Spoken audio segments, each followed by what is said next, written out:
The story begins in Shanghai City. In a quiet room, a woman with blue-green hair, Zhang Wangshan, is breastfeeding her newborn son. She tells her baby, Chenchen, how lucky he is to just eat and sleep, smiling that while she's losing sleep over him, it's worth it if he grows up healthy. Unknown to her, the baby is not ordinary.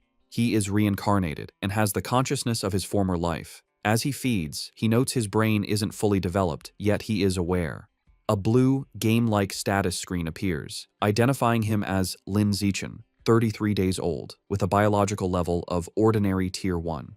He realizes he has a special cheat ability. At 3 months old, Lin Zichen is in his crib while his parents, Zhang Wanxin and Lin Yansheng, watch him. His father remarks on how physically gifted the baby seems, predicting he will become a mighty gene fuser, or at least a cyborg. As they speak, Lin Zichen is kicking. A system notification announces he has kicked 10,000 times, granting him the biological attribute Use and Advance. This skill allows any part of his body he trains to grow infinitely stronger within carbon-based limits. He feels his strength grow and wonders what his father meant by gene fusers and cyborgs, imagining superheroes. By 4 months old, Lin Zichen has learned to sit up and crawl. To avoid frightening his parents with his unnaturally fast development, he trains only at night. Each time he crawls, his system rewards him with points. A month later, at 5 months old, he has mastered walking. At 6 months, he can finally sit up and crawl in front of his parents without it seeming too strange. While watching television, a news report on aberrant beasts shows gene fusers and cyborgs joining forces to fight them. For the first time, Lin Zichen understands this world is vastly different from his old one. He learns this Earth has mutated, giving rise to terrifying creatures called aberrant beasts. To fight them, humanity developed 2 paths. The first is mechanical ascension, where humans modify their bodies with technology to become powerful cyborgs. The second is gene modification, where humans fuse their genes with aberrant beasts, becoming gene fusers to fight monsters with their own power. Realizing the dangers, the reincarnated Lin Zichen resolves to use his system to grow up safely, evolve his abilities while laying low, and survive in this perilous world. One day, the doorbell rings. Zhang Wangshin opens it to a woman in a blue dress, Xu Ming, their new next-door neighbor. Xu Meng introduces her family, her husband, Shen Jianye, and their young daughter, Shen Qinghan, who clutches a doll. Lin Zichen looks at the little girl with purple hair. He acknowledges Shen Qinghan as his first friend in this new world, sensing their destinies will one day be tightly bound. Time passes, and Lin Zichen dedicates himself to training. At 7 months, thanks to his use and advanced skill, he has mastered running, jumping, and basic language by talking to himself, earning stat points for each activity. By 8 months, his training has progressed to doing sit-ups and push-ups in his crib. He is careful to practice only when his parents are not around. But one day, his mother, Zhang Wangshin, walks onto the balcony and is shocked to see her 8-month-old son doing sit-ups. She rubs her eyes in disbelief. However, being a web novel author, she dismisses it as a stress-induced hallucination. Lin Zichen immediately pretends to be asleep, breathing a sigh of relief and making a mental note to be more cautious. A few days later, while giving him a bath, Zhang Wangshin makes another shocking discovery. She screams for her husband, Lin Yansheng. When he rushes in, she points out that their 8-month-old son has defined abs. Lin Yansheng is stunned. He excitedly suggests their son might be a 1-in-a-million prodigy with a bright future as a powerful gene fuser or cyborg. Hearing this genius narrative, Lin Zichen is relieved his secret is safe, realizing how lucky he is to have 2 web novel authors for parents. Lin Zichen reflects that on this mutated Earth, he is not the only genius. He and his mother watch a news report about a 2-year-old from a martial arts family who can lift a 20 kilos dumbbell with one hand. Zhang Wangshin pulls her son close, proudly stating that her Chenchen is just as amazing. Lin Zichen is touched by his mother's confidence and wonders if he'll also be able to lift 20 kilos when he turns 2. By the time Lin Zichen turns 2, his training has paid off. He has kept a low profile while secretly developing his strength, easily lifting a 20 kilos weight with one hand in the storage room. His session is interrupted when his mother calls that Han Han, Shen Qinghan's nickname, is here to play. Startled, he puts the weight down and goes out. He opens the door to find Shen Qinghan, now also 2, offering him a tart. Lin Zichen internally remarks that due to their different mental ages, they don't play conventionally. While Han Han is a typical toddler, he uses every moment to train. He has found a unique way to spend time with her. Since she likes to stick close, she serves as a perfect custom-sized weighted vest for his exercises. There is, however, one recurring problem. which he is reminded of when he feels a warm wetness and cries out that Han Han has peed on him again. Another year passes. At age 3, Lin Zichen's strength has grown exponentially, and he can lift a 40 kilograms weight with one hand. While watching TV, he sees a report about a 4-year-old prodigy lifting a 30 kilograms dumbbell and notes with satisfaction that he is already stronger. Despite his progress, his system still shows his biological level as ordinary Tier 1. He wonders what it would take to reach Tier 2. With these questions in mind, he steps out of his house for the first time. The world outside is a stunning, futuristic cityscape with beastmen and cyborgs, which he assumes are the gene fusers and cyborgs he's heard about. Accompanied by his mother and their neighbors, Shumeng and Shen Qinghan, he heads to the library. Since his parents don't let him use electronic devices, books are his best source of information. At the library, his mother points him toward the children's section, but Lin Zichen heads for advanced encyclopedias, with a worried Shen Qinghan following. The mothers watch in confusion. Shumeng asks why he likes these books, and Zhang Wangxin guesses it's his genius genes. While Shen Qinghan offers him cookies, Lin Zichen is absorbed in his reading. Through the books, he learns that all life is categorized into 6 biological levels: ordinary, advanced, rare, epic, legendary, and mythical, each divided into 9 tiers.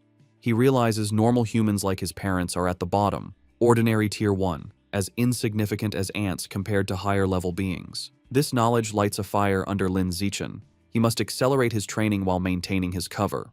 His system alerts him to a new quest: read 100 million characters to be rewarded with the celestial root of wisdom. Excited to train both mind and body, he accepts. For the next year, Lin Zichen splits his time between physical training and voracious reading. At age 4, he and Shen Qinghan begin kindergarten, holding hands with the IR teacher, Ms. Zhang Mei. His hard work pays off. Soon after starting school, he breaks through to ordinary Tier 2. His physical prowess is immense. He can lift an 80 kilograms weight with one hand, high jump 1.2 meters, and sprint 100 meters in under 11 seconds. Outstanding stats for an adult, let alone a kindergartner. One day, he finds children surrounding a crying Shen Qinghan, calling her a bedwetter. Seeing his friend bullied, he knows he must act. He leaps dramatically into the center of the bullies. He glares and unleashes a terrifying threat. If anyone bullies Han Han again, he will pee on their bed every day. The childish but menacing threat works. The bullies burst into tears, vowing never to return to kindergarten. Shen Qinghan looks at her protector with admiration. This act unlocks a new achievement, the title of Kindergarten Kid King, and a new series of quests. He is delighted he can work on multiple quests at once. Half a year later, he completes his reading quest. Having read 100 million characters, he is awarded the Celestial Root of Wisdom, granting him a perfect eidetic memory and peak human learning ability. Time flies, and soon he and Shen Qinghan are almost 7, posing for their kindergarten graduation photo. Even during vacation, Lin Zichen does not rest, now strong enough to train with a massive 200-kilo barbell. During the vacation, his abilities reached new heights. He could leap over 2 meters high and had broken the 8-second barrier in the 100-meter dash with a time of 7.98 seconds. His mind was just as sharp. Boosted by his new attribute, he had already finished most of the elementary school curriculum. His new life began at Sunshine Elementary School. Because he was already self-studying advanced subjects, academic competitions were easy. He effortlessly took first place at the National Elementary School Academic Competition, just to unlock his title as quickly as possible. Whenever he had free time, he would give Shen Qinghan private tutoring. Though not an exceptional talent, she was diligent. With his help, her grades improved dramatically, and after one semester, she was ranked second in the class, with Lin Zichen holding first place. To speed up his quest, he also participated in school sports meets, breaking every record. Just when he thought his school life would continue in this predictable routine, a special new transfer student appeared. The teacher introduced the newcomer, a girl with long, silvery blue hair named Bai Shui. Lin Zichen immediately knew she was different. As she stood in the doorway, he could sense a faint, unusual aura that did not belong to a normal human. As the new transfer student, Bai Shui, walks to find a seat, the other students watch her curiously. Shen Qinghan leans over to Lin Zichen, whom she calls Xiao Chen, and whispers about how pretty Bai Shui's hair is, like winter snowflakes. However, Lin Zichen is not in the mood to discuss aesthetics. As Bai Shui sits near him, his mind is on the strange, non-human aura he senses from her. He wonders if she could be a gene fuser or the descendant of one. In the following days, Baizue proves to be an enigma. She doesn't speak to anyone and lays her head on her desk the moment class ends, remaining motionless. She barely even gets up for the restroom. At first, students are curious, even taking photos with her while she sleeps. But as her behavior doesn't change, they lose interest, and the classroom returns to its routine. This peace is shattered over a month later. A bizarre phenomenon begins. Bai Shui starts to secrete a viscous, white liquid. The substance has a foul odor and drips down her clothes and legs. The other students react with disgust, complaining about the terrible smell. A mean-spirited boy sneers a crude comment about the liquid and then pours his water bottle over her head, claiming he's washing her out. Humiliated and soaked, Bai Shui clenches her fist on the desk, and tears stream down her face as she begins to cry, her shoulders shaking with silent sobs. The bullies erupt in cruel laughter at her distress. Watching from their desks, Shen Qinghan turns to Lin Zichen with a worried expression, asking if they can help poor Bai Shui. Lin Zichen is confused. He had sensed Bai Shui was dangerous, so he can't understand why she is crying. He agrees to help. As he walks towards the bullies, he reevaluates his assessment. While he still doesn't understand her, he realizes that for now, she isn't a threat. She is just a weak girl being bullied, and he has to step in. Lin Zichen walks up to the main bully and grabs him by the collar, calling out his name, Guan Chun. With a menacing smile, he orders the boy to wipe the water off Bai Shui's desk. Guan Chun is terrified and stammers that he'll wipe it up right away. The other bullies know they are in trouble. Lin Zichen is notorious at school for being skilled at both academics and fighting. Not even 6th graders dared to mess with him. Knowing it's better to comply, they quickly grab tissues and clean up the mess. Once the desk is clean, Lin Zichen's gaze sweeps over the group. He commands everyone involved to apologize to her immediately. The bullies, sweating and terrified, quickly comply.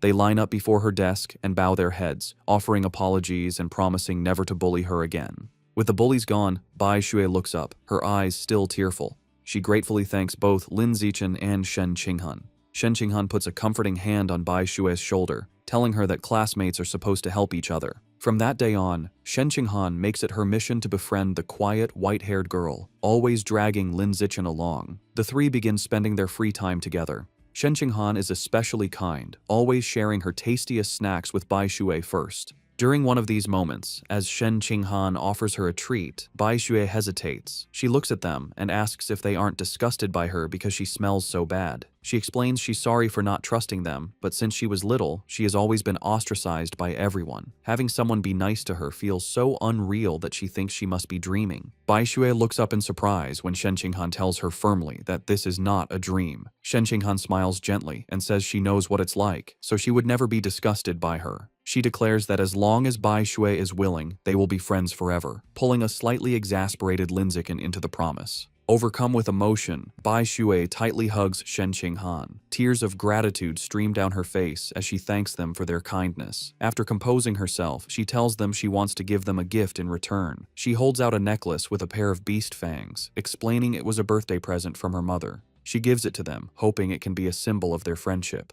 Shen Qinghan enthusiastically agrees, and the three children stand together in the schoolyard as the sun sets, joyfully declaring they will be friends forever. However, just as their newfound friendship was solidified, the unexpected happened. One day, Shen Qinghan is stunned to learn that Bai Shui has transferred out of the school. Lin Zichen confirms it, revealing that he saw her filling out the withdrawal papers. He flashes back to watching from the principal's office doorway.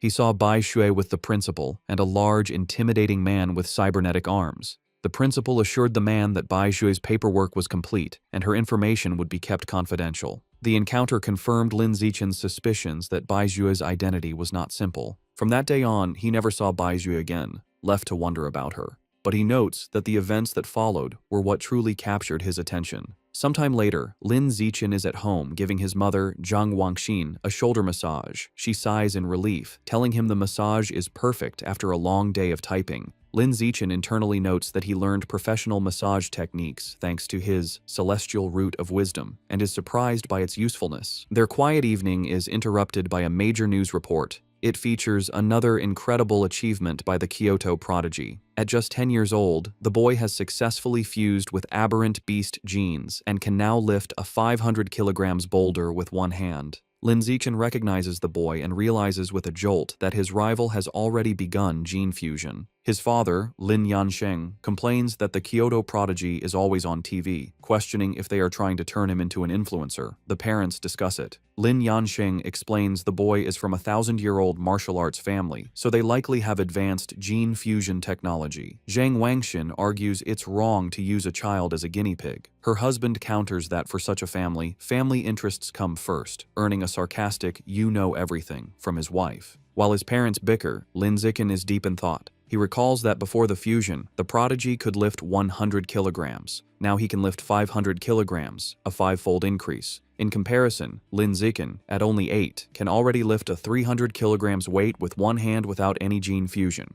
He concludes with a confident fist pump that his own potential is far greater. His confidence was soaring, but that feeling was short-lived. The next news report taught him the true meaning of fear. Breaking news shows a city in a neighboring country completely devastated by a massive explosion. The report states that based on footage, the attack was carried out by giant, aberrant rats. The screen shows horrifying images of monstrous rats swarming the ruins, capturing a screaming woman in their massive jaws, and then brutally devouring her. The news report continues, confirming heretics were responsible for the aberrant rat attack, fanning the flames from the shadows. At a press conference, an official from the devastated Sakura country pleads for international aid, explaining the heretics are a shadowy cult manipulating the beasts. Watching the news, Lin Zichen learns the cult is an anti-human organization of traitors who serve the aberrant beasts for their own gain. He feels relieved to be born in a powerful, stable country, giving him a safe place to grow stronger while laying low. His thoughts are shattered by sonic booms outside. He rushes to the window and pulls back the curtain to see a squadron of heavily armed cyborgs flying through the night sky. He wonders why so many are being deployed, hoping nothing bad is happening. The next morning, everything seems normal. Lin Zichen waits for Shen Qinghan, who runs up, apologizing for being late. As she approaches, he notices something strange. The beast fang necklace Bai Shui gave them, now worn by Shen Qinghan, emits a bright blue glow. He realizes the fang is from an aberrant beast and the source of the faint, non-human aura he'd sensed from her. The glow fades as quickly as it appeared, and the two don't think much of it. However, between the cyborgs and the fang's reaction, Lin Zichen feels that something bad is about to happen. On their way to school, a striking woman with long red hair in a black dress leans against a lamppost, watching them. She comments on what adorable kids they are and steps in front of them, asking if they are brother and sister. Shen Qinghan proudly corrects her, explaining they are childhood best friends. The woman smiles wistfully, remarking how she wishes she had a childhood friend too. Then, her expression turns sinister.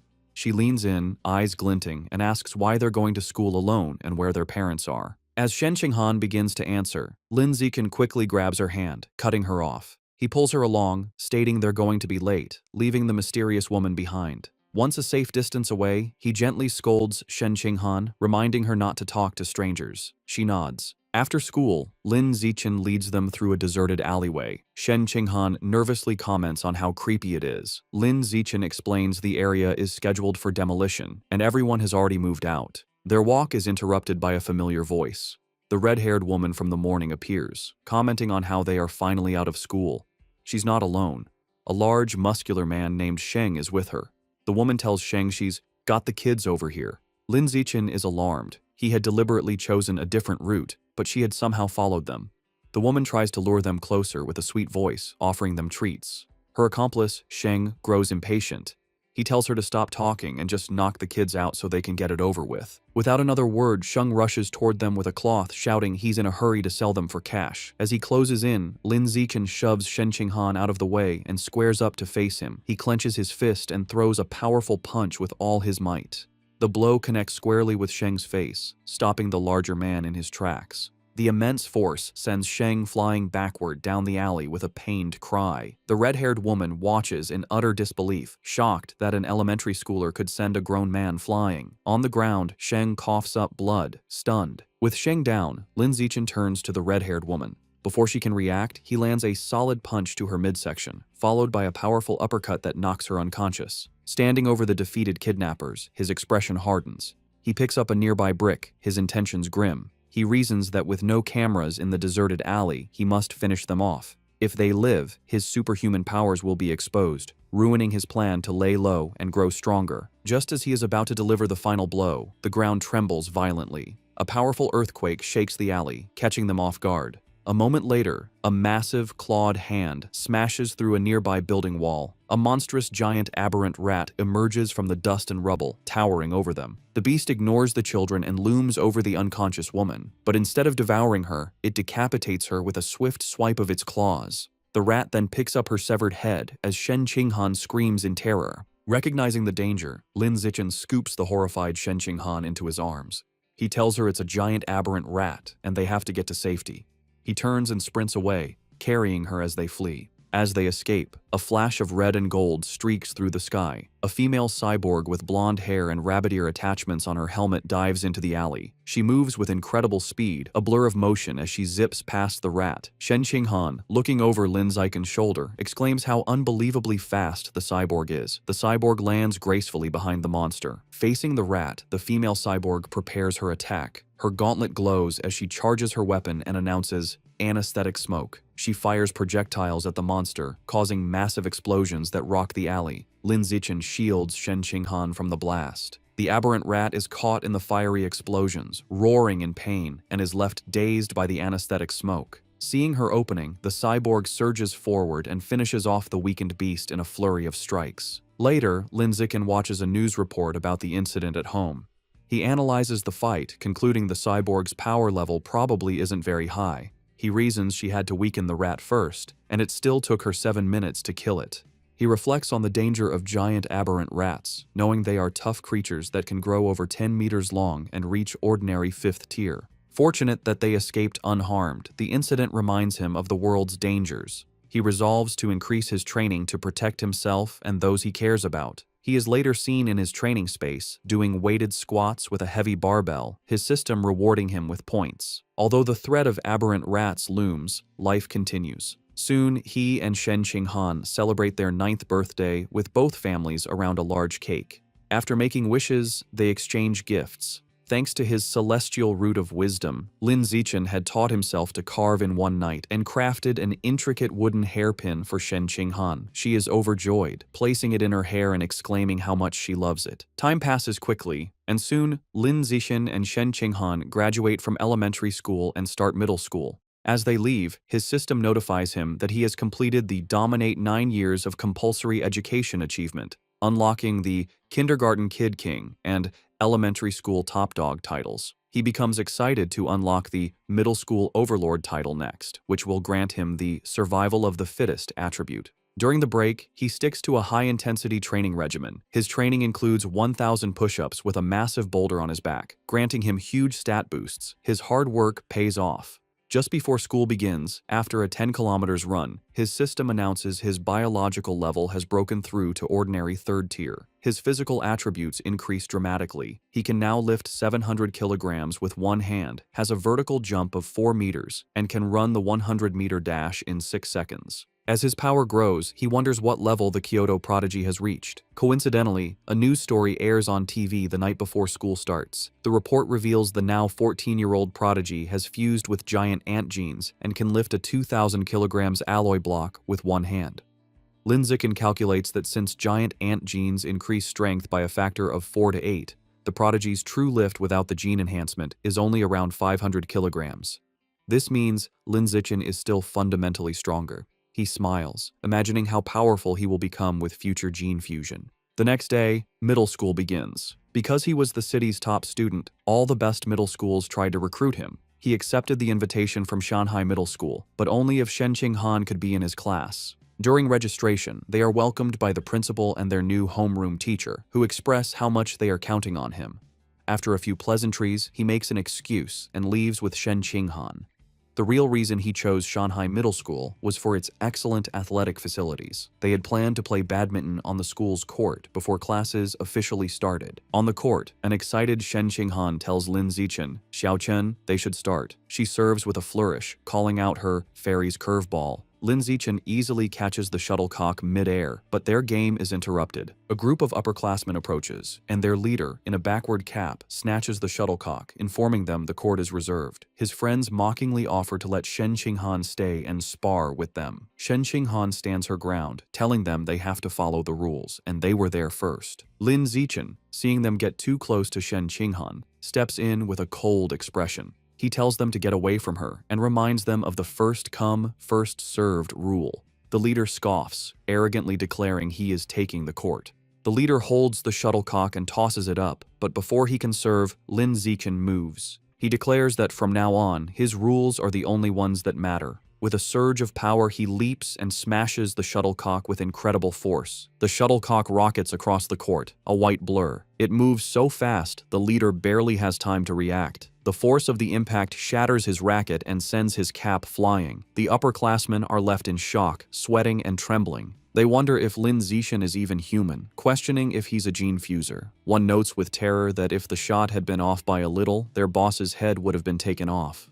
Thoroughly intimidated, the upperclassmen bow deeply in apology. They tell Lin Zichen they understand the rules now and will be leaving immediately. They then beat a hasty retreat. Perhaps because word of the incident spread, no one ever dared to bully Lin Zichen or Shen Qinghan again. Aside from being bigger with better facilities, their new school life felt much the same. Academically, Lin Zichen was far ahead, having finished the middle school curriculum long ago. During class, he would read interesting books to pass the time. At night, after workouts, he would use his celestial root of wisdom to learn new skills online, quickly dabbling in cooking, photography, driving, swimming, and various sports. To unlock the middle school overlord title, he didn't just rank first in every subject, he also represented the school in national competitions. He stood amidst a mountain of trophies. To keep a low profile, he was careful not to win first place in every competition. A semester went by, and the title still hadn't unlocked. However, his performances earned him many fangirls who left stacks of love letters on his desk. He ignored them. Aside from tutoring Shen Qinghan, he focused on the upcoming school sports festival. He believed that if he completely dominated it, he should finally unlock the title. For the festival, he entered only 3 events: shot put, high jump, and sprinting, representing strength, jumping, and speed. He achieved an astonishing 201-meter throw in the shot put. Although he held back to avoid seeming too superhuman, he still easily took first place in all his events. Just as he was sitting with Shen Qinghan, admiring his gold medal, he felt a new power surge through his body. A system notification appeared, announcing that because his achievements far surpassed every other student, he had unlocked the middle school overlord title.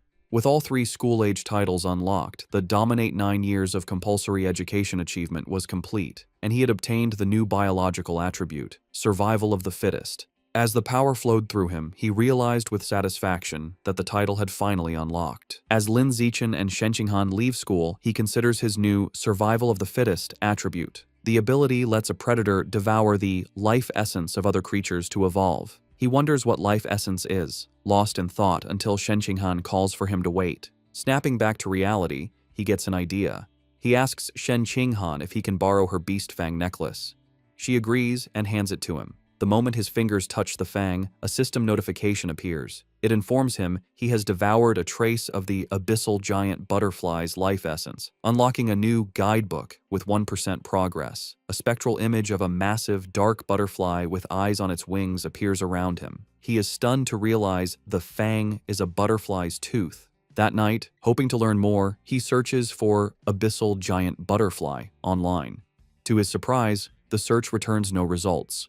Realizing he'll have to study this exotic beast on his own, he remembers Bai Shui had given them a pair of fangs. He rummages through his bag and finds the second tooth. Holding the second fang, he once again absorbs its power. Another system notification confirms he has devoured a second trace of life essence, but the guidebook progress only increases to 2%. He looks at the fang with disappointment, realizing there isn't much life essence left in it. He concludes he must find another way to unlock the abyssal giant butterfly's full power. The next day after school, to boost his training and ensure a quick escape route from any aberrant beasts, Lin Zichen starts biking Shen Qinghan to and from school every day. As they leave the school grounds, a man calls out to him, "Zichen." The man, in a tracksuit, stops them and introduces himself as Coach Guo from the school's martial arts team. He praises Lin Zichen's performance at the sports meet as the best in school history.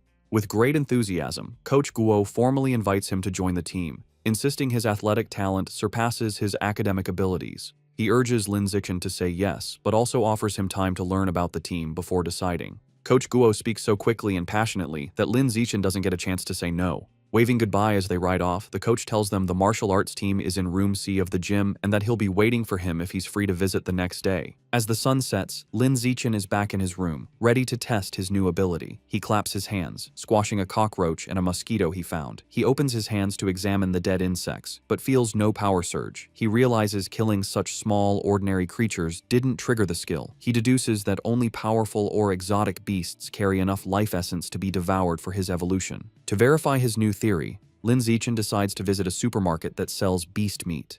With Shen Qinghan on the back, he bikes them into the city. They soon arrive at a large, multi-story supermarket. Inside, they walk through the aisles, and Lin Zichen notes that while there is plenty of beast meat, it's all pre-packaged. He knows he can't test his theory without touching the meat. Just as he's feeling frustrated, he hears a butcher advertising fresh-cut beast meat. He spots a counter with a sign reading, "Fresh beast meat, not pre-packaged, safe to eat," where a butcher is cutting up large sides of meat. Telling a confused Shen Qinghan to wait, he says he's going to check out the meat. He doesn't explain further, eager to confirm his suspicions, and rushes to the counter. He reaches out and places his hand on a slice of freshly cut beast meat. The moment he makes contact, a powerful surge of purple energy flows into him. Just as he thought, the beast meat contains a strong surge of life essence. He clenches his fist in excitement, a wide grin on his face. Shen Qinghan watches, bewildered, wondering why he is so excited just from touching meat. She approaches him with a look of confused concern, asking how the meat feels. Trying to play it cool, Lin Zichen casually tells a bewildered Shen Qinghan that the meat just feels fresher than normal and asks if she wants to touch it too. She frantically waves her hands and refuses, saying he has touched it enough for both of them. Having confirmed his theory, Lin Zichen decides to buy some of the beast meat to try at home, surprising Shen Qinghan. He isn't surprised by her reaction, knowing beast meat is incredibly expensive. Even the cheapest option, the ghost shadow squid, costs nearly 1,000 yen per jin. Deciding to go with the squid, he picks up a package. Shen Qinghan panics at the price, telling him it's too expensive and that he should ask his mother first. Lin Zichen simply smiles and pats her head reassuringly. He tells her not to worry, making up a lie that his mom had already told him to buy plenty for both of their families. A flashback shows his mother, Zhang Wangshan, happily agreeing to cook a feast. Internally, Lin Zichen admits that while sharing is part of his plan, his other, more important reason is to test if he can absorb life essence through consumption, as he worries direct absorption might spoil the meat. At the checkout, he buys 3 packages of the ghost shadow squid for a hefty 29.94 yen. The female cashier thanks him. As they leave, Lin Zichen thinks about how expensive the meat was, wondering when they'll be able to afford it again. By the time they finish shopping, it is after 9 p.m. Knowing the city has been chaotic lately, they decide to head straight home for safety. On the ride home, Lin Zichen can't stop thinking about his experiment. Unable to wait, he discreetly places his hand on the package of meat in the basket. He immediately feels a familiar surge of purple energy. His system confirms he has devoured a trace of the ghost shadow squid's life essence. A new guidebook for the creature is unlocked, but his progress is only 0.1%. A spectral image of the menacing, multi-eyed squid appears in his mind. As they bike through the quiet streets, he does some mental math. He realizes devouring a small amount of meat only unlocked a fraction of its power. He estimates he'd need to devour 100 jins to reach 100% on the guidebook, costing a staggering 100,000 yen. He considers the squid's special ability, to dissolve into water and vanish, and decides the powerful skill is worth the price. His course is clear. He needs to make a huge sum of money, as he can't ask his family for that much. He then remembers his second reason for buying the meat, to test if absorbing its life essence would cause it to spoil. He glances at the package. It's been a while, but the meat looks perfectly fresh. He grins, delighted that absorbing the essence doesn't ruin the meat. As he continues to absorb its power, his progress bar for the squid climbs to 3%. His concentration is broken when Shen Qinghan shouts a warning. He slams on the brakes, screeching to a halt just inches from a couple in the bike lane, and apologizes. He scolds himself for not watching where he was going, then wonders why the lane is so crowded. Shen Qinghan points ahead. They see a tense standoff. A muscular, red-haired man is holding a woman hostage at knife point. Shen Qinghan recognizes the hostage in terror as their teacher, Chao Mei. The man shouts threats at the crowd. The area is surrounded by police officers, who try to de-escalate the situation through a megaphone. The police captain holds back an officer, Ah Bing, telling him not to shoot recklessly. The captain explains the target is too close to the hostage and using her as a shield, making a clean shot impossible. The officer suggests sleeping gas, but the captain rejects it, fearing it would provoke the suspect before it could take effect. While the police hesitate, Lin Zichen decides to act. He discreetly picks up a small rock from the pavement and flicks it with incredible speed and precision. The rock strikes Officer Ah Bing's gun, causing it to misfire. The stray bullet hits the hostage-taker's hand, forcing him to cry out and drop his knife, releasing Teacher Cao Mei. Seizing the opportunity, the police captain yells for his team to move in. The officers rush forward and swiftly arrest the disarmed suspect, while a female officer comforts the terrified but unharmed Teacher Cao Mei. As the situation is controlled, Lin Zichen quietly gets back on his bike. Shen Qinghan looks at him with wide, questioning eyes and asks if he threw the rock. He quickly shushes her, saying they should leave and talk later, and they pedal away. Just as they are about to get away, a voice commands them to stop. The police captain calls out, asking if Lin Zichen was the one who threw the rock.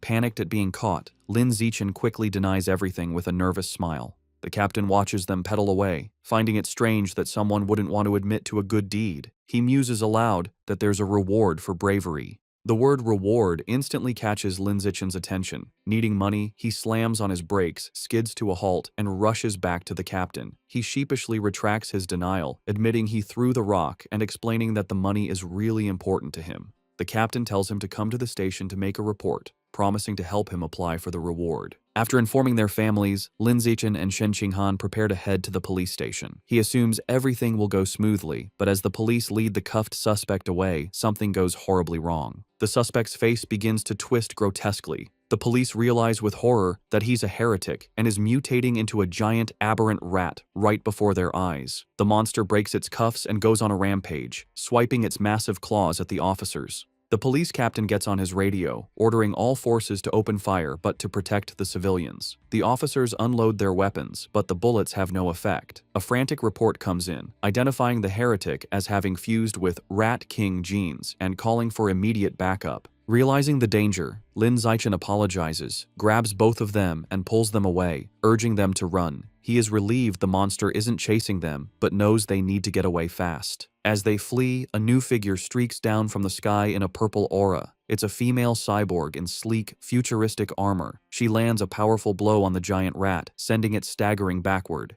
Hovering in the air, the cyborg, a woman with short, dark purple hair, begins to charge a laser cannon in her chest. With a command to fire, she unleashes a massive, devastating beam of purple energy that engulfs the mutant rat. The creature roars in agony as it is completely disintegrated, leaving nothing but scorched remains. Lin Zichen watches, stunned by the cyborg's incredible power. With the threat gone, Teacher Cao Mei and Shen Qinghan breathe sighs of relief. Lin Zichen, however, is more concerned about his bike, noting with relief that the blast didn't hit it, which would have been a huge financial loss. Just as the tension subsides, he has a sudden realization. He looks into the bike's basket and sees the expensive ghost shadow squid meat has spoiled, giving off a foul smell.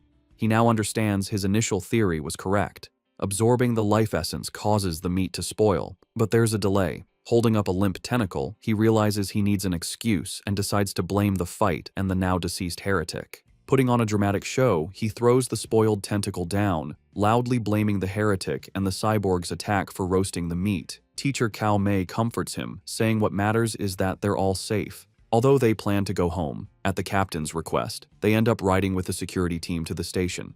They didn't expect to be transported in the same van as the heretic's remains. After the laser blast, all that was left was a pile of scorched flesh on a gurney, and the smell was intense. As he sits in the foul-smelling van, another thought strikes Lin Zichen. He remembers that the beast fangs from Bai Shui still contained life essence long after the creature was dead. A new possibility dawns on him. Could there be life essence left in this corpse as well? And if so, could he devour the corpse's Rat King gene for himself? Sitting in the police van, Lin Zichen wonders how much of the Rat King gene he can devour from the heretic's scorched corpse. Deciding to find out, he discreetly reaches his hand towards the remains. The moment he makes contact, he feels a powerful surge of red energy. His system confirms he has devoured a trace of the giant mutant rat's life essence, unlocking its guidebook with an impressive 5% progress. He is shocked by how much he absorbed and realizes the freshness of the source is directly proportional to the amount of life essence he can obtain.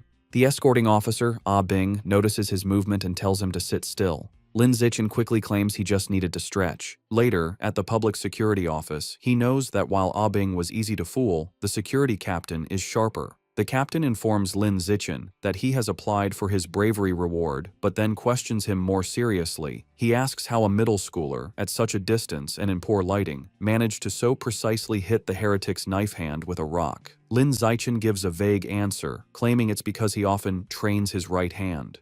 The odd response leaves the captain speechless. Their conversation is interrupted when Shen Qinghan calls out that her auntie is here. Lin Zichen is surprised to see his parents rush into the station. His mother runs towards him in a panic, calling his name with a terrified expression. She throws her arms around him in a tight hug, asking if he's all right and telling him he scared her half to death. He tries to calm her, reassuring her that he's fine and even got a bravery reward. Holding him close, his mother makes him promise that next time there's danger, he will hide somewhere safe first. She tells him with tears in her eyes that all she wants is to see him grow up safe. Lin Zichen is visibly moved by his mother's heartfelt concern. As they leave, Lin Zichen reassures his mother he will always protect himself first. The police captain watches them go, still pondering the boy's strange abilities. On their way out, Lin Zichen passes two female police officers discussing the case. One remarks that perverts are getting more brazen, and her colleague reveals the heretic was a liberal arts student from Guangyuan University, brainwashed by the rat god cult. The first officer curses the cult, but the second points out they need to eliminate the root cause, the self-proclaimed Rat King. The name instantly catches Lin Zichen's attention. In the car home, he immediately starts researching the rat god cult on his phone. Surprised to find a ton of information, he learns the cult's main base is in Shanghai City, and most of its members are societal outcasts. He uncovers a shocking piece of information suggesting the Rat King wants to evolve into a higher life form and is forcing its followers to gather evolution materials. This leads him to a chilling question. Has the Rat King, an aberrant beast, already developed sentience? His thoughts are interrupted when he glances out the window and sees a giant rat, nearly the size of a cat, on the sidewalk. For a moment, he wonders if it's related to the Rat King, but quickly dismisses the idea, telling himself that in the South, cat-sized rats aren't that unusual. Shaking off the thought, he realizes how quiet Shen Qinghan has been. He looks over and sees her squirming uncomfortably, her knees pressed tightly together. He immediately understands. He recalls that ever since she was a child, whenever she gets nervous or startled, she can't control her bladder.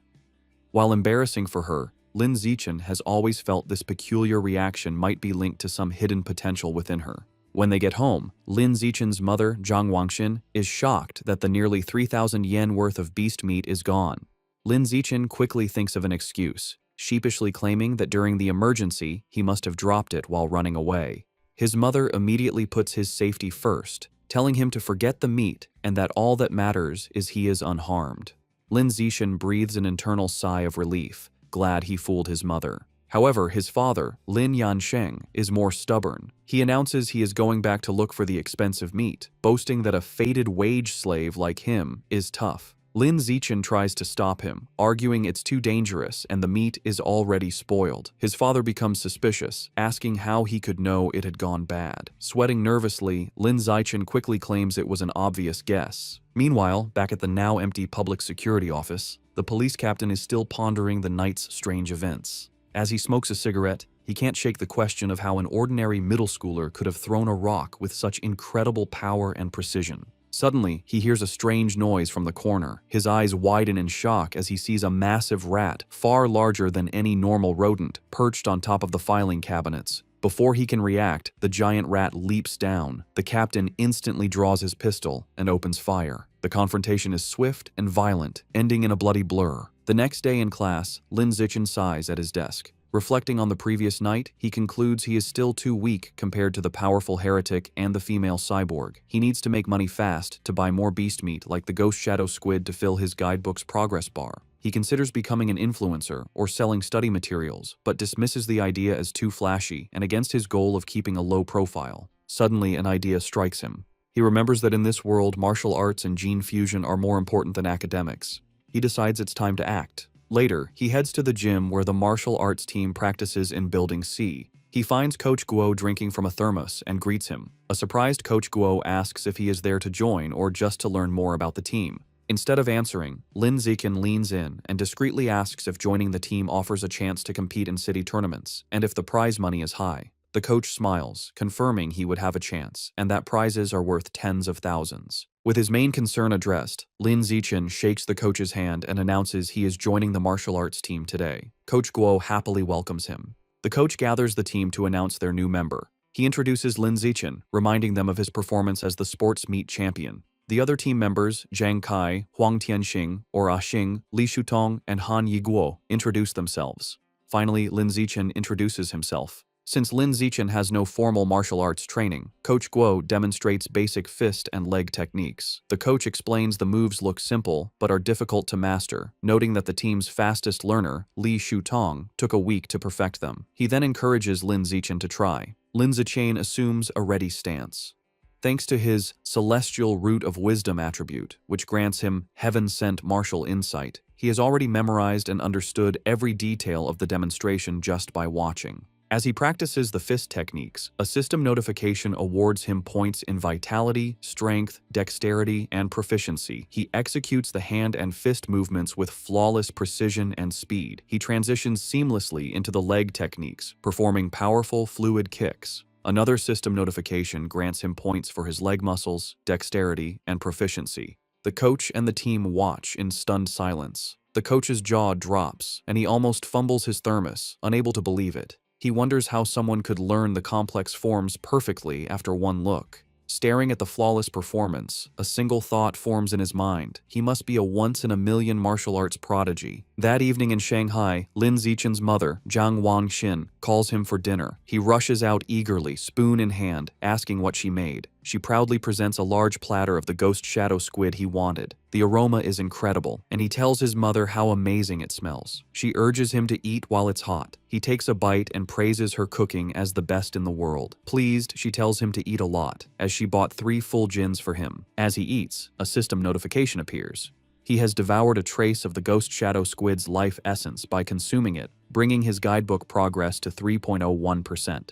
He realizes with frustration that eating the meat works just as well. If he had known, he wouldn't have spoiled the first batch by touching it. While they eat, a news report catches their attention. It's about a 14-year-old genius girl, the youngest cyborg in history after fusing with an energy core. Her energy system grants her superhuman abilities, lifting a 5,000-kilogram SUV with one hand, sprinting 100 meters in 3 seconds, and jumping 8 meters vertically.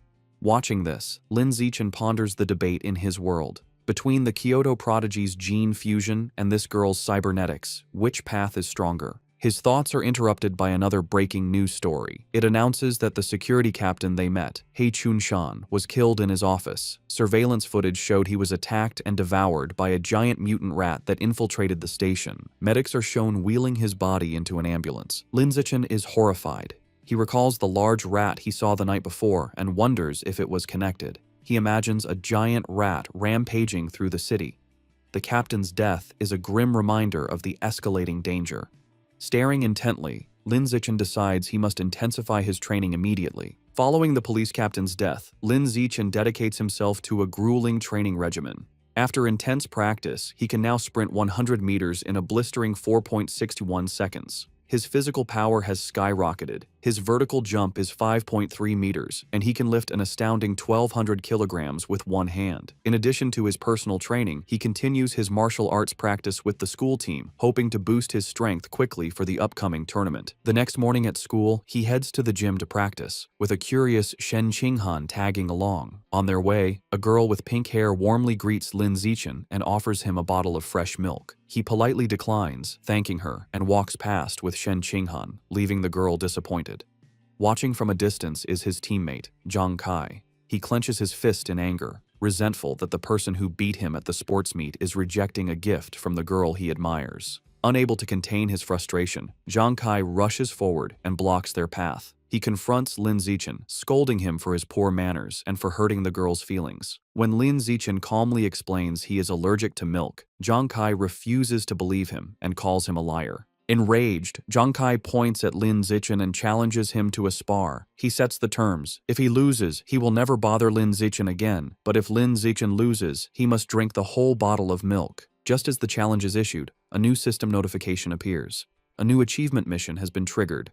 Defeat 1,000 different opponents in formal competition for the survival of the fittest biological trait. A sly grin spreads across Lin Zixin's face. This is the opportunity he has been waiting for. Surrounded by a menacing purple aura, he accepts the challenge, his eyes glinting with anticipation as he agrees to the spar. Word of the duel spreads quickly through the school. Two students excitedly decide to go watch the fight between the popular junior, Lin Zixin, and a senior. By the time they are ready, the gym is packed with onlookers in a large circle around the sparring area. The crowd is clearly on Lin Zixin's side. Many of his female fans cheer him on, telling him to teach his opponent a lesson, including the pink-haired girl from earlier who gets her phone ready. Zhang Kai scoffs, annoyed that everyone assumes he will lose. He internally admits Lin Zixin's talent has grown incredibly over the past month. He sees this duel as his last chance to put the rising genius in his place and show off his own strength. In contrast to his opponent's intensity, Lin Zixin seems unfazed. He casually states that he needs to go home for dinner and asks if they can make the fight quick. Taking this as an insult, Zhang Kai smirks and agrees to grant his wish. Coach Guo steps between them to officiate. He raises his hand to start, reminding them of the rules. However, before the fight begins, Zhang Kai shouts for them to wait. With a condescending grin, he offers Lin Zixin a handicap. He points out that he has trained for nearly 2 years, while Lin Zixin is a novice of only a month. To be fair, he declares he will let Lin Zixin have the first 3 moves. Lin Zixin simply agrees. The moment he agrees, Lin Zixin explodes into motion. He closes the distance in a blur, catching Zhang Kai by surprise. Before his opponent can raise his guard, Lin Zixin unleashes a single devastating punch. The blow connects with brutal force, sending blood flying from Zhang Kai's nose. He is knocked out instantly, collapsing unconscious on the gym floor. The entire gym is stunned into silence. Coach Guo's jaw drops as he stares in disbelief, shouting that the fight was over in one punch. The rest of the martial arts team and the crowd are equally shocked, calling the outcome ridiculous, unable to process that the duel was over in a single second. The silence is broken by a roar of celebration. Shen Qinghan throws her fist in the air, ecstatically cheering for Lin Zixin's victory. The other girls, including the one with pink hair, join in, shouting about how amazing he was. Standing over his defeated opponent, Lin Zixin receives a system notification. It informs him that by defeating a rival and winning the affection of the opposite sex, he has obtained priority mating rights. More importantly, his new mission progress is now 1000. He reflects that he has a long way to go to unlock the natural selection attribute. To speed up his progress, he turns to the remaining, terrified members of the martial arts team. With a friendly but unsettling smile, he suggests they should all spar as well. The team members stare back, their faces pale with horror. Immediately, they all start making pathetic excuses. One has cram school, another's mother is waiting for dinner, while others pretend to feel sick. Before they can flee, Zhang Kai struggles to his knees. He refuses to accept his loss, furiously accusing Lin Zixin of a sneak attack and vowing to crush him in a rematch. Coach Guo steps in, telling Zhang Kai to accept his loss like a man. The coach then wonders aloud if the punch was just a lucky shot, deciding to test the theory on another team member named Xiao Lizi. Hearing his name, a spiky-haired boy freezes in terror. Though he assumes a fighting stance, he is clearly terrified, begging Lin Zixin for mercy and not to hit his face. 10 minutes later, the results are clear. Several martial arts team members are lying unconscious on the gym floor. Lin Zixin stands over them, noting he made sure not to go too hard on them and just exchanged a few blows. However, when he checks his system again, he is disappointed. Aside from the initial victory, none of the other spars counted toward his achievement. The rival count remains at 1000. He realizes friendly sparring isn't enough. He has to defeat rivals in an official competition. As he thinks about this, a hand claps his shoulder. Coach Guo grins manically, declaring that Lin Zixin is a true genius. He exclaims that in just over a month, the newcomer has become the team's ace. Filled with new confidence, the coach proclaims that with Lin Zixin leading, their school will crush all others and take first place at this year's regional martial arts tournament. As Coach Guo celebrates, Lin Zixin has a moment of clarity. He realizes the coach is right. The upcoming tournament is the perfect opportunity to face many official opponents at once. He becomes determined, understanding that as long as he defeats them in an official competition, each victory should count toward his progress. His thoughts are interrupted when a defeated Zhang Kai calls his name. Having regained consciousness, Zhang Kai stands, points at Lin Zixin, and formally accepts his loss with a bizarre and overly graphic declaration of submission. His strange words leave everyone, including Shen Qinghan, Coach Guo, and Lin Zixin, completely shocked and disturbed. With the duel over, the spectators and coach quickly flee, leaving a bewildered Zhang Kai alone, complaining he hadn't finished his speech. In this world, high schoolers must choose between martial arts or academics. Given the world's dangers, the martial arts class is considered the superior choice. Determined not to be left behind, Shen Qinghan decides to join the martial arts class and begins training rigorously with Lin Zichen. Their daily routine is intense. They start with a 3,000-meter run, followed by an hour of hand-to-hand combat practice. After that, they do sit-ups and push-ups to build strength. To conclude each session, Lin Zichen gives Shen Qinghan a massage to relieve her muscle tension. Of course, Lin Zichen doesn't slack on his own training. He pushes himself to the limit daily, driven by the goal of winning the tournament and unlocking the natural selection attribute as quickly as possible. 1 month later, all their hard work is about to be tested. The day of the regional martial arts tournament has arrived, and a determined Lin Zichen is ready to compete. The tournament is at the massive city gymnasium, with a huge crowd around a central fighting ring. In the waiting area, the mood is tense. Coach Guo nervously reviews the roster, complaining that their school, Shanghai High, drew a match against the strongest team, Shanghai No. 1 High. Another team member adds to the anxiety, mentioning their opponents have a fighter who can run the 100-meter dash in under 9 seconds, leaving them feeling outmatched. Sensing the team's low morale, Lin Zichen calmly raises his hand and volunteers to fight first. Though still worried, Coach Guo agrees to let his ace take the stage. As Lin Zichen walks into the arena, Shen Qinghan cheers him on from the sidelines, while Coach Guo shouts encouragement through a megaphone. Lin Zichen readies himself for the fight. His opponent, a much larger and more muscular student from Shanghai No. 1 High, steps forward. He acknowledges Lin Zichen's talent for making it to the tournament as a first year. However, his tone quickly turns mocking. He sneers that the stage isn't meant for a shorty who hasn't even hit 1.7 meters. Flexing his bicep, he promises to show Lin Zichen what a true gap in size and power feels like. The referee signals for the duel to begin. The large opponent rushes forward, unleashing a powerful punch. To his shock, Lin Zichen doesn't retreat. He effortlessly sidesteps the blow and counters with a swift punch to his opponent's chest.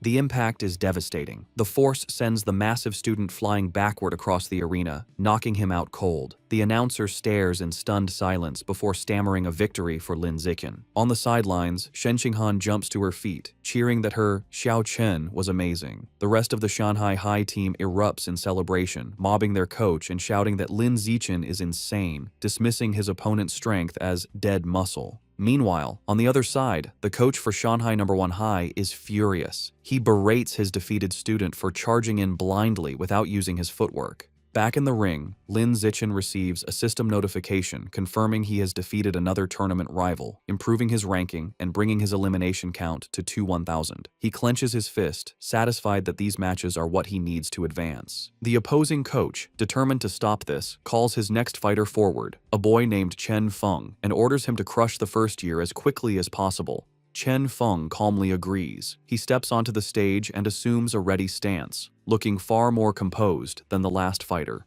The announcer signals for the second duel to begin. Chen Feng immediately showcases his superior technique, moving with incredible speed and launching a flurry of attacks. Lin Zichen calmly meets the assault, blocking a powerful kick with one hand. However, the force of his block sends Chen Feng spinning wildly through the air before he crashes hard onto the arena floor, unconscious. Medics rush in with a stretcher and carry Chen Feng away, stating he needs a head scan. The crowd is left bewildered. They murmur among themselves, questioning what just happened and speculating that the student from Shanghai High must be insanely lucky. Some angry spectators shout that the tournament must be rigged, demanding a refund. However, the coach of Shanghai No. 1 High knows better. Clutching his head in despair, he realizes with dawning horror that this isn't luck. The first year from Shanghai High is the real deal. Back in the waiting area, the coach has a new strategy. He calls his next fighter, a spiky-haired boy named Gao Fei, and gives him strict orders to focus entirely on defense, warning him that he cannot afford to lose. Gao Fei, however, is brimming with confidence. He calmly tells his coach not to worry, assuring him he will win.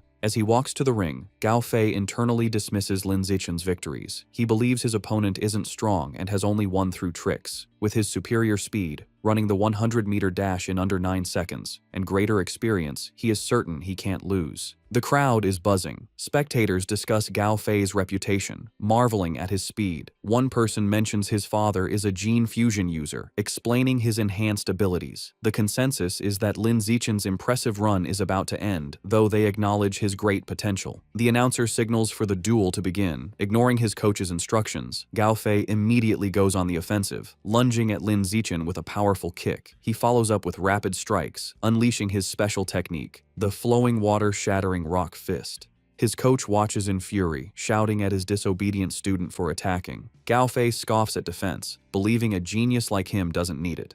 Meanwhile, Lin Zichen, easily evading the blows, finds the technique interesting and decides to learn it on the spot.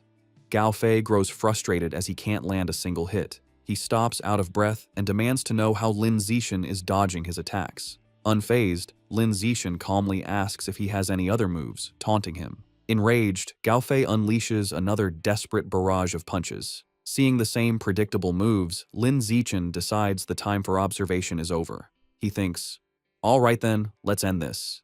He effortlessly dodges the final punch and counters with a single powerful kick to Gao Fei's midsection, ending the match instantly. The crowd is once again left in stunned, speechless silence. The silence is shattered by thunderous cheers from the Shanghai High supporters. Coach Guo and Shen Qinghan are ecstatic, shouting that their Xiao Chen is a beast and celebrating his third consecutive victory. The rest of the tournament proceeds just as easily. The next few opponents are even weaker. He effortlessly defeats each one, and soon he has single-handedly wiped out all 5 fighters from the opposing team. Over the next 2 days, the story is much the same. He continues his dominant performance, taking down 2 more schools by himself. Thanks to his incredible display, he successfully leads Shanghai High to win the championship. He and his team proudly pose with their medals and trophy. However, as he checks his system, his rival count is only 16,000.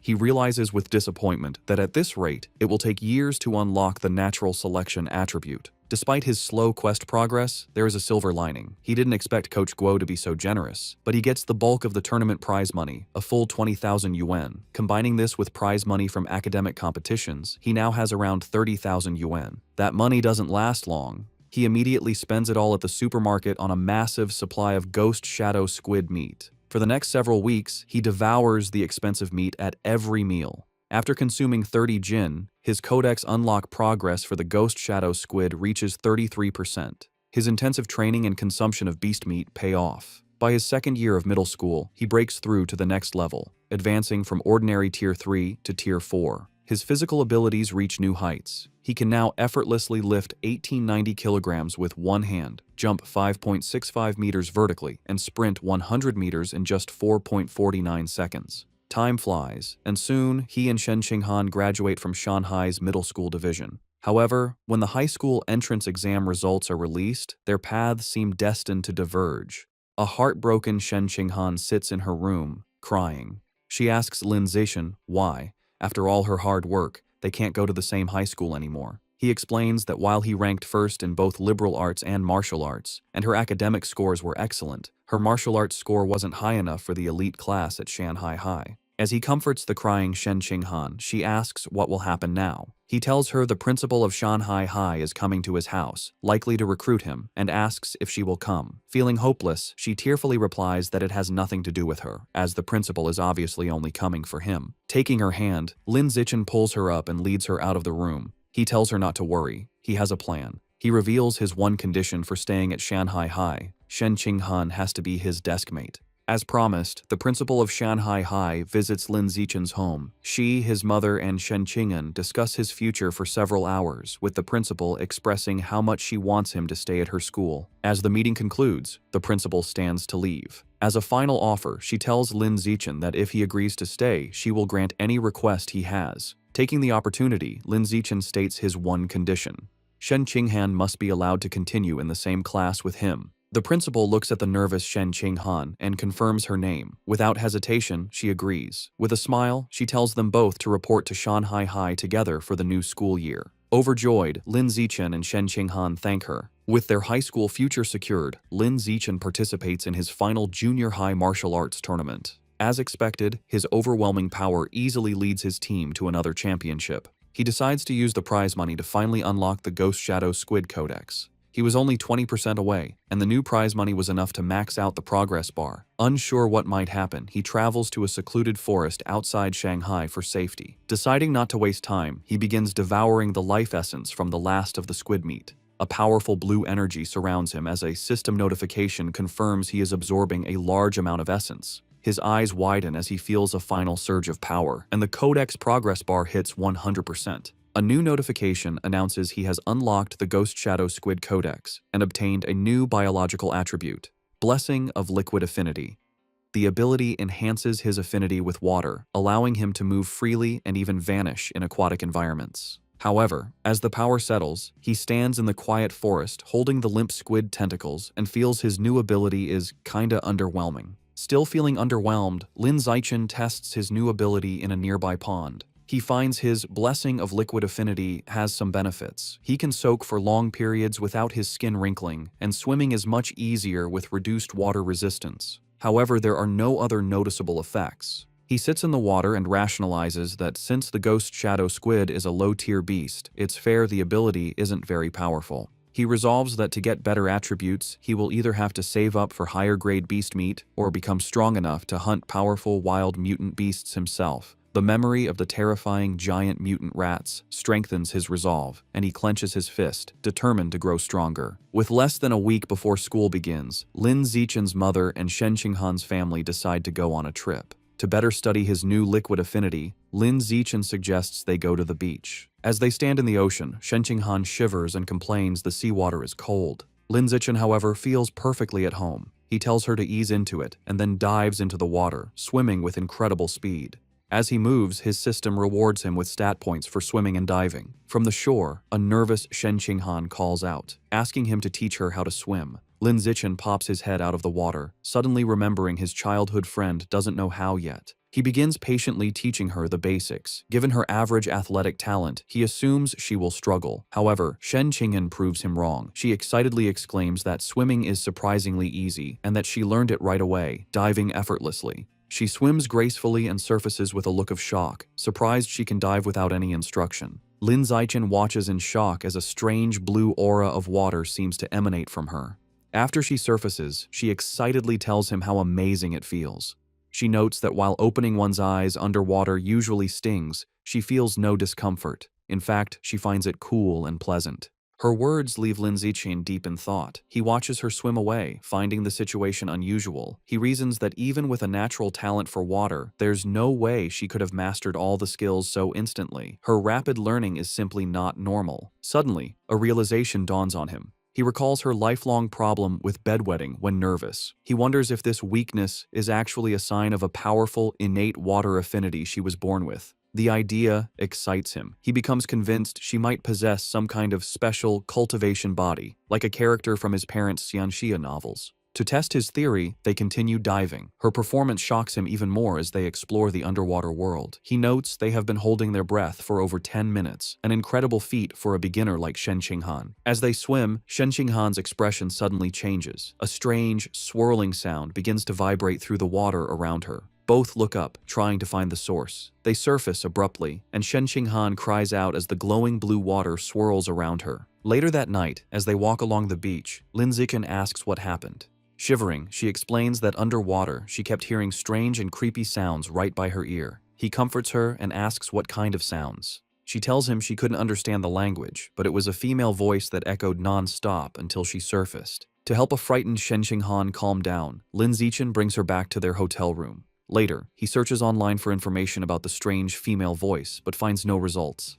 Unsettled and unable to sleep, he uses his restless energy to train. As he performs 1,000 weighted sit-ups, he feels a sudden surge of power. A system notification announces his hard work has paid off. He has advanced to Ordinary Tier 5. Surprised but pleased, he considers his new strength. He realizes that at Tier 5, he is powerful enough to rival a fully grown giant mutant rat. A determined glint appears in his eyes as he clenches his fist, confident that tearing the beasts apart with his bare hands is no longer impossible. Eager to test his new limits, he goes to the empty beach at night. The stat boost is immense. His 100-meter dash time has dropped to a mere 3.64 seconds, and his vertical jump has increased to an incredible 6.98 meters.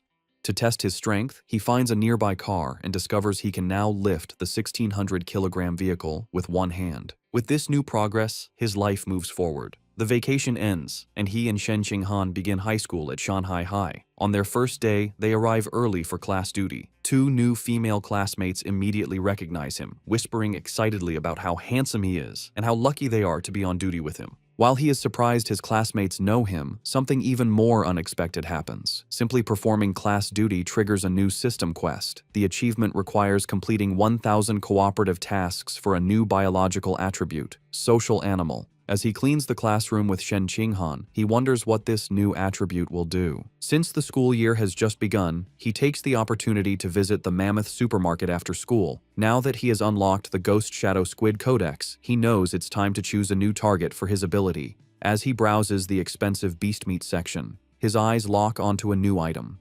In one of the refrigerated cases is the packaged head of a savage giant eagle, priced at 1998 yuan per jin. An eager grin spreads across his face as he picks up the package, making his decision.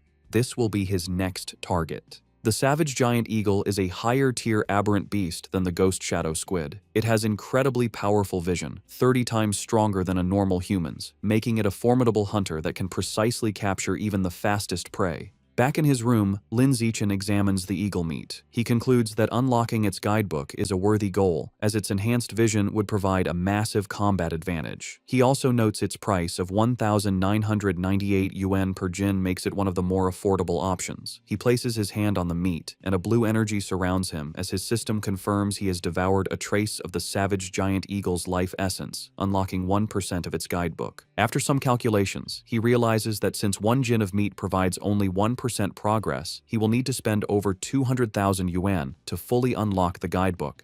He understands that high school tournament prize money is much higher than in middle school. With renewed determination, he decides he must work harder in competitions to earn the money to unlock the Savage Giant Eagle's codex before his second year. With the end of summer vacation, Lin Zichen's high school life at Shanghai High begins. On the first day, the teachers introduce themselves. The martial arts and homeroom teacher, the mechanical modification teacher, the gene fusion teacher, and the wilderness survival teacher. After their introductions, they ask the students to introduce themselves. Several students go first. A girl with long purple hair, Chu Yutong, says her specialty is in the arts. She is followed by an energetic pink-haired girl, Zhong Yijia, who shares her love for anime, cosplay, and sports. Next, a boy named Peng Huoguang says he likes to play video games at home. Soon, it is Shen Qinghan's turn. Being the center of attention makes her extremely nervous. With a blushing face, she manages to say her name is Shen Qinghan, that she enjoys drawing, and asks everyone for their future guidance. Finally, it is Lin Zichen's turn. His introduction is the shortest and most direct. He simply stands and states his name, asking for everyone's support. After introductions, time passes quickly. A new female classmate with brown hair approaches Shen Qinghan, who looks surprised. The girl asks Shen Qinghan for her entrance exam score. Shen Qinghan nervously replies that she scored 709 points, and then asks the new girl, Chu Rui, for her score.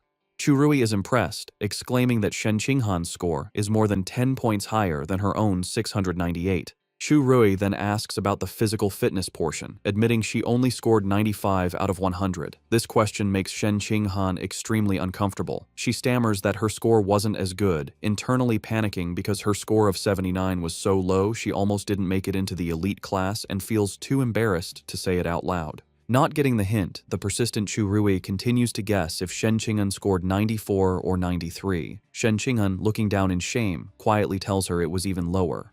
Chu Rui continues guessing scores in the low 90s, making Shen Qinghan even more flustered. Suddenly, a hand slams down on the desk between them, startling Chu Rui. It's Lin Zichen. He smoothly leans in and asks the flustered girl if he can add her on WeChat. Surprised and thrilled that a handsome boy is giving her attention, she eagerly agrees. From her seat, Shen Qinghan breathes a sigh of relief, grateful that Lin Zichen saved her from the awkward conversation. Lin Zichen then turns to another male classmate, Hey You, and also asks to exchange contact information. After adding them, he creates a 4-person group chat. A system notification immediately confirms he has successfully created a group, completing another cooperative task. His progress for the social animal achievement is now at 2 out of 1,000. He reflects that this quest is surprisingly easy. After creating the group chat, the 4 new friends start to get to know each other. He-Yu reveals he is from the neighboring Nanyuan city and comes from a prestigious martial arts family that runs a dojo. He even proudly mentions placing 8th in the Nanyuan City Youth Martial Arts competition.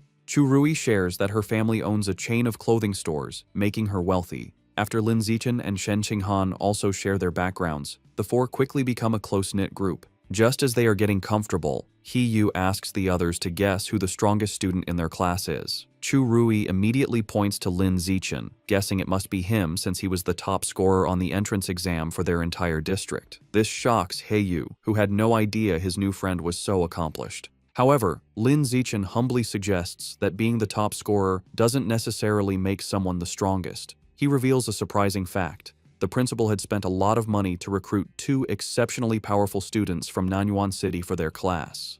He-Yu then points out the 2 students. The first is a boy with blonde hair, Wang Shuojie, the 3rd-ranked student in Nanyuan City, who can run the 100-meter dash in 7.98 seconds. The second is a large, muscular boy, Lu Gang, who has immense natural strength and can easily lift a 300-kilogram barbell with one hand. Shen Qinghan and Churui are both visibly impressed and intimidated. Lin Zichen, on the other hand, remains completely calm. Internally, he scoffs at their achievements, knowing he had surpassed those numbers back in elementary school. Soon, the bell rings again, and the next class is for distributing textbooks. There are 4 main subjects for the semester: martial arts, gene fusion, mechanical modification, and wilderness survival.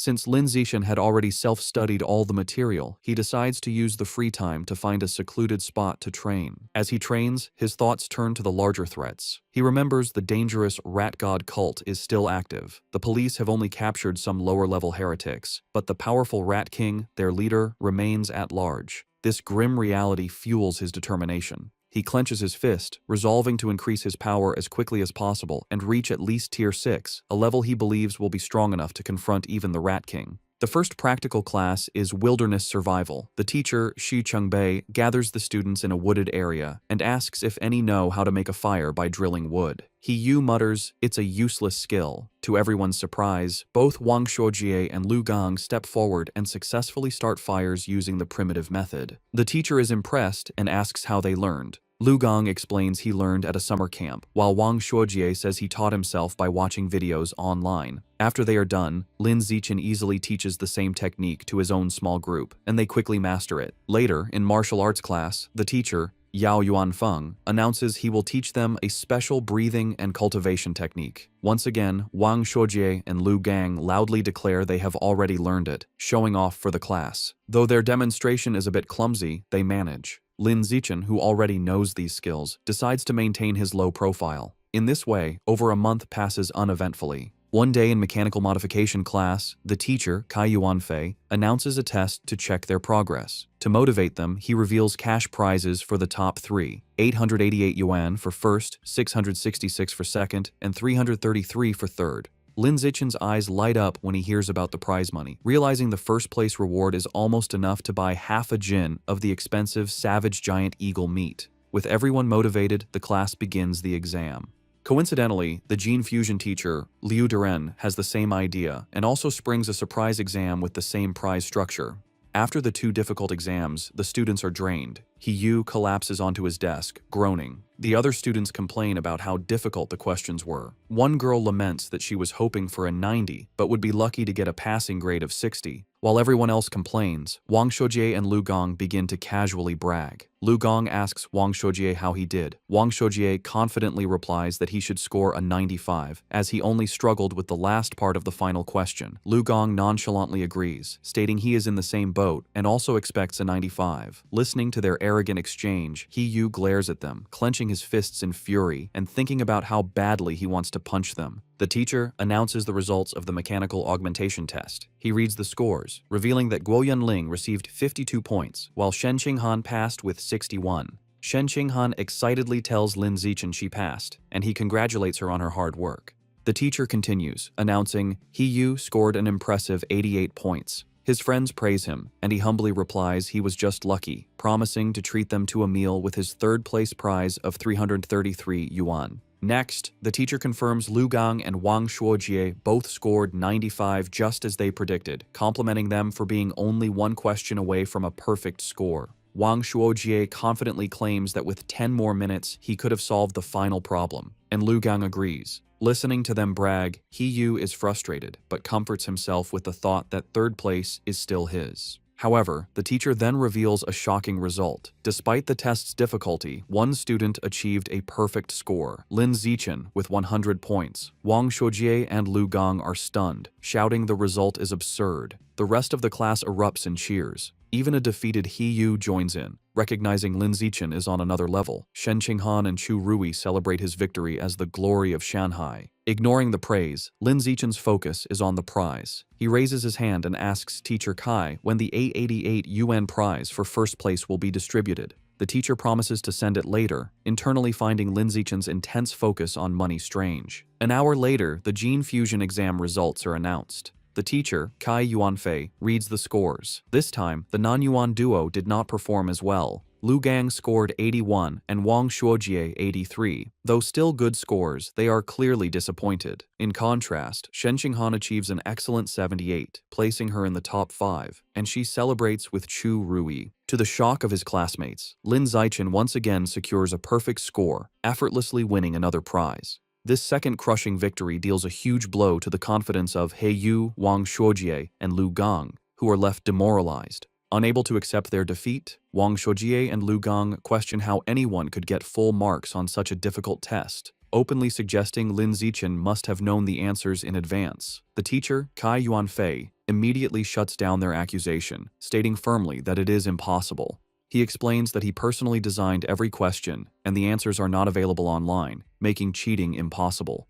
The two are left speechless. Their classmates are not so kind. Yu and Chu Rui laugh, mocking Wang Shuojie and Lu Gang for being sore losers. Yu calls them a disgrace to Nanyuan City, and Chu Rui adds that uncultured, ugly people always cause the most trouble. After lunch, the practical exam for wilderness survival begins. The teacher, Shi Chengbei, explains the rewards are the same, with cash prizes for the top 3. The exam has 3 parts: climbing, swimming, and making fire by friction. Having been beaten in the academic tests, Wang Shuojie tells Lu Gang they must redeem themselves in the practical exams. Lu Gang agrees, and both glare at Lin Zichen, vowing to crush him and wash away their shame. The exam begins with climbing, where speed determines the winner. As expected, Lin Zichen's superior physical abilities allow him to easily dominate. He scales the rock wall with incredible speed, leaving the Nanyuan duo far behind to secure first place. The tree climbing event ends the same. Lin Zichen again takes first, while a defeated Wang Shuojie complains he couldn't even see his shadow. While Lin Zichen excels, he notes his real concern is for Shen Qinghan. As he expected, she struggles with the climbing and finishes last. However, he isn't worried, knowing her true talent is in the water and confident she will regain her confidence during the swimming segment.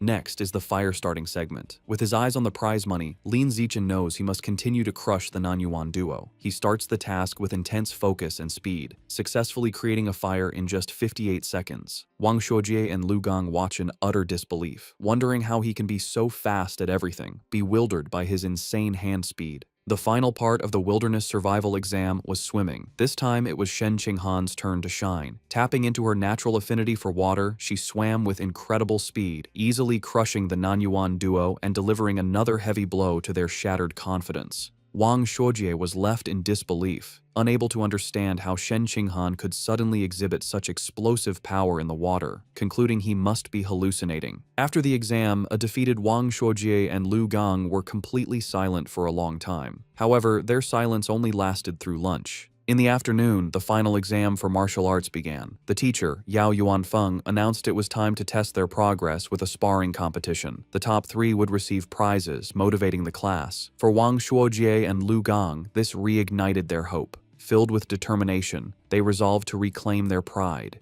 They reasoned this was martial arts class, where physical fitness and combat technique truly mattered. They believed if Lin Zichen was weak in martial arts, his other scores were meaningless. Before sparring, the teacher had everyone do a physical test as a warm-up, measuring their 100-meter sprint, one-hand barbell lift, and vertical jump. Lin Zichen, holding back to avoid being too flashy, still gave an incredible performance. He ran the 100-meter dash in 7.78 seconds and lifted a 330-kilogram barbell with one hand. His vertical jump was 2.18 meters, and he easily took first in all three events, making sure to only slightly beat the Nanyuan duo. They were once again left in utter shock.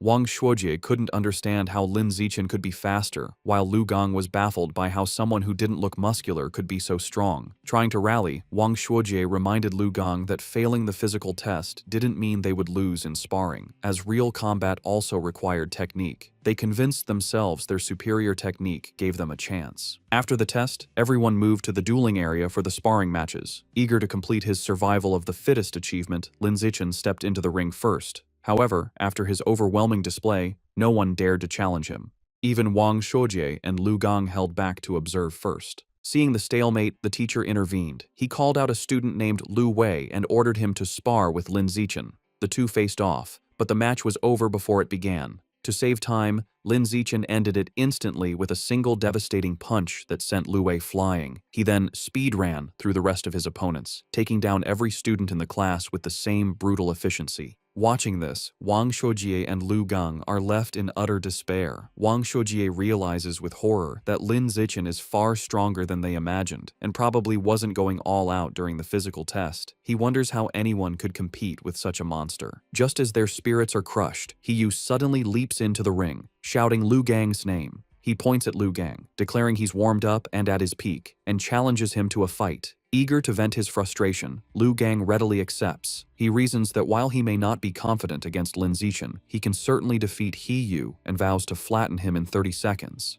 With a battle cry, Hiyu rushes forward, and the two clash in a fast exchange of blows. However, the fight is decided by the clear gap in their power. Lu Gong easily catches Hiyu's kick, uses his superior strength to swing him around, and then hurls him out of the ring. Hiyu crashes hard, defeated and vomiting. Standing victoriously, Lu Gong looks down at his defeated classmate. He offers a backhanded compliment, acknowledging Hiyu's physical technique is the best in their class, but smugly concluding that he is still better. After his victory, Lu Gang turns to see Lin Zichen approaching. Lin Zichen calmly issues a challenge for them to spar. Internally, he sees this as a perfect chance to make progress on his achievement quest. Fresh off his win and brimming with confidence, Lu Gang smirks and accepts, declaring he is not afraid. Lu Gong immediately goes on the offensive with a powerful punch. However, the gap in their abilities is apparent.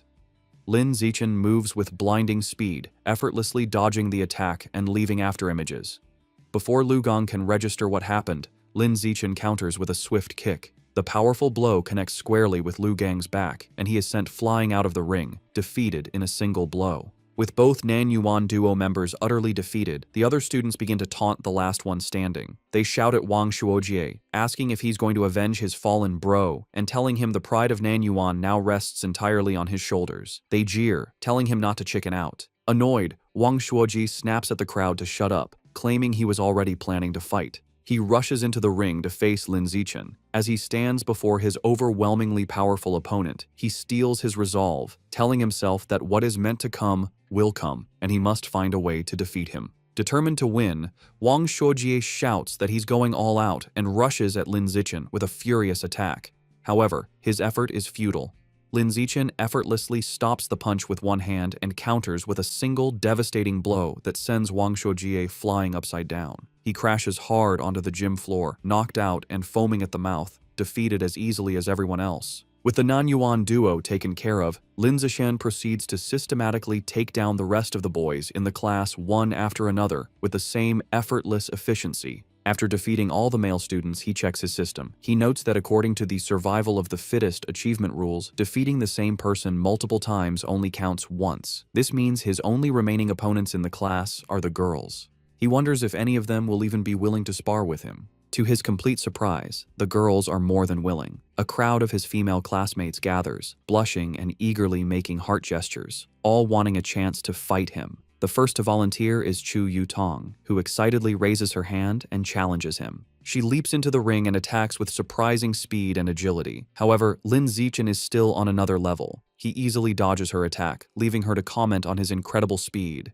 She gracefully lands, disappointed that she came so close but couldn't even grab him. Unexpectedly, after Chu Yutong's defeat, the other girls also volunteer to challenge him one by one. Of course, Lin Zichen holds back considerably when facing the girls. His main goal isn't to hurt them but simply to win the official matches and complete his achievement as quickly as possible. Soon, Lin Zichen finishes sparring with all the girls in his class. While he has successfully defeated every student, he is still far from completing his achievement task. He is a bit disappointed, but his mood quickly changes when his teacher, Yao Yuanfeng, suddenly announces some good news. The teacher praises the class and tells them that as elite students, they must learn to challenge those above them. He then announces that in 1 month, their class will challenge the strongest regular class in the second year, and he expects them to be ready. Lin Zichen, who was just feeling frustrated about the lack of opponents to speed up his survival of the fittest achievement, is overjoyed. A new match has been delivered right to his door, a true blessing. After the teacher dismisses the class, a newly humbled Lu Gang approaches Lin Zichen. He admits he had underestimated the school and declares that from now on, he will consider Lin Zichen his rival for the next 3 years. Lin Zichen realizes that with the teacher's plan to constantly challenge other classes, completing his achievement within a year might not be impossible. Wang Shuojie also confronts him, vowing to wash away the humiliation of his defeat before they graduate. Lin Zichen, however, is more focused on the practical benefits. He calculates that he has earned over 3,000 yuan from the exam prizes alone. This excites him, as he can now use this money to buy more beast meat. He clenches his fist, completely ignoring the non-yuan duo, who are left fuming at his arrogant dismissal.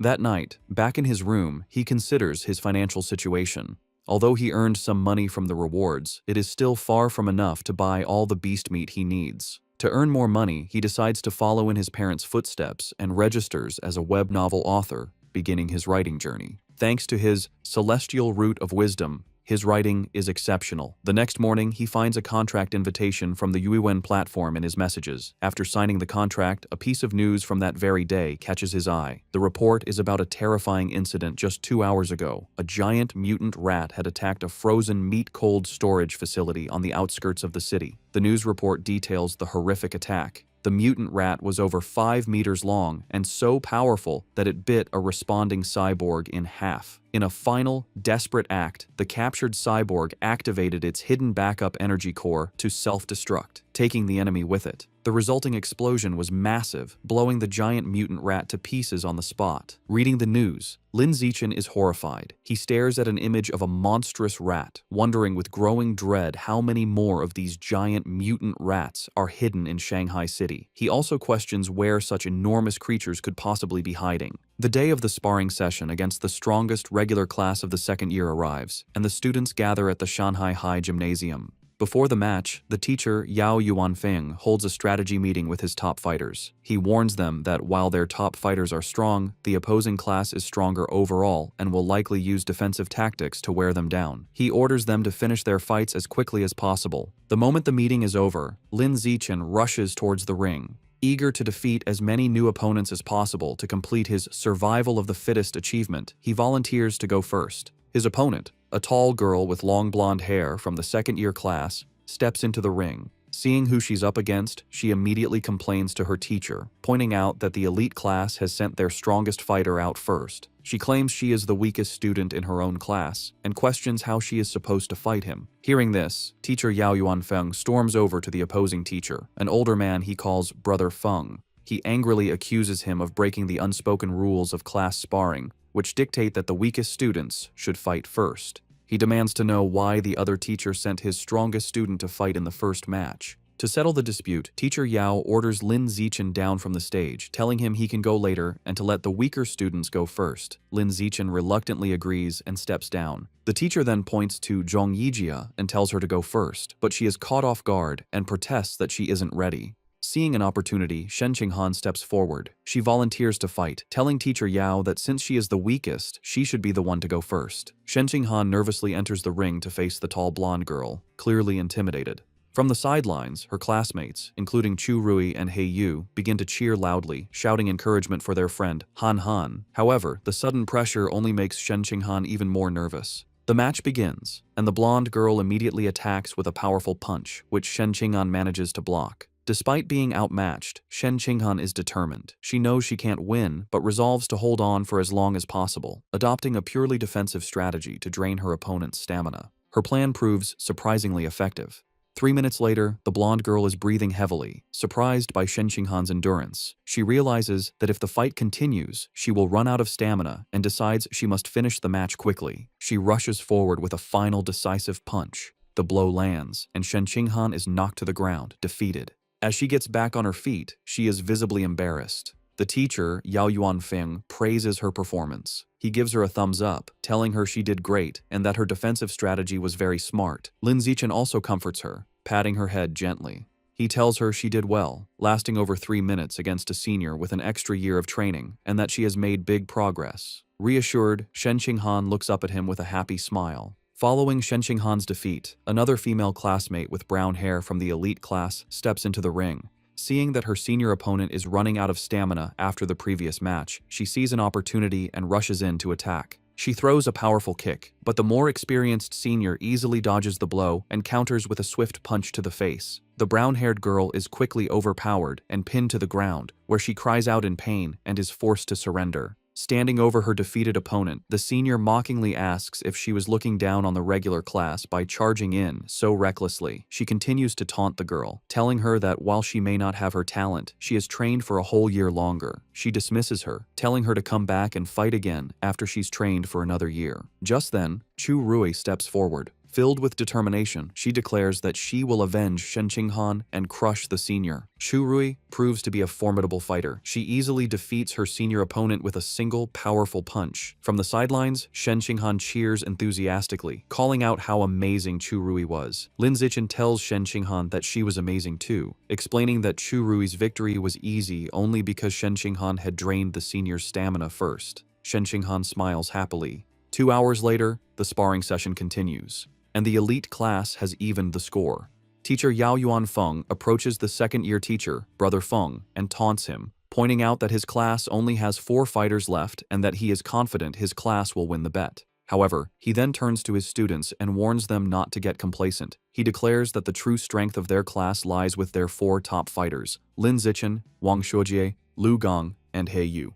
The real showdown is just beginning. Following his teacher's declaration, He Yu is ordered to go up next. He cracks his knuckles with a determined look and enters the ring with a dramatic, ground-pounding pose. He strikes a fighting stance and theatrically asks his senior opponent if he is prepared to face his fists, which he claims are thirsty for battle. The senior, a boy with brown hair, smirks and tells He Yu not to be so childish and overly dramatic. Annoyed, He Yu immediately attacks with a swift kick, sending the senior crashing to the ground in defeat. Standing over his fallen opponent, He Yu mocks him, questioning where he got the confidence to act so tough with such a low skill level and calling him trash. Just as He Yu celebrates his victory, another, more formidable senior with purple-tinged hair stomps into the ring.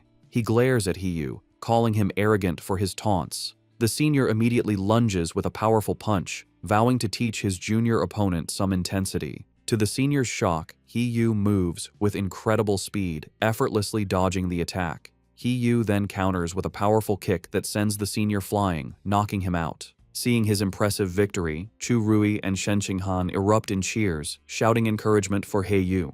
Fueled by his success, He Yu goes on an incredible winning streak, defeating several more opponents in quick succession. After taking down 5 consecutive fighters, He Yu stands exhausted, breathing heavily. Despite his fatigue, he puts on a brave face and defiantly shouts for the next opponent, boasting he can still take on 10 more. However, it's clear he is running out of stamina. His impressive run ends when he is defeated by his 6th opponent. With He Yu eliminated, the situation looks dire for the elite class. They are now down to their last 3 fighters, while the second-year class still has 13 members remaining. With He Yu defeated, Wang Shuojie is next. He unleashes his full power, going on an incredible winning streak and single-handedly defeating 10 opponents in a flurry of furious kicks and punches. However, the long series of battles takes its toll. During his 11th match, Wang Shuojie finally runs out of stamina and is defeated. Following him is Lu Gang, who quickly dispatches 2 more of the opposing team's top fighters in less than 10 minutes. With their opponents now down to their last fighter, teacher Yao Yuanfeng smugly suggests that the second-year teacher, Brother Feng, should just surrender. Brother Feng, however, remains unfazed. He smirks and calls forth his final student, Wang Jinhei, telling him it is his turn. A new challenger steps forward, an enormous, overweight student who towers over Lu Gang. Despite his opponent's intimidating size, Lu Gang is not impressed. Dismissing him as just a slightly larger fatty, he rushes into attack, confident he can beat him. He lands a powerful punch on Wang Jinhei's massive belly, but to his shock, the blow has no effect. He feels as if he just punched solid rubber. He tries again, unleashing a rapid barrage of punches, but all his attacks are harmlessly absorbed by his opponent's thick layer of fat. Soon, Lu Gang is left panting and exhausted, realizing his attacks are useless. His opponent, who has not moved an inch, looks down at him with a calm expression. He asks if Lu Gang is finished, because now it is his turn. Before Lu Gang can react, Wang Jinhei grabs him by the neck with incredible strength. With a single, effortless motion, he throws Lu Gang out of the ring, securing the victory and leaving the elite class with only one fighter remaining. Stunned by such a powerful fighter, teacher Yao Yuanfeng exclaims that he doesn't remember the second-year class having such a strong student. The opposing teacher, Brother Feng, smirks and explains that Wang Jinhei is a new transfer student who just arrived this semester. He then smugly reminds teacher Yao about their bet, telling him it looks like he is going to lose and will have to buy dinner for the entire opposing class. Realizing he has been tricked by his rival's secret weapon, teacher Yao clenches his fist in frustration, worried that not even Lin Zichen can defeat this monster. Despite his doubts, he puts on a brave face for his last student. He places a hand on Lin Zichen's shoulder and tells him it's his turn, encouraging him to just do his best and not worry too much about winning, as the experience will be valuable. Lin Zichen simply smiles and reassures his teacher that he will win, leaving the man speechless. As Lin Zichen steps into the ring, Wang Jinhei looks down at him, unimpressed. He dismisses his opponent as looking rather weak to be his class's final ace. From the sidelines, Shen Qinghan, Chu Rui, and the other girls from the elite class shout insults at Wang Jinhei, calling him an arrogant fatty and cheering for Lin Zichen to teach the dead pig a lesson. Annoyed by the taunts, Wang Jinhei decides to offer a handicap. He tells Lin Zichen he will stand still and allow him 10 free hits. He explains that he doesn't want Lin Zichen and his little fangirls to complain later that he was just bullying a smaller opponent. Lin Zichen happily accepts the offer. Wang Jinhei tells him to come at him with his full power. Without hesitation, Lin Zichen unleashes a single, devastating punch to his opponent's massive stomach. The force of the blow is so immense that it sends the enormous Wang Jinhei spinning through the air before he crashes hard onto the floor, knocked out cold. Both classes are left in stunned silence, which is quickly broken by a massive, tearful cheer from the elite class as they celebrate Lin Zichen's incredible victory. A few moments later, Wang Jinhei slowly begins to regain consciousness, completely disoriented. He groggily wonders where he is and what just happened, muttering that the outcome was completely illogical and unscientific. After Lin Zichen's victory, the second-year teacher approaches Yao Yuanfeng, the elite class's teacher. He remarks on how powerful Lin Zichen was, comparing his one-punch victory over Wang Jinhei to a former prodigy named Wu Tiancheng. Yao Yuanfeng replies that while Lin Zichen is strong, he isn't at Wu Tiancheng's level yet, explaining that Wu Tiancheng was a monster who terrified the principal as a first year. Overhearing the name, Lin Zichen walks over and asks his teachers who Wu Tiancheng is. Yao Yuanfeng excitedly explains that Wu Tiancheng was a legendary student from a few years ago. As a first year, he single-handedly defeated the entire third-year elite class, shocking the school leaders. The teacher continues by listing Wu Tiancheng's incredible stats as a first year, a 100-meter dash in 6.12 seconds, a 3.96-meter vertical jump, and a 650-kilogram one-handed barbell lift. He asks Lin Zichen if he is impressed. Lin Zichen smiles nervously and admits he is a little impressed. However, he internally thinks Wu Tiancheng's feats were only on par with the strength he possessed during his 6th grade summer vacation. That night, the class celebrates their victory at a restaurant. Teacher Yao Yuanfeng holds up a soda for a toast. He joyfully announces that because Lin Zichen secured their win, the second-year teacher had to honor their bet and pay for everyone's feast. The entire class raises their glasses, cheering for Lin Zichen's performance. During dinner, Lin Zichen is surrounded by his classmates, including Heiyu and Chu Rui. Now famous in school, they are all eager to know his training secrets and add him on WeChat. Lin Zichen finds this new attention a bit strange. Amidst the chaos, he observes that Shen Qinghan hasn't changed. Worried he won't be able to eat, she quietly puts food on his plate. During the celebration, Shen Qinghan suddenly gets a shocked expression. Looking flustered, she quickly tells Lin Zichen she needs to go to the restroom and rushes away. As she leaves, Lin Zichen notes that while some things change, her urge to pee when nervous or excited has remained the same. In the restroom, two of their female classmates are gossiping. One complains about how Shen Qinghan fawns over Lin Zixin like a maid, always pouring his drinks and peeling his shrimp. The other agrees, questioning how someone with Shen Qinghan's lack of strength could have gotten into the elite class if not for being his sycophant. She cruelly adds that their relationship won't last, as the difference in their abilities is destined to drive them apart. Unseen, Shen Qinghan overhears their entire conversation and is visibly hurt. However, instead of hiding, she confronts them. With newfound determination, she firmly tells the startled girls that she is not a sycophant, she is his childhood friend. Later that evening, as they walk home, Lin Zixin notices she seems dejected and asks if something is wrong. Looking down sadly, Shen Qinghan confides in him.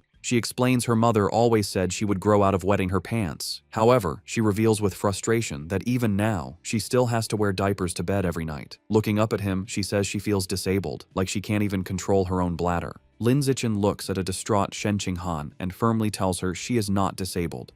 He gently places his hands on her shoulders to comfort her, explaining that her inability to control her bladder is actually a superpower that hasn't fully developed yet. Shen Qinghan looks up with wide, hopeful eyes, questioning if it's really a superpower. Lin Zixin confirms it, telling her that her natural talent in the water is a manifestation of this power. Intrigued, Shen Qinghan asks if his own amazing abilities are also because he has a superpower. Lin Zixin confidently replies that yes, just like her, he also has a superpower. Excited by the idea, Shen Qinghan wonders what kind of power she might have. Lin Zixin reassures her it will definitely be a very powerful one. However, their path is blocked. A special team in protective gear is cordoning off a building, and an officer with a megaphone instructs the public to stay back while they exterminate rats. Their attention is drawn to the chaos inside. A man in an apron frantically swings a broom at a swarm of large rats, trying to fend off the exterminators. He screams at the officers to stop, pleading with them not to kill his brothers. His face twists in agony and rage as he continues to scream. Consumed by fury, the man charges at the officers, yelling that he will fight them to the death. Watching the scene, Shen Qinghan asks Lin Zixin if the man has gone crazy. Lin Zixin agrees, suggesting he might be mentally ill, though he finds the situation pitiful. He tells her that's just how some people are and that they should go home. Later that night, at Lin Zixin's house, he and his parents are watching a troubling news report. The anchor announces that a young female teacher went missing last week and is still not found. His mother, Zhang Wangshan, expresses her alarm, noting this is the fourth young woman to disappear this month. His father, Lin Yansheng, corrects her, stating it is the fifth. The report continues, showing photos of the missing women, all young and attractive. It issues a public warning for young women to avoid going out alone at night. Worried, Zhang Wangshan tells her son he must not let Shen Qinghan go anywhere by herself. Lin Zixin smiles and promises to look after her. Meanwhile, at a public security office in Shanghai City, the man from the market has been taken into custody. A doctor in a lab coat is speaking with a police officer. The officer asks for the doctor's opinion, wondering if the man is mentally ill. The doctor replies he isn't certain, explaining that he has tried to communicate with the suspect, but the man has remained completely silent. The officer finds this strange, saying the man was screaming non-stop at the market earlier. Suddenly, the officer's eyes widen with a terrifying realization. Both he and the doctor whip their heads around to look at the man, who is now hunched over, surrounded by a dark, menacing aura. Before their horrified eyes, the man begins to transform, mutating into a monstrous, giant, aberrant rat. As the creature grows, the terrified officer screams into his radio, frantically calling for backup and requesting a cyborg team, yelling that the person in the interrogation room is turning into a giant, aberrant beast. The giant, aberrant rat rampages. A police squad opens fire, but the bullets barely slow it down. As the officers retreat, a female officer reports that headquarters confirmed all cyborgs are deployed on other missions. The director adds grimly that support won't arrive for 10 minutes and their ammunition won't last that long. Realizing they can't fight it head-on, the director orders his team to their car. Their new plan is to lure the monster into the suburbs to buy time. The female officer jumps into a police van and starts the engine, while another officer braces himself inside. They speed through the city with the giant rat in hot pursuit, leaping between buildings. The female officer urges them to go faster to give the cyborgs more time. The van races up a mountain road and into a tunnel, but the beast is relentless. It closes the distance with a terrifying roar, its massive tooth-filled maw open. The monster slams into the back of the van, causing it to lose control, flip violently through the air, and crash. Inside the overturned van, the female officer hangs upside down, injured. With a look of despair, she thinks that in the end, they still couldn't make it. Just as the giant aberrant rat roars in triumph over the wrecked van, a massive explosion engulfs it. Help has arrived. A female cyborg with short purple hair and sleek armor. Hovering in the air, she locks on and unleashes a barrage of powerful purple missiles. The projectiles slam into the monster, creating a series of fiery explosions as she gives the command to kill. After the smoke clears, the cyborg lands on the crater-filled road. She finds a large tunnel and realizes the rat escaped by digging its way out, noting the beasts seem to be getting smarter. However, she sees shredded flesh and blood on the ground and concludes the creature is seriously injured and couldn't have gotten far. She decides she has a good chance to track it down. The scene shifts to the city skyline at 3 a.m. In his room, Lin Zichen is at his computer, not training, but writing. He reflects on his progress as a web novel author. He has written daily for over half a month, and his novel is now nearly 200,000 words.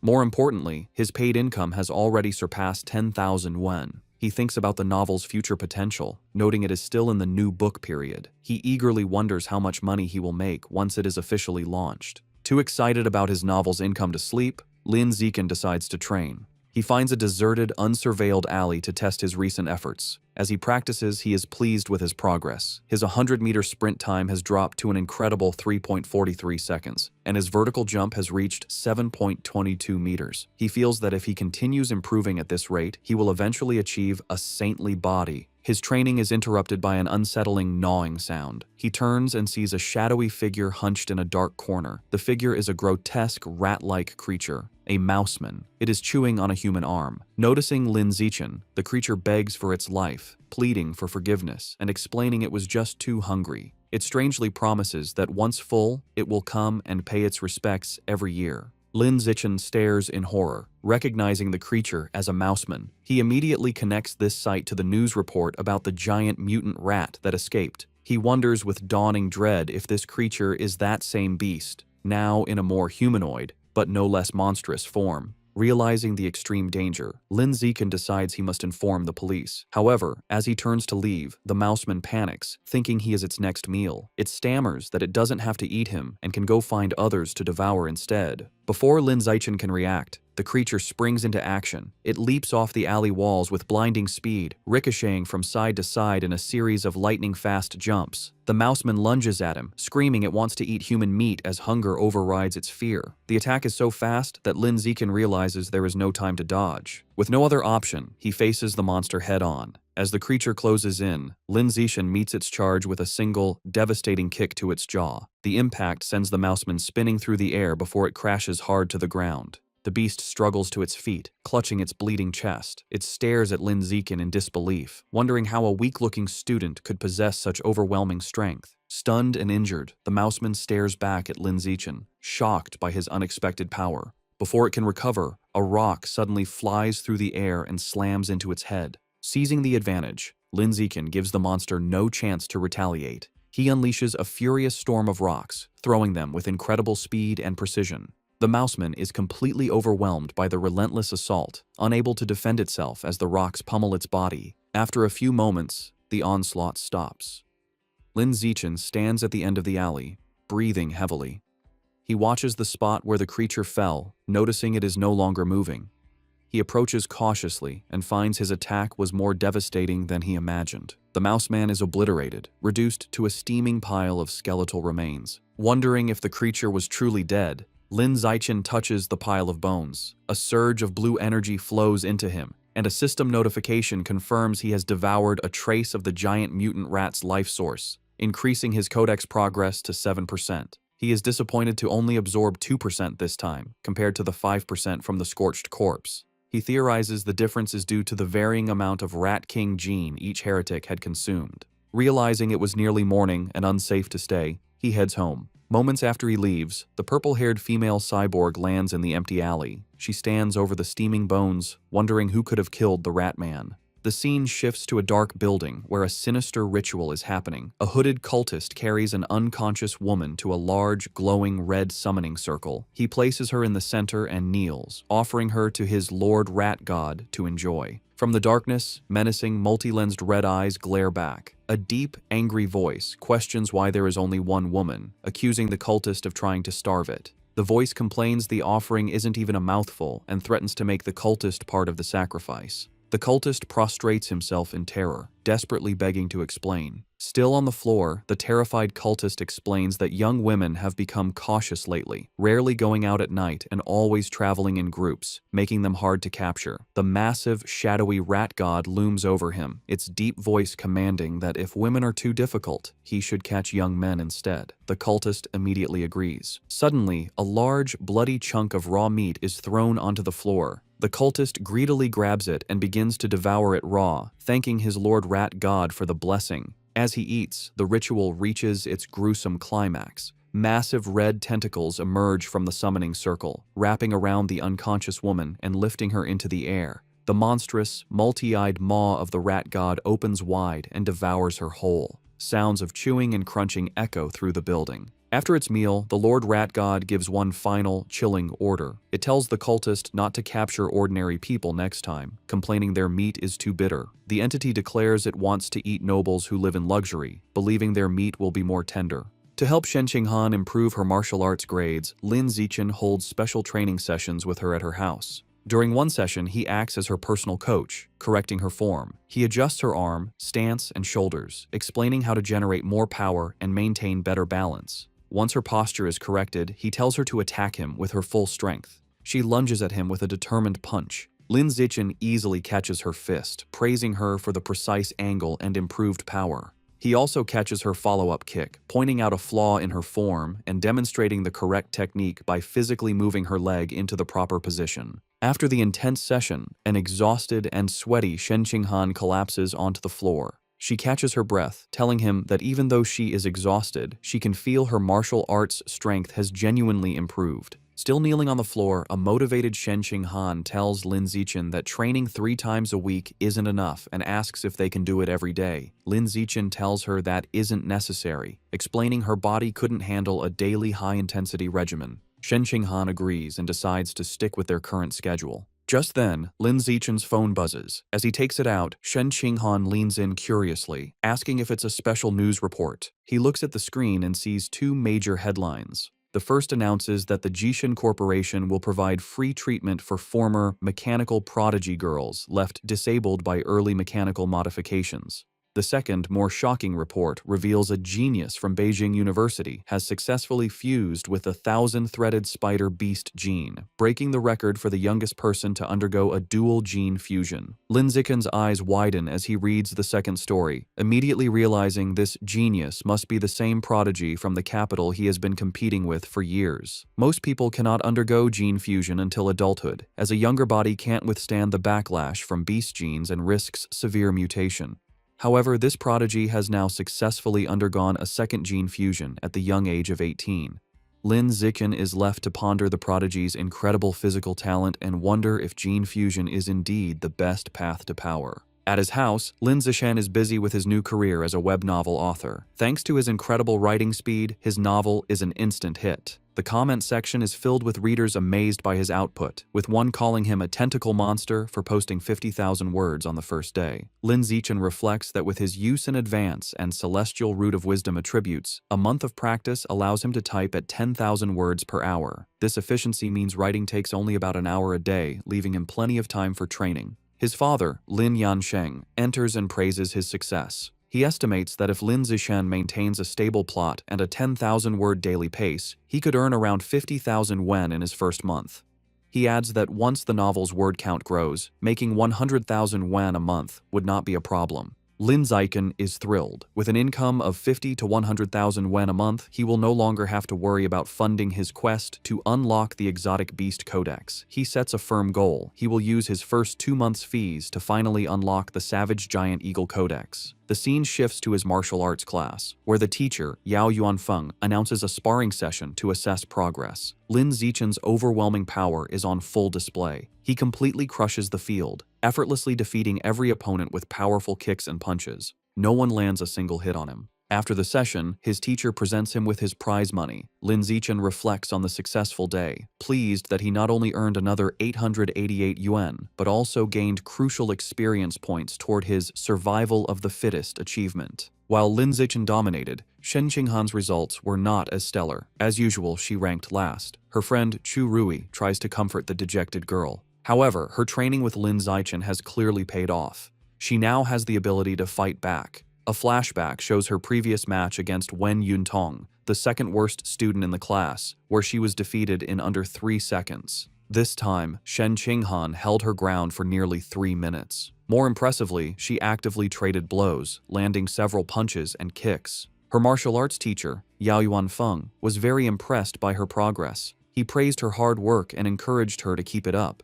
With the sparring session concluded, the teacher gathered the class and made a new announcement. He declared that in 1 month, their class would challenge the elite class of the second years, setting an ambitious goal for them to take down every student except for their top 3 fighters. The class roared back in confident agreement. The teacher was pleased with their fighting spirit. A month passes quickly. Lin Zichen's web novel has been a massive success, and he checks his bank account to see a balance of 89,000 yuan. With his new funds, he immediately heads to the supermarket to finally buy the beast meat he needs. He tells the female employee at the counter he would like to purchase some savage giant eagle meat. The employee informs him of a special promotion. If he buys 100 jin all at once, he will receive a 5% discount. After a moment of thought, Lin Zichen decides to hold off on the purchase for now. He concludes it would be more strategic to wait until he has saved up enough to buy all 100 jin at once to take advantage of the discount, figuring he will likely have enough by the following month. The next day at school, Shen Qinghan excitedly tells Lin Zichen the cafeteria has a new stir-fry counter, and she has heard the chef's dishes are delicious. He agrees to go with her. They arrive at the counter, where several chefs are busy, and both are impressed by the amazing aroma. After getting their food, they sit down at a table. Lin Zichen comments that it was a good thing they arrived early, as a long line has already formed.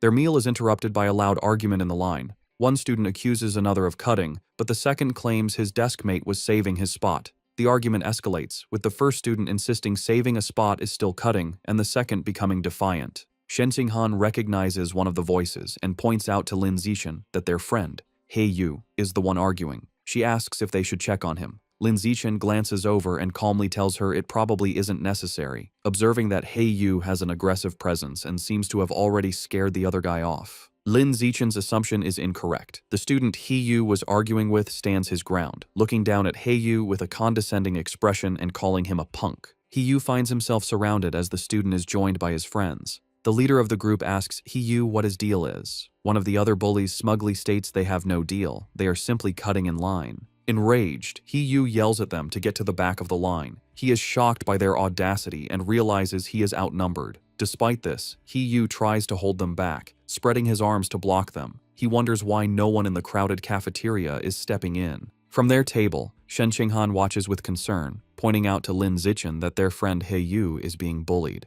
Just as the bullies are about to push past He Yu, a hand clamps down on the leader's shoulder. It is Lin Zichen, his face shadowed and intimidating. He calmly tells the student to please line up properly. The bully turns around and confronts Lin Zichen with a smirk, defiantly asking what he can possibly do about it if he refuses. Instead of escalating the fight physically, Lin Zichen responds with a sly grin. He pulls out his phone and coolly informs the bully that he will report him. The bully leader scoffs at the threat, calling reporting shameful. With He Yu smirking beside him, Lin Zichen coolly retorts that he finds cutting in line even more shameful. Unwilling to be reported, the group of bullies gives up and walks away in frustration. The scene shifts to a luxurious villa in a wealthy district of Shanghai City, where the rat god cult is holding a secret meeting. Their leader, a man in a black hooded robe, sits on a throne-like chair and addresses his followers. He announces that one of their members, Sha Qiang, is dead, explaining that he went crazy at the market and was killed after provoking the security squad. Another cultist mutters that it is good riddance. The leader then introduces a new young man who will be taking Sha Qiang's place. He relays a new, chilling order from their Lord Rat God.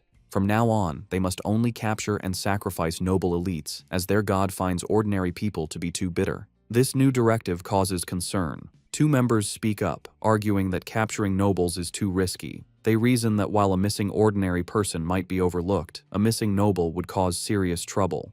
The cult leader suggests they target the sons of rich but powerless merchants to lower the risk.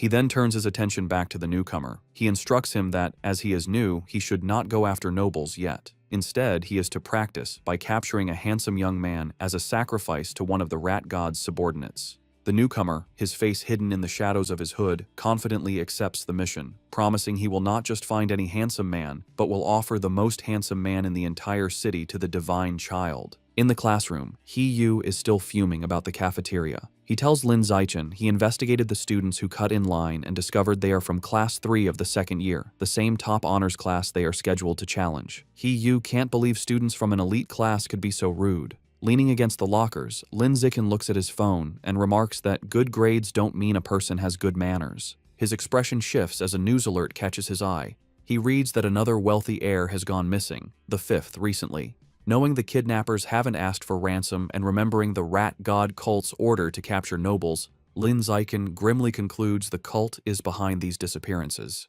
The day of the competition arrives, and students gather in a large gym with 2 fighting rings. Tension between the classes is high, as the students who bullied Yu glare at him, and Yu makes a defiant gesture in return. After both classes warm up, the sparring matches begin. Just as she did last time, Shen Qinghan takes the first fight. Her opponent, a senior from the honors class, immediately attacks with a fierce kick. Shen Qinghan blocks the strike, but the senior's power is too great. Her defense is broken, and she is knocked to the ground, defeated. The senior is formidable, as other first-year girls, including Chu Rui, are also swiftly defeated one by one without landing a single hit. The first year's losing streak is broken when a muscular, short-haired girl defeats the senior with a powerful kick. However, this victory is short-lived. The next senior, a girl with long red hair, immediately seizes control. She is an overwhelming opponent, defeating 9 first-year students in a row in less than 10 minutes, including 3 boys. The first-year class is now down to its last 4 fighters: Lin Zichen, Wang Xiujie, Lu Gang, and Yu. The situation is bleak, as the second-year honors class has only lost 5 students, all girls. A staggering 36 of their students, none of them boys, have yet to fight. Their teacher, Yao Yuanfeng, clenches his fist, feeling the gap in strength is hopeless. With limited options, Yao Yuanfeng tells Yu it is his turn, asking if he can take out the 6 remaining girls on the opposing team. Yu confidently agrees, declaring it will be easy, particularly motivated by fighting more attractive female seniors. True to his word, Yu handles the matches with ease and successfully knocks all 6 remaining girls out of the ring. With the female fighters defeated, the second-year class's first male student enters the ring with a threatening stomp. He strikes a menacing pose and asks Yu if he is ready to die. Yu retorts that his opponent has no manners. Recognizing the student as a bully from the cafeteria, Yu believes he's a pushover and sees a perfect chance for revenge. Yu's confidence is misplaced as the bully rushes him with surprising speed. Before Yu can react, the senior lands a powerful punch to his stomach. Yu collapses to his knees, stunned. The bully taunts him for being weak and tells him to admit defeat. Enraged, Yu struggles to his feet and throws a punch, but his opponent easily dodges and counters with a swift kick that sends Yu flying out of the ring, defeated. Lying on the ground, Yu realizes with pain that his opponent's strength is far from the lowest among the boys, and curses himself for letting his guard down. Having defeated Yu, the senior bully turns to Lin Zichen, who is standing by the ring. He mockingly asks if Lin Zichen still wants to medal and challenges him to a fight. Lin Zichen gracefully leaps into the ring, internally noting that he was hoping for this chance. His classmates erupt in cheers, shouting for their brother Chen to crush his opponent and avenge Yu for his shameful behavior. The match begins, and the bully, Qi Yue, rushes at Lin Zichen with a high kick. Lin Zichen, however, is unfazed. He effortlessly blocks the kick with one hand, then grabs Qi Yue's leg and slams him headfirst into the ring floor with incredible force. The impact knocks Qi Yue out cold. Lin Zichen stands over him for a moment before casually kicking his unconscious body out of the ring. The second-year students are in stunned disbelief. One points out that Qi Yue is one of the top 5 strongest fighters in their class, yet he was taken out instantly. They can't comprehend how a junior could be so powerful. Watching from the sidelines, their teacher Yao Yuanfeng concludes that Lin Zichen must be hiding a great deal of his true power. Lu Gang and Wang Xiujie are equally horrified, wondering if he is even human. Lin Zichen turns to the remaining second-year male students and calmly asks who's next. Their faces contort in fear, terrified by the display. 30 minutes later, the outcome is decided. All 29 remaining students from the second-year class lie defeated. Standing over the last opponent, Lin Zichen wonders about his progress toward his survival of the fittest achievement. A A system notification informs him his total count of opponents eliminated is now 119 out of 1,000.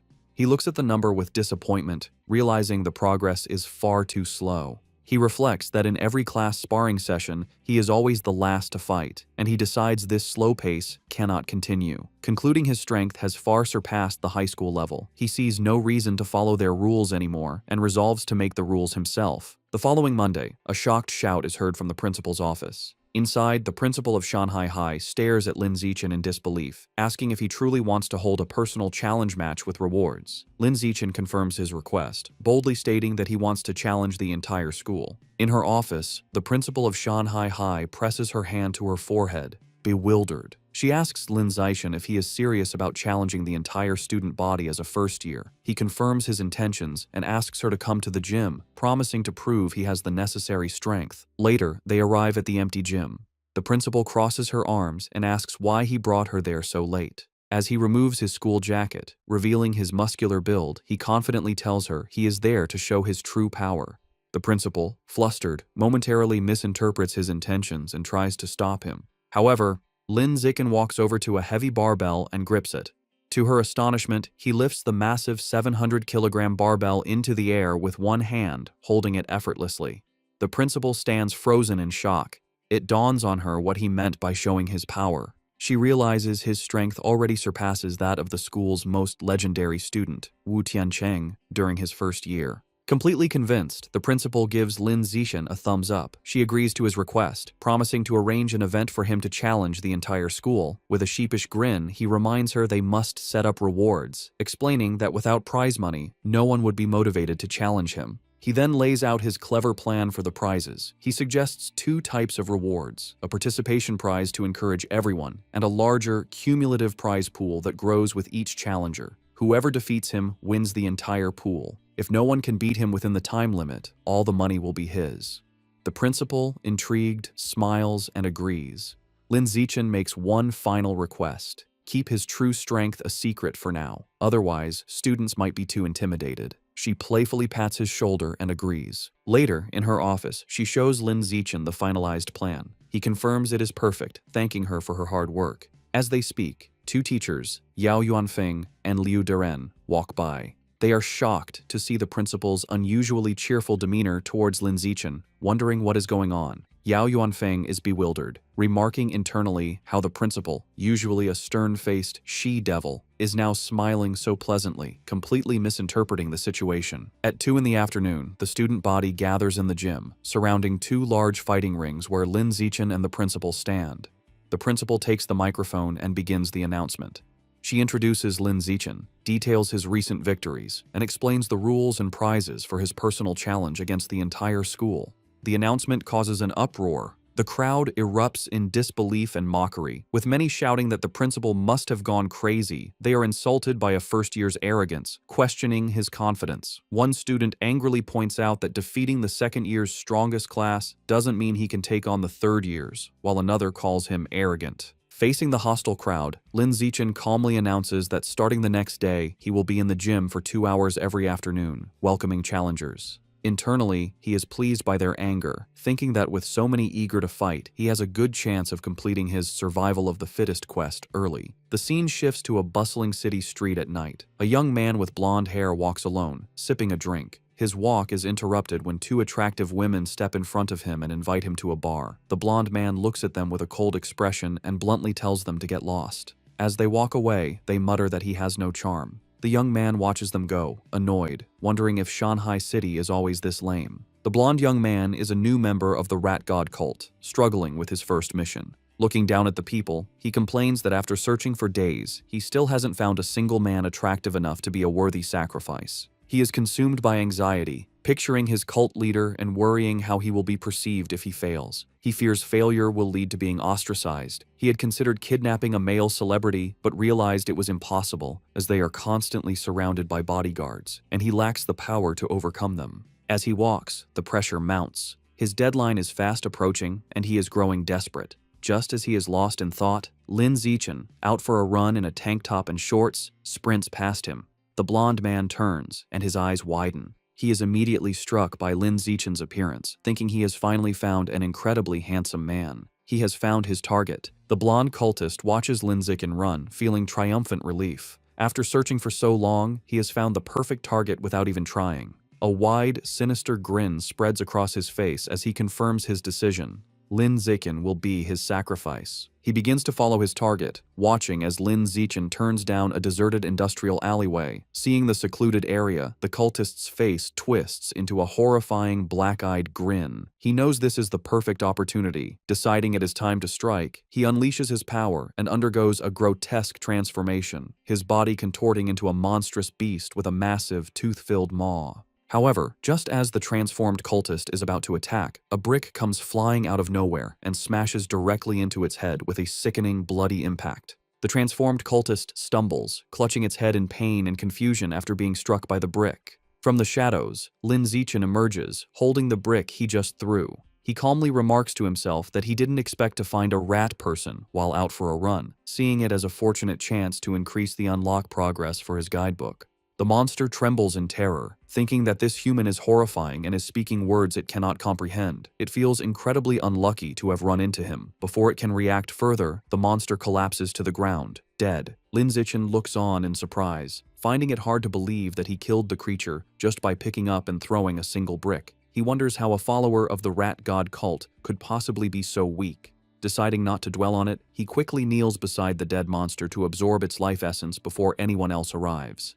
A system notification appears, confirming he has devoured a trace of the giant mutant rat's life essence and that his guidebook progress has increased to 8%. He looks at the result with disappointment, noting that it only went up by 1%. He concludes that the pathetically low amount of essence is why this particular rat person was so weak. Thinking about his safety, Lin Zichen decides that he won't be coming out for night runs for a while. He knows that not all of the cult's followers are this weak. Some of the more powerful members have incredibly strong bodies after transforming, durable enough to even withstand firearms. The next morning, Lin Zichen is at home when he sees a shocking news report on television. He learns that at 3 o'clock that morning, the Municipal Public Security Bureau, in cooperation with a chemical tutor from Shanghai University, successfully wiped out the rat god cult. The report explains that the tutor is a high-level gene fuser who single-handedly defeated the monstrous Rat King.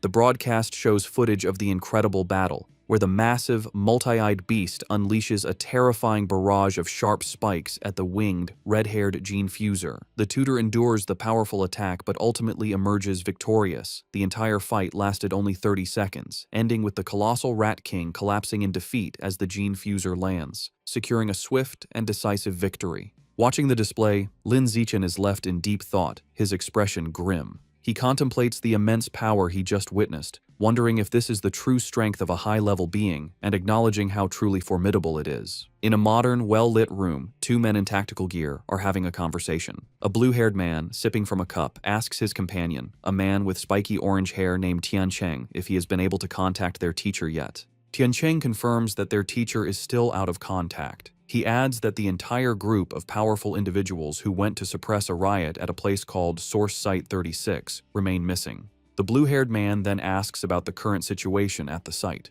Tiancheng replies that it is relatively stable, explaining that if it weren't, he wouldn't have been free to come and clean up the little shrimp that escaped during the initial chaos. The blue-haired man seems to question his dismissive term. The blue-haired man reflects on the immense power of the Rat King, a monster that the entire Public Security Bureau was helpless against. He then internally acknowledges that in the face of a genius high-level being like Tiancheng, the monstrous Rat King was indeed just a little shrimp. Changing the subject, the blue-haired man playfully puts his arm around Tiancheng's shoulders, suggesting that since he is already there, he should visit their old school to give a lecture. Tiancheng resists, stating that he isn't an idle person and has a real job to do. The blue-haired man playfully insists, telling him that providing some ideological guidance to their cute junior students is also a form of work. Deep within a dark cavern under the light of the full moon, it is revealed that the Rat King survived its battle with Wu Tiancheng. The creature explains its recent actions, stating that at first, it only ate beggars, then it moved on to eating young people. Now, it kneels in submission, admitting that it eventually developed a taste for the pampered elite. The Rat King is not alone. It prostrates itself before a new, far more terrifying monster. A colossal, green-skinned being with glowing red eyes and immense power. This new monster scolds the Rat King, angrily telling it that it went to great trouble to bring the Rat King there to have its clan dig tunnels. Instead, the Rat King went around eating people and caused a huge commotion that drew unwanted attention. The giant monster glares down and menacingly asks the Rat King if it believes it deserves to die for its failure. Terrified, the Rat King begs its master for another chance. The giant monster considers the plea and agrees that it can give the Rat King another chance, but it clarifies that there will be a price to pay. Without another word, the monster's clawed hand strikes the Rat King, and a spray of blood fills the air. Deep in the cavern, the giant green monster continues punishing the Rat King. Having ripped out one of its eyes, the monster holds the bloody orb and remarks that while the sewer rat's eyes smell foul, they taste delicious. The monster then grabs the cowering Rat King, acknowledging its cleverness for hiding and sending a subordinate to pose as the Rat King to be defeated by the authorities. This reveals the creature Wu Tiancheng fought was merely a decoy. However, the monster delivers a final, chilling warning. If the Rat King fails to dig tunnels as commanded, it will still die. Meanwhile, back at Shanghai High, the day of Lin Zichen's personal challenge has arrived. As he walks toward the gym, he is the subject of intense gossip. Students point him out as the arrogant first year who dared to challenge the entire school, with many eager to watch. Lin Zichen, however, is focused on his phone, where he is looking at a wanted notice for the 9 fugitive members of the Rat God cult, noting the 500,000 yuan reward for their capture. He thinks of them as a walking fortune, but his practical nature takes over, and he reminds himself that if he ever encounters one, his first priority is to stay safe before thinking about the bounty. He arrives at the gym to find it packed with students surrounding the fighting rings, just as he had hoped. Looking at the sea of potential opponents, he knows the large turnout is not just due to his challenge, but also because of the final part of his plan, the participation prize. To motivate the crowd, Shen Qinghan stands on the sidelines with a megaphone, announcing that every participant will receive a lottery ticket for a chance to win generous prizes.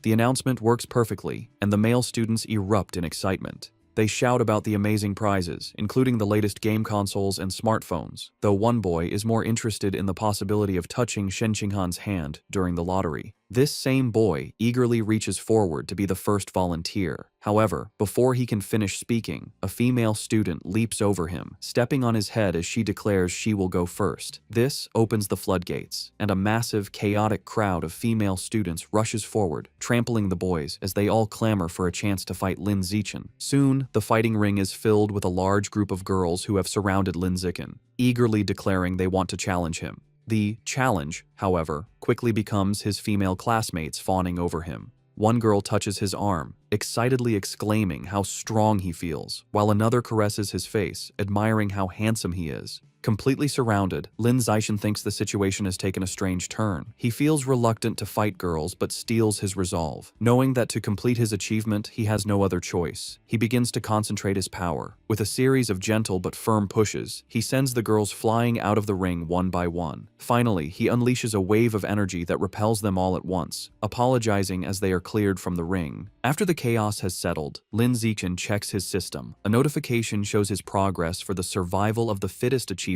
has now reached 309 out of 1,000. Despite being defeated, the female students are undeterred. One girl with pinkish hair eagerly raises her hand, shouting she wants to challenge him again. However, Lin Zichen stands firm and coldly announces that according to the rules, defeated challengers may not re-challenge. The girls are crestfallen, with one complaining about the unfair rule. A large, muscular student and his friends step forward, and their leader cracks his knuckles, angrily declaring it is now his turn to teach the arrogant junior a lesson. This proves to be an empty threat. Lin Zichen effortlessly defeats opponent after opponent with single punches, and his system shows his survival of the fittest progress has climbed to 419 out of 1,000. Soon, he stands triumphantly atop a massive pile of unconscious students and calmly asks who is next. Just then, a new, more formidable challenger steps forward, declaring he is still there to fight. He leaps into the ring, and the other students immediately recognize him as Yan Shaoxuan, the overlord of the second year's top honors class. They begin to murmur, wondering who will win. The consensus is that Yan Shaoxuan has the advantage, recalling his legendary reputation for once defeating an entire class single-handedly, though he was eventually put in his place by a third-year instructor. Yan Shaoxuan lands in the ring and addresses Lin Zichen, telling him he was once arrogant just like him, but was taught a valuable lesson. He explains that he learned there is always someone stronger. He then launches into a condescending monologue, offering to teach Lin Zichen a life lesson. Completely ignoring the speech, Lin Zichen turns to the teacher and simply asks if he can begin. The flustered teacher quickly declares the start of the match. Before Yan Xiaoxuan can finish his advice, Lin Zichen interrupts him with a single, devastating kick that sends him flying across the ring. As Yan Xiaoxuan crashes into the far wall, Lin Zichen casually puts a finger in his ear, remarking with relief that it is finally quiet. The students are left in stunned silence. They shout in disbelief, questioning how their school's formidable overlord could have been defeated so instantly, and wondering just how powerful Lin Zichen truly is. The stunned silence is broken by slow, deliberate clapping. A new challenger, a muscular student with spiky red hair, makes his way through the crowd. The students immediately recognize him as Chen Wuxing, the #1 student in the entire school, and they erupt in excitement, assuming the real show is about to begin. Lin Zichen watches the newcomer approach, thinking this is a classic case of beating the young one brings out the old one. Chen Wuxing lands in the ring with a confident smirk, remarking that he never expected Yan Xiaoxuan to lose to a junior. However, just as he is about to start his own speech, Lin Zichen again cuts him off, turning to the teacher and asking to begin. Over Chen Wuxing's protests, the teacher starts the match. Enraged at being ignored, Chen Wuxing charges forward, surrounded by a blue aura, declaring it seems he will have to beat his opponent to make him listen. Lin Zichen meets the charge, his own fist glowing with a yellow aura. Their powerful blows collide in a massive shockwave. Chen Wuxing apologizes, but Lin Zichen simply states that he is in a hurry and unleashes a powerful punch. The blow is too much for Chen Wuxing. It sends him flying backward, his shirt torn, his face a mask of disbelief as he questions how this is possible. The entire student body watches in absolute shock, their jaws hanging open as they witness the instantaneous defeat of their school's strongest fighter.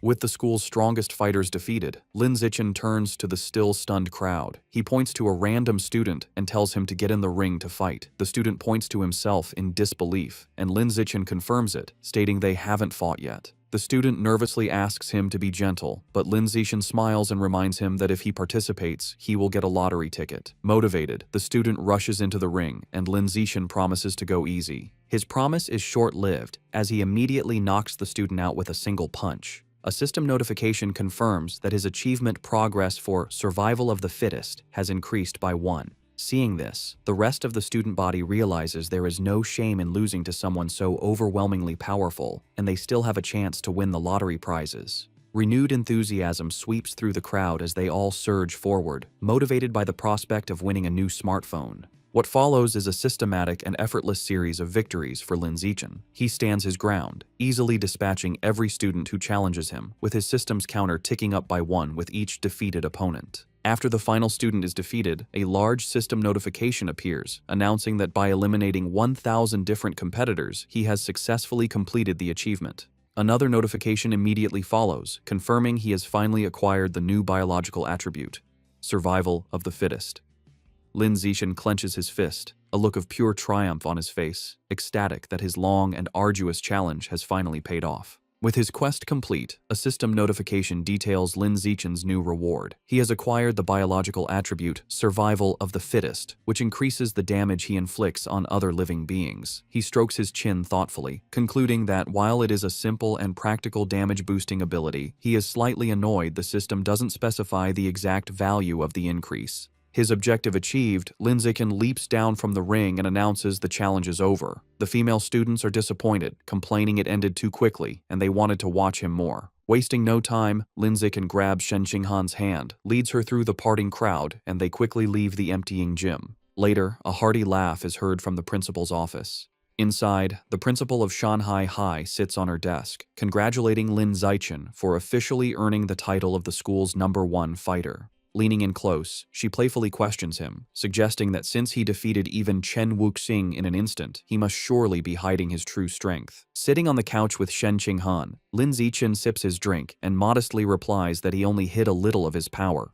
The principal gives him a knowing look, clearly not believing him. She brings up Chen Wuxing's recent special entrance exam for Kyoto University, where he lifted a 690-kilogram barbell with one hand. Based on that, she confidently estimates that Lin Zichen's own one-handed lift must be at least 800 kilograms. Internally, Lin Zichen knows he cannot let her find out his true, much higher strength. He plays along, telling her that her guess is nearly perfect, and his official data shows a lift of 795 kilograms. The principal laughs triumphantly, pleased she was right. As she celebrates, Lin Zichen tries to get her attention. Having established himself as the school's strongest, Lin Zichen immediately turns to his true priority. With an eager expression, he raises his hand and asks the principal when he can expect the 8,810 yuan prize money. Amused by his focus on money, the principal playfully calls him a little rascal, but agrees and immediately transfers the funds. Just as the principal begins to discuss his new responsibilities, Lin Zichen interrupts, asking if there is anything else he can do for her. He then makes a special request. Since both he and Shen Qinghan enjoy swimming, he asks for use of the gym's swimming pool.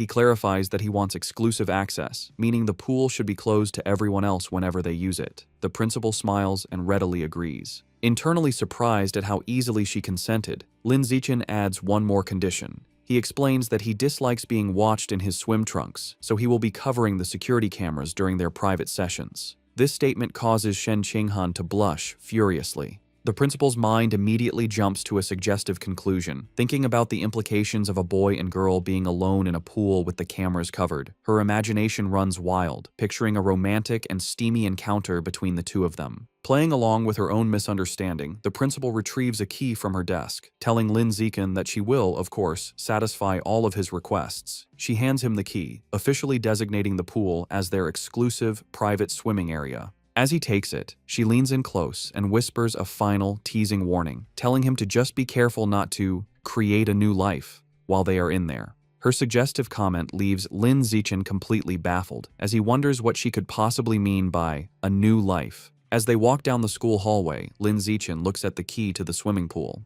He thinks to himself that with exclusive access, he can finally begin to properly explore the true nature of Shen Qinghan's mysterious abilities. His thoughts are interrupted when Shen Qinghan stops him, saying she has a favor to ask. With a nervous expression, she explains she signed up for a singing competition. While she has practiced her solo parts, she still needs someone to help her with the duet section. She shyly asks if he can practice with her that evening, and Lin Zichen readily agrees. Overjoyed, Shen Qinghan throws her fist in the air and happily skips away. Lin Zichen watches her go, thinking about how much this competition means to her. He smiles, hoping she will be able to find her confidence through it. Later that night, at Shen Qinghan's apartment, the two are in her room practicing. She sings into a microphone while Lin Zichen sits and listens, providing the other part of the duet from his phone. Meanwhile, in the living room, Shen Qinghan's parents, Shen Jianye and Xu Meng, are watching. Her father expresses concern, asking his wife if it is appropriate for them to be alone in a room together now that they are older.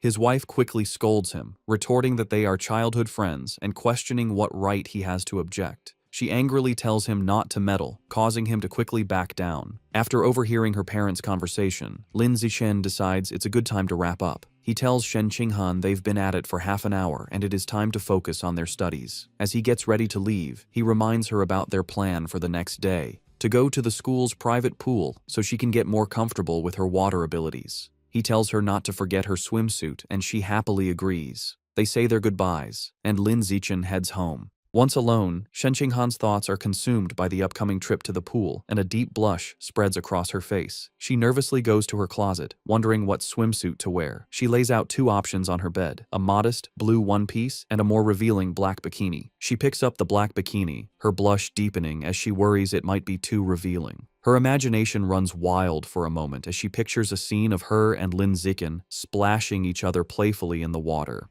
After a moment of hesitation, she makes up her mind, reasoning that since it will only be him at the pool, it should be fine. She resolutely shoves the bikini into her school bag. The next day after school, Lin Zichen and Shen Qinghan head to the empty gym swimming pool. Already changed into his swim trunks, Lin Zichen waits by the poolside, his impressive physique on display. He looks up at a security camera, remembering his promise to the principal and confidently thinking he will handle it. Just then, Shen Qinghan's voice calls his name. He turns to see her standing in the doorway, wearing the revealing black bikini. With a bright smile and a slight blush, she walks toward him, apologizing for making him wait. Outwardly, Lin Zichen appears calm, simply telling her to slow down and be careful. Internally, however, he is completely flustered, thinking how incredibly cute she looks. After regaining his composure, he tells her it is time to get in the water and begin their training, to which she happily agrees. The two enter the water and begin to swim gracefully. Underwater, Lin Zichen takes Shen Qinghan's hand, and they continue to swim together.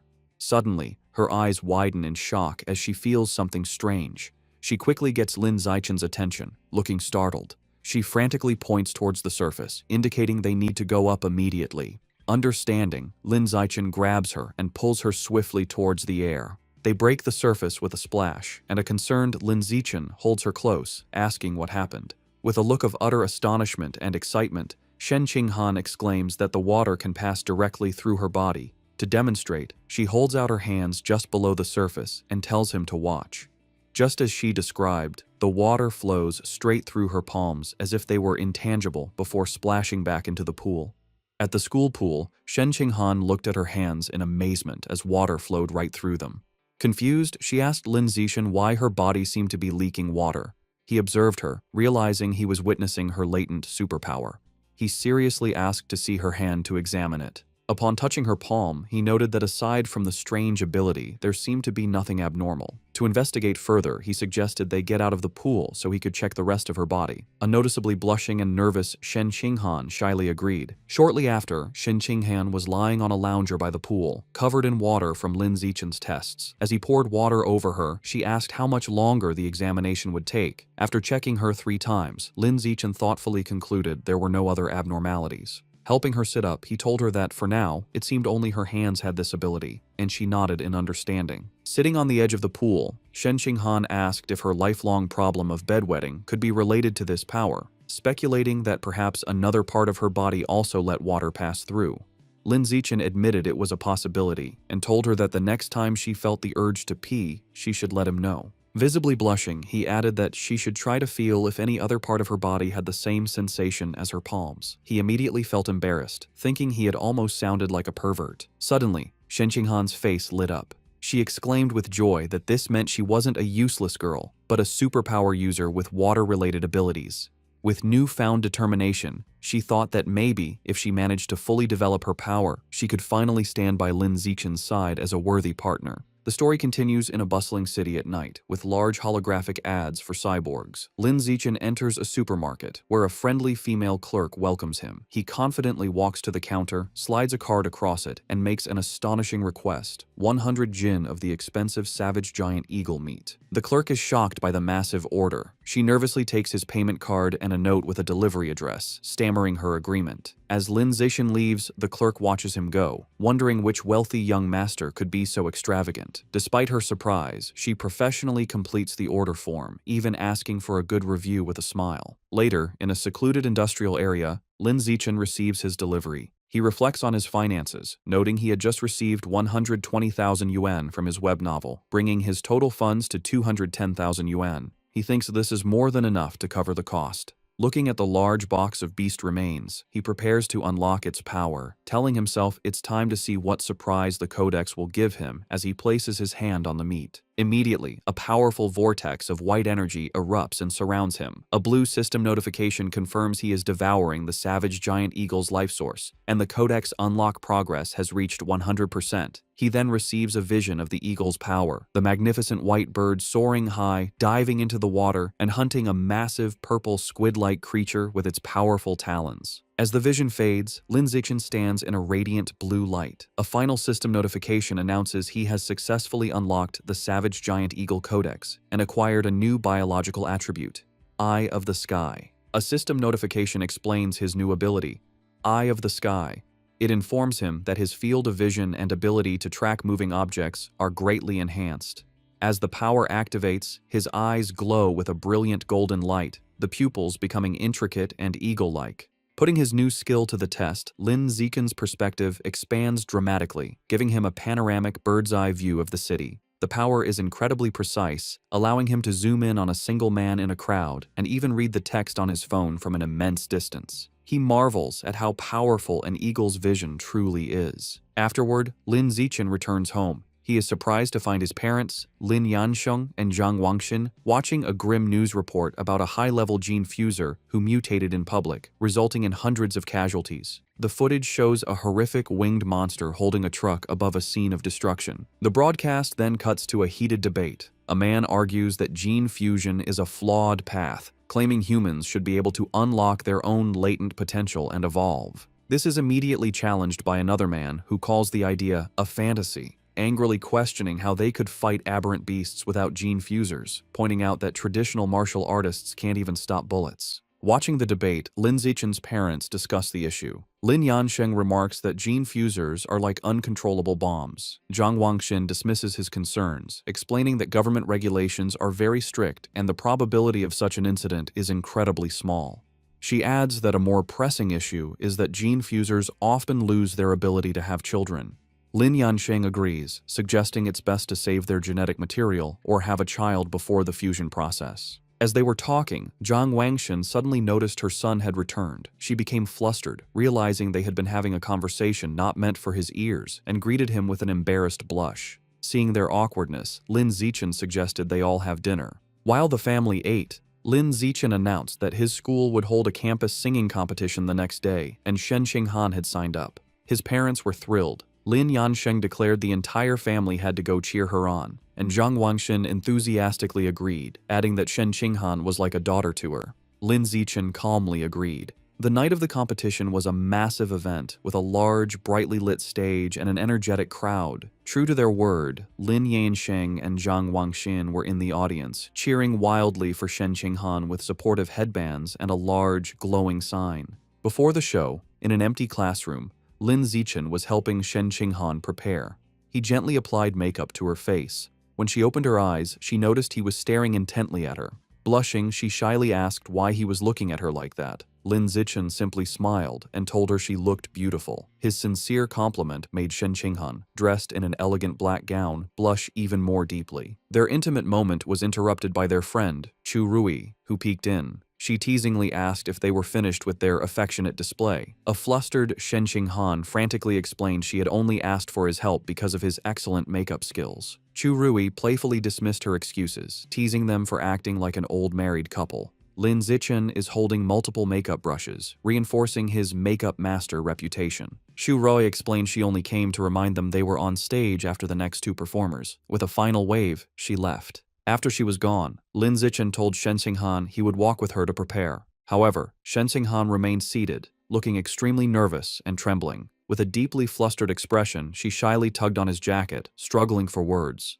A moment later, she blurted out that she had lost control of her bladder again, revealing her nervousness had triggered her unusual condition, leaving a wet stain running down her elegant dress and onto the floor. Overwhelmed with despair, Shen Qinghan cries hysterically. She tells Lin Zichen their performance is about to start and worries she has ruined everything. She fears everyone will hate her if they find out she wet her pants. Lin Zichen calmly approaches her, holds her face, and tells her to stop crying or her makeup will be ruined. As they stand alone in the empty classroom, an idea strikes him. His gaze falls on the large white curtains. Wasting no time, he grabs scissors and rips a curtain from the wall. He spreads it on a table and skillfully begins cutting the fabric. Shen Qinghan watches in amazement, her tears stopping. In a moment, he transforms the curtain into an elegant, multi-layered white dress. Moved by his ingenuity, she whispers his name. Lin Zichen presents his creation and tells her to hurry to the bathroom to change. Blushing, Shen Qinghan says that's not necessary and asks him to turn around so she can change right there. Lin Zichen is visibly flustered by her request, a deep blush spreading across his face. Despite his embarrassment, he agrees and turns his back so she can have some privacy. Behind him, Shen Qinghan sensually removes her ruined black dress. Although he isn't looking, Lin Zichen can hear everything, and he remains flustered as she stretches playfully in her underwear behind him before putting on the new dress. Once changed, Shen Qinghan tells Lin Zichen he can turn around. He sees her looking stunning in the impromptu gown. She thanks him, smiling brightly and explaining that after her cry, she's no longer nervous. Lin Zichen wishes her luck, affectionately patting her head as she beams at him. Soon, an announcer calls Li Chuxin and Shen Qinghan to the stage. They deliver a vibrant, energetic performance, captivating the crowd. After, the announcer builds suspense before declaring them the winners. The two friends embrace joyfully as the audience cheers wildly. In the crowd, Lin Zichen stands with his father, applauding proudly with a satisfied smile. The next day, a teacher enters the classroom and is shocked to see the window, angrily demanding to know who cut up the curtain. As punishment, Lin Zichen and Shen Qinghan must clean the entire classroom. While mopping, Lin Zichen thinks it's a fitting atonement. Suddenly, a system notification pops up, announcing he completed an achievement for cooperating 1,000 times. His reward is the Gregarious Animal attribute, which increases his combat power based on nearby allies. A small, satisfied smile crosses his face at this unexpected gain. Meanwhile, Shen Qinghan's life has improved. After her victory, she becomes much more popular. Other girls praise her singing and invite her to karaoke. Beaming with newfound confidence, she happily agrees. Her confidence also helps her martial arts skills improve steadily. Lin Zichen also progresses, winning a major martial arts tournament, the first for Shanghai High in 5 years. He is celebrated by his parents, a joyful Shen Qinghan, and his teammates. Soon his room is filled with trophies. His fame leads to an endorsement deal, making him the spokesperson for the He family's martial arts gym. All his hard work pays off. Between his endorsement deal and his web novel income, Lin Zichen has amassed over 900,000 yuan. Looking at his bank balance, he concludes it's more than enough to unlock the next codex. Lin Zichen goes to a secluded area to pick up his next order from the friendly supermarket clerk. Inside the large box are the remains of a hidden dragon, a large lizard-like creature known for stealth. Placing his hand on the meat, Lin Zichen begins the absorption process, and a powerful blue aura erupts around him. A system notification confirms he is devouring the hidden dragon's life source, and the codex unlock progress reaches 100%. A moment later, another notification announces he has unlocked the hidden dragon codex and acquired the new attribute, natural camouflage. The system explains his new power. The ability allows him to reduce his presence by lowering his internal life signs and lets him hide his true biological level. Lin Zichen immediately understands the skill's dual applications. He can become stealthy for ambushes, or hide his true strength to lull enemies into a false sense of security. With his main objective complete, he remembers he needs to buy a cake for his mother and walks through the city. His thoughts are interrupted by a shout. He turns to see a startling scene, a beautiful red-haired woman being forcefully escorted by 2 guards in tactical gear. Suddenly, a young man involved in the arrest calls his name in surprise. Lin Zichen recognizes him as Zhang Kai, a senior from his school. His attention is drawn to Zhang Kai's powerful cybernetic legs. Zhang Kai explains nonchalantly that after failing to get into high school, he became a biker and broke his legs so badly in an accident they had to be amputated. Zhang Kai explains he was lucky enough to join a mechanical modification experiment run by the Mechanical God Group, which unexpectedly transformed him from a disabled person into a cyborg. Curious, Lin Zichen asks about the arrested woman. A guard explains she is a remnant of the Rat God cult, the only female among 9 fugitives. Just then, Zhang Kai's colleague calls for him to leave. As he hurries off, he waves goodbye, promising to talk later, and Lin Zichen waves back. Watching them go, Lin Zichen becomes suspicious. The public security department searched for the Rat God cult fugitives with all its resources and found nothing, yet the Mechanical God group captured one with ease. He concludes this group is not to be underestimated. His thoughts are interrupted by a call from his mother, Jiang Wenxin. She asks if he bought the cake and when he'll be home. He says he's on his way and will be back soon, and she reminds him to be careful. The scene shifts to a lively birthday celebration. Since their birthdays are a day apart, their families always celebrate together. Their parents are gathered, singing "Happy Birthday."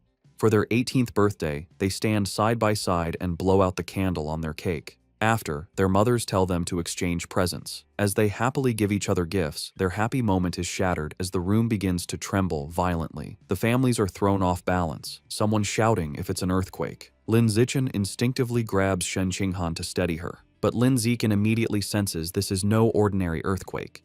Something feels terribly wrong. Deep beneath the city, the true cause is revealed. A massive cavern teeming with an endless swarm of rats, their red eyes glowing as they surge upwards. The next morning, a TV news report dismisses the previous night's event. An anchor explains that Shanghai City is not on a tectonic plate boundary, so a major earthquake is unlikely, and advises citizens not to panic. At breakfast, Lin Zichen finishes his meal and tells his parents he is leaving for school. His father tells him to be careful. Outside, Shen Qinghan is waiting and cheerfully asks to walk to school together, to which he agrees.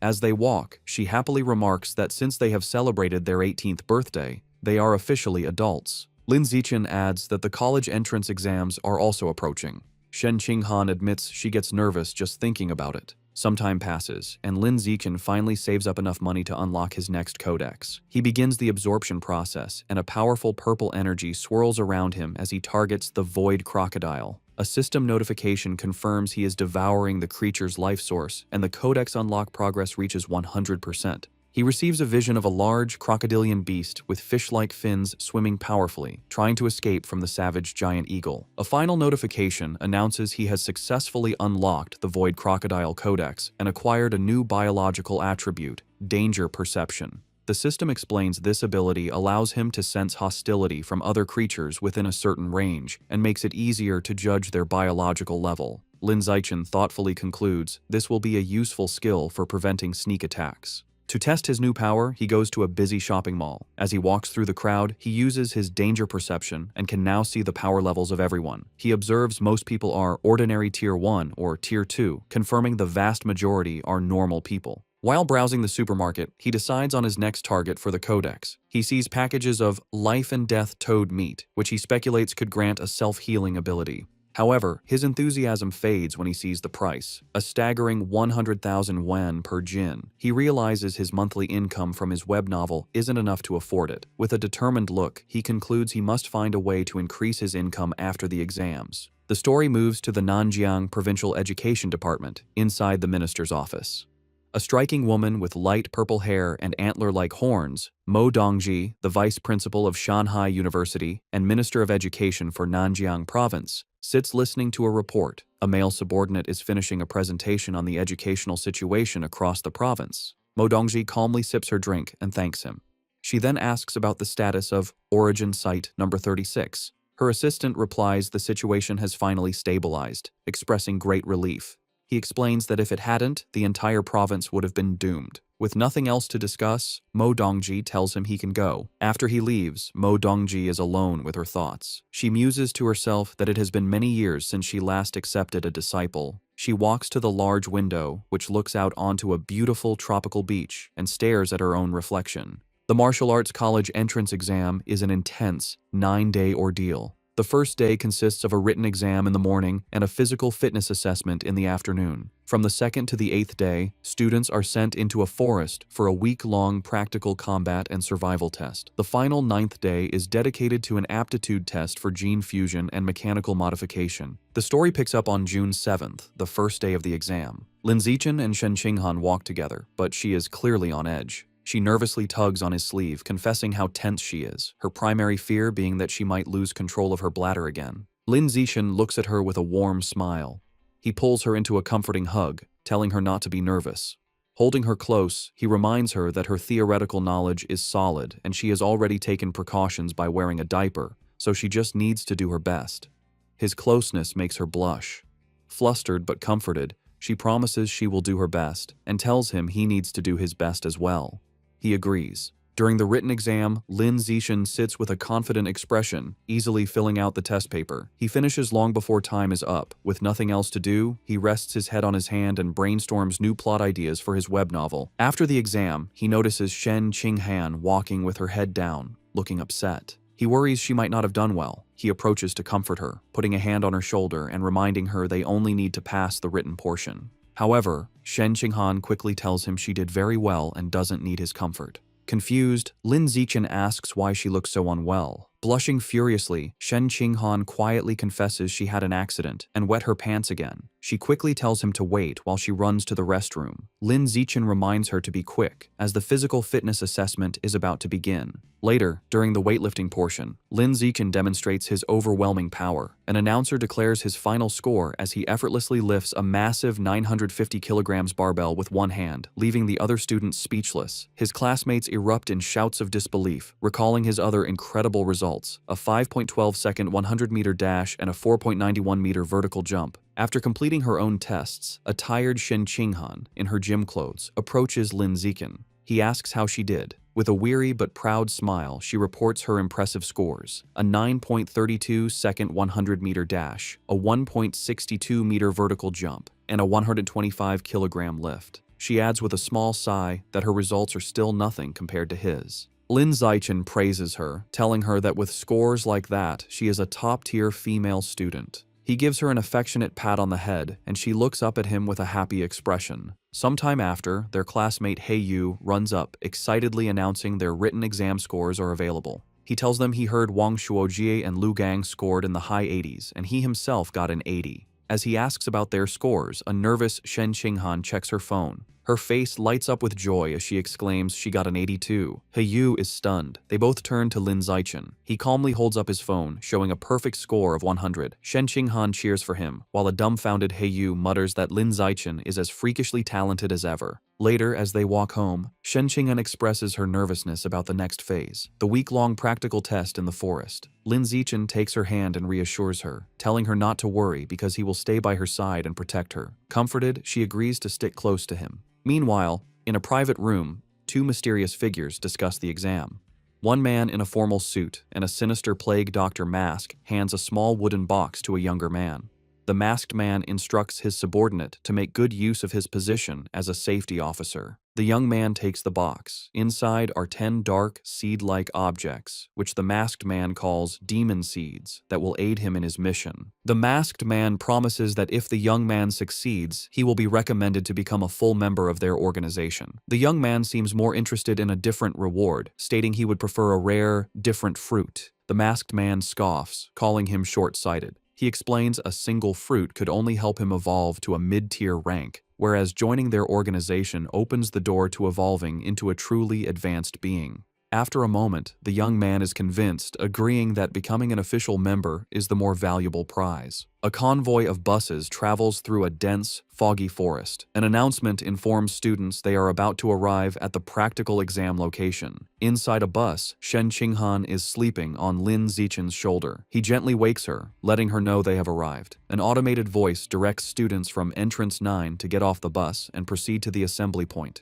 The students gather at a large staging area where the rules of the week-long exam are explained. Numerous score tokens are hidden throughout the forest, some in hard-to-reach places and others carried by beasts. Safety officers are stationed near dangerous creatures, but calling for their help results in immediate disqualification. The most powerful beasts and the highest scores are located deep within the forest. A student's final grade is determined by the points from tokens and a performance review based on camera footage. With 100,000 students competing for 50,000 tokens, at least half will fail to score any points. The exam encourages both cooperation and competition. Students can team up to share tokens or steal them. An official announces they have 1 hour to prepare. Immediately, students begin trying to form alliances. One student loudly tries to recruit teammates by boasting about his father. Their attempt is quickly shut down by a strict female instructor who warns them against such open recruiting. Nearby, Lin Zichen and Shen Qinghan are snacking when a group of female students asks Lin Zichen to team up. He bluntly refuses.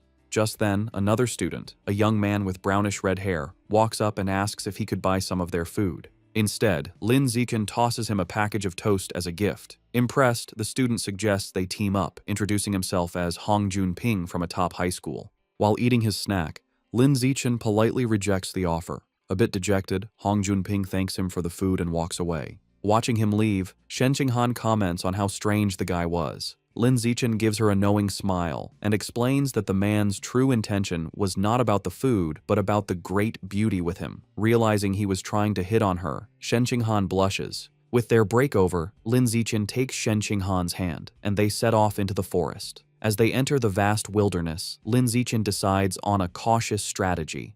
To help Shen Qinghan acclimate, they begin by searching for score tokens in the safer outer regions. To aid their search, Lin Zichen activates his Eye of the Sky ability, his eyes glowing with golden light. His enhanced vision lets him instantly spot a target. He tells Shen Qinghan he has found a token at the top of a nearby tree and instructs her to get it. Eagerly, Shen Qinghan leaps high into the air with incredible agility. A moment later, she triumphantly holds up a token with the number 1 on it, happily shouting to Lin Zichen that she got it. With his Eye of the Sky active, Lin Zichen systematically scans the area, directing Shen Qinghan from one hidden token to the next. Soon, she has collected a small handful of 1-point tokens. Overjoyed, Shen Qinghan throws her arms around Lin Zichen in an excited hug, exclaiming how amazing he is. Their celebration is cut short as they are surprised by an unexpected arrival. It is Hong Junping who greets them with a smile. He holds up a large score token, stating he has already gathered 28 points. He claims he wants to repay Lin Zichen, but internally, his motive is to get to know the incredibly cute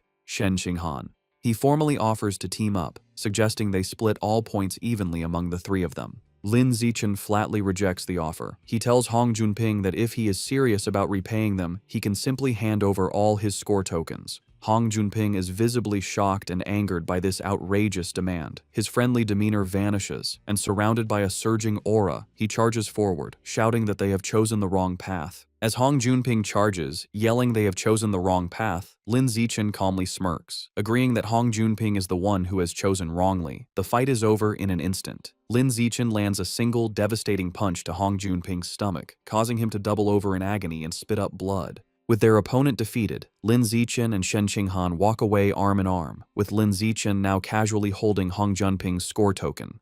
Behind them, their attacker lies unconscious. A concerned Shen Qinghan asks if he will be all right, but Lin Zichen nonchalantly reassures her that he didn't even use any real force. Over the next few days, Lin Zichen continues to guide and train Shen Qinghan. He helps her find more score tokens, pushes her to improve her strength by having her lift massive boulders, and teaches her practical survival skills like hunting wild boars. Their time is not all work. They also enjoy simpler moments, like gathering fresh fruit. They work as a perfect team, easily fending off other students who try to ambush them. When tired, they rest together under a makeshift roof. As Shen Qinghan sleeps on his shoulder, Lin Zichen looks at her fondly, wishing the peaceful moment could last longer. Finally, they arrive at the central area of the forest. Shen Qinghan points out a wooden sign that ominously reads, "Danger, Aberrant Beast Zone." However, as they venture deeper, they find it eerily quiet. Shen Qinghan observes that they might have arrived too late, as there are no aberrant beasts in sight. The only evidence that anything was ever there are large, unsettling bloodstains splattered across the path. As they walk through the forest, Shen Qinghan is disappointed, lamenting that if they'd arrived earlier, she could have earned the genius title by killing aberrant beasts. Lin Zichen comforts her with a pat on the head, telling her the title doesn't mean much, and it's time to go back. He reflects that with cameras everywhere, hunting beasts is impossible, so it's more practical to focus on training Shen Qinghan's survival skills. After the combat assessment, the students are taken to the next phase, the gene fusion compatibility test. They are bused to a high-security facility on an island, the Island Gene Research Institute, where they are told to get in line for the test. Inside the lab, the students wait to have their blood drawn. Shen Qinghan asks Lin Zichen if the reagents in the test tubes are for the test. He confirms they are flowing cloud jellyfish genetic reagents. This jellyfish's genes have a high affinity with the human body and easily cause a special chemical reaction with human blood, making them the ideal reagent. The procedure involves injecting the student's fresh blood into the jellyfish reagent to observe the chemical reaction, which determines if a student is suitable for gene fusion. While waiting, a nervous Hiyu expresses his hope to pass the gene fusion test, not wanting to go through the mechanical modification test. Chu Rui adds that the mechanical test is rumored to be painful, like being burned, as it involves implanting special metal alloys into the body. This thought terrifies Hiyu, who begins praying. After their blood is drawn, the students wait about an hour for the results. As scores come in, a girl celebrates her 8% compatibility, which qualifies her to be a gene fuser, while another is dejected over a 4% score. Another classmate is relieved to have barely passed with 6%. The students discuss the grading scale. 6% is passing, 8% is excellent, and 10% is required for top universities. They also mention the famous Kyoto prodigy has a compatibility of 16%. Hearing this, Lin Zichen silently wonders what his own score will be, thinking that since his physical attributes are superior, perhaps he could reach 20%. Shen Qinghan, growing anxious, grabs Lin Zichen's arm for support. He calmly takes her hand, telling her it's normal to be nervous, while thinking she might not be able to continue with him if her compatibility is too low. Suddenly, their friend Chu Rui exclaims in joy that she scored 10%, high enough for the top universities. Hiyu, however, seems slightly disappointed with his 11% score, feeling it should have been higher. Seeing that others have results, Lin Zichen turns to check his phone. Shen Qinghan, too scared to look at her own score, asks him to check his first and then hers. He agrees and looks at his phone. The result is an impressive 15%. Overjoyed, Shen Qinghan immediately throws her arms around Lin Zichen in a celebratory hug, exclaiming that with a score like that, he is surely the top scholar in the province. Despite Shen Qinghan's joy, Lin Zichen is internally disappointed his 15% compatibility is lower than the Kyoto prodigies, leading him to conclude that physical strength isn't the only factor determining aptitude for gene fusion. He then gently tells Shen Qinghan it's her turn to check her results, and she nervously agrees. He tries to reassure her, saying that if someone like him can get a good score, she certainly can too. However, as he brings up her results, his expression turns to shock. Shen Qinghan and Chu Rui, looking over his shoulder, mirror his astonishment. The phone screen displays an unbelievable result. Shen Qinghan has a gene fusion compatibility of 21%. The scene shifts to the Nanjiang Provincial Ministry of Education headquarters, where Mo Dongji is in a meeting with other officials, including the principal of Shanghai High. Mo Dongji announces the gene fusion compatibility results are in. First, they see Lin Zichen's profile, noting his impressive 15% score, making him the provincial top scholar. The other officials congratulate the principal of Shanghai High, and while she acts modest, she is inwardly proud. Just as everyone believes the top student has been identified, Shen Qinghan's results are displayed. Her 21% compatibility score sends a shockwave through the room. The officials exclaim in disbelief, questioning if such a high number is possible. The principal is just as surprised, recalling Shen Qinghan as Lin Zichen's seemingly ordinary childhood friend.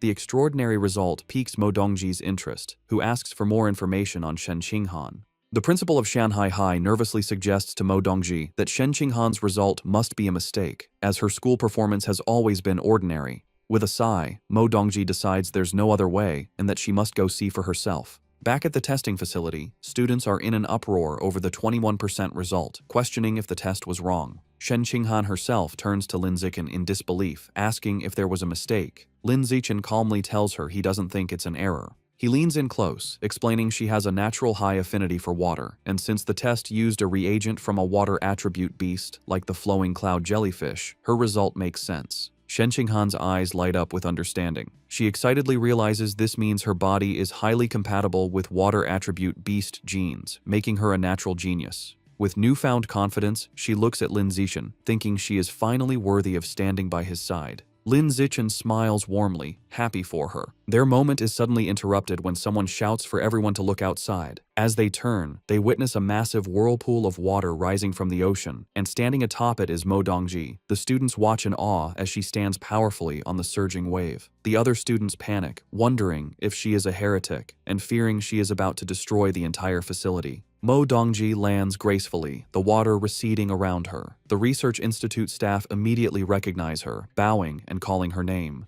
They identify her as Mo Dongji, Vice Principal of Shanghai University, from a prestigious martial arts family with a 1,000-year history.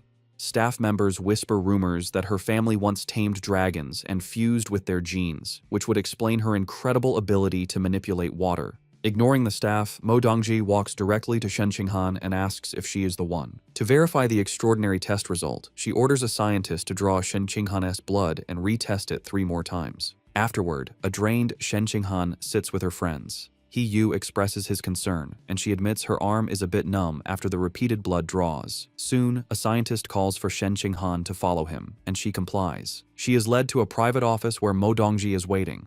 Mo Dongji smiles, announcing the results are in. She leans close to the nervous girl, exclaiming that all 3 tests consistently showed 21% compatibility. Getting straight to the point, Mo Dongji makes a life-changing offer. She wants to take Shen Qinghan as her disciple. Shen Qinghan is completely stunned, stammering at the sudden request. To demonstrate the power she could learn, Mo Dongji effortlessly levitates water from a glass on her desk, swirling it in a controlled vortex. She tells Shen Qinghan that as her student, she will easily be able to perform such feats. Overwhelmed, Shen Qinghan asks for time to think, wanting to consult Lin Zichen first. Mo Dongji dismisses her hesitation, stating there is nothing to consider, as becoming her disciple offers only advantages, while continuing her impressive display of water manipulation. Mo Dongji asserts her authority, stating that as Provincial Minister of Education and Vice Principal of Shanghai University, she has decided Shen Qinghan will attend her university now that they have a master-disciple relationship. She leans in close, asking the nervous Shen Qinghan if she has anything to say. Overwhelmed and intimidated, Shen Qinghan meekly replies that she has nothing to add. Feeling completely railroaded, she nervously adds Mo Dongji's contact info to her phone. Mo Dongji then informs her that she has another disciple, who will be Shen Qinghan's senior sister. She explains this student is of a similar age, but began her training over 10 years ago. Mo Dongji sends a photo to her phone, saying she'll introduce them when the time is right. Shen Qinghan is shocked when she sees the picture of a white-haired girl with a spear, surrounded by skeletal remains and standing over a monstrous carnivorous plant. She immediately recognizes her as her old friend, Bai Shui. She asks Mo Dongji for her senior sister's name. Mo Dongji reveals it is Luo Qianshui and asks if Shen Qinghan knows her. Shen Qinghan explains that she had a friend in elementary school named Bai Shui who looked just like her, but she transferred away suddenly. She wonders if they could be the same person. Mo Dongji dismisses the idea as impossible. Still puzzled by Shen Qinghan's score, Mo Dongji tells her that her gene fusion compatibility is beyond anything she has ever seen. She decides to conduct a physical examination to see if there is anything special about her body. As she places a glowing hand on Shen Qinghan's chest, she becomes visibly surprised, muttering that something is strange. A worried Shen Qinghan asks if something is wrong with her body. Mo Dongji explains that, on the contrary, her body is too normal, which is odd for someone with a 21% compatibility score. To protect her from unwanted attention and potential harm from those with malicious intent, Mo Dongji decides to publicly report Shen Qinghan's score as 16%. Shen Qinghan quietly agrees to the arrangement.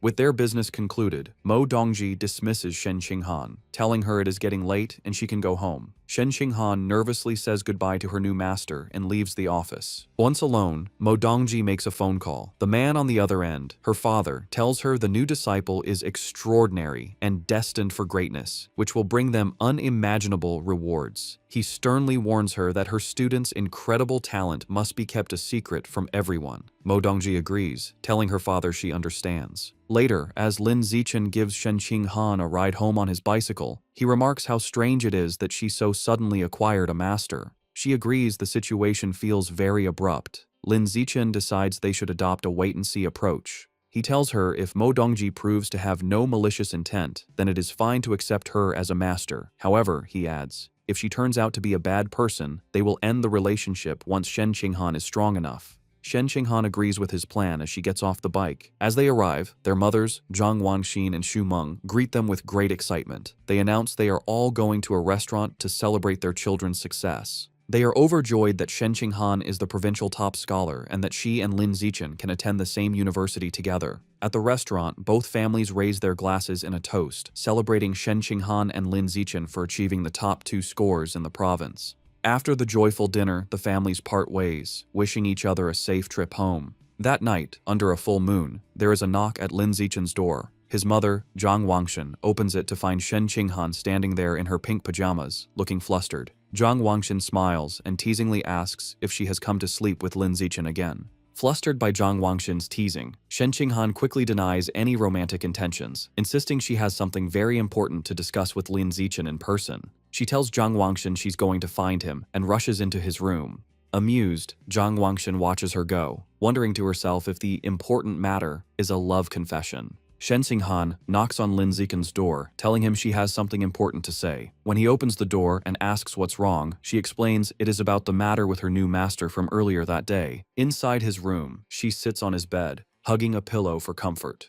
She tells him that her master, Mo Dongji, performed a full physical examination on her, but found nothing out of the ordinary, concluding that her body was no different from a normal person's. Shen Qinghan reveals the crucial detail. Even with her power, Mo Dongji was unable to detect her strange ability to let water pass through her body.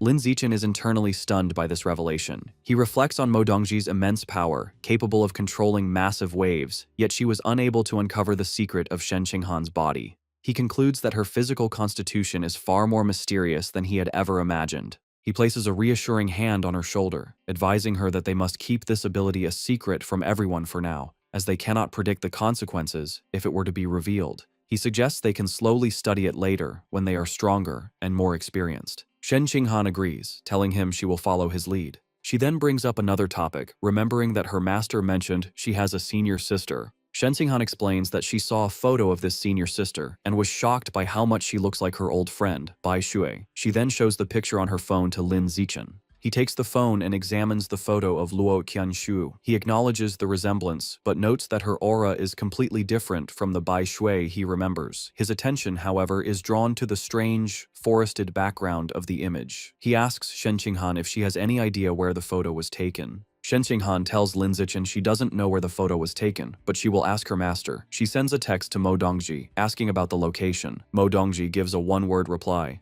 source site. When Shen Qinghan asks for more details, her master cryptically responds that she will find out when she becomes stronger. Shen Qinghan relays this information to Lin Zichen, telling him she couldn't get any more details. Lin Zichen decides they should put the matter aside for now and revisit it in the future. Later, as they lie on his bed, both looking at their phones, Shen Qinghan quietly watches him for a moment. She then asks him if men like women who wear cheongsams. The question catches Lin Zichen off guard, and he internally wonders if she was influenced by her master, Mo Dongji, who wears a similar traditional dress. He blushes as he imagines Shen Qinghan in a cheongsam, thinking to himself that it would look very good on her and admitting that it depends on the person. Sensing his response, Shen Qinghan leans in closer, pressing him on whether he likes them. A completely flustered Lin Zichen stammers that he supposes he does. She continues her questioning, asking about stockings and whether he prefers black, white, or nude-colored ones. He wonders why she is asking such strange questions. Pinned down on the bed, he finally relents, admitting that if he had to choose, he would pick black or white stockings. Satisfied with his answers, Shen Qinghan immediately sits up and starts ordering a cheongsam and stockings on her phone, leaving a bewildered Lin Zichen to wonder what just happened. Their conversation is interrupted by a knock at the door. It is Zhang Wangxin who has brought a bag for Shen Qinghan. She explains that Shen Qinghan's mother sent over some toiletries and told her to just sleep over for the night. A completely flustered Shen Qinghan takes the bag, stammering that she never asked her mother to send anything, and wondering why she would act on her own. As she leaves, Zhang Wangxin cheerfully tells them not to worry, as they are both adults now, so it is perfectly fine for them to sleep over together before closing the door. An awkward silence fills the room as both Shen Qinghan and Lin Zichen blush, unsure of what to do next. Resigning herself to the situation, Shen Qinghan sits on the bed and opens the bag, stating that she will just change her diaper and go to sleep. However, as she looks inside, she pulls out an object with a surprised expression, asking what it is. To her absolute horror, she realizes she is holding a box of those things for safety. Utterly mortified, she wonders what on earth her mother was thinking by packing such an item in her bag. In a complete panic, she stammers that she is going to change her diaper and scrambles off the bed, tripping over her own feet and falling face first onto the floor in her haste to escape. Lin Zichen is left sitting on the bed, completely bewildered by the chaotic scene and wondering what is going on. Lin Zichen and Shen Qinghan have been accepted into the Evolution Academy of Shanghai University. Lin Zichen tells Shen Qinghan, who is sitting on the back of his bicycle, to hold on tight because they're about to get going. She obliges, wrapping her arms around his waist. They have both also signed up for the He family's martial arts gym and are on their way to a promotional event today. As they ride through the bustling city streets, Lin Zichen suddenly notices that a strange group of people is blocking their path.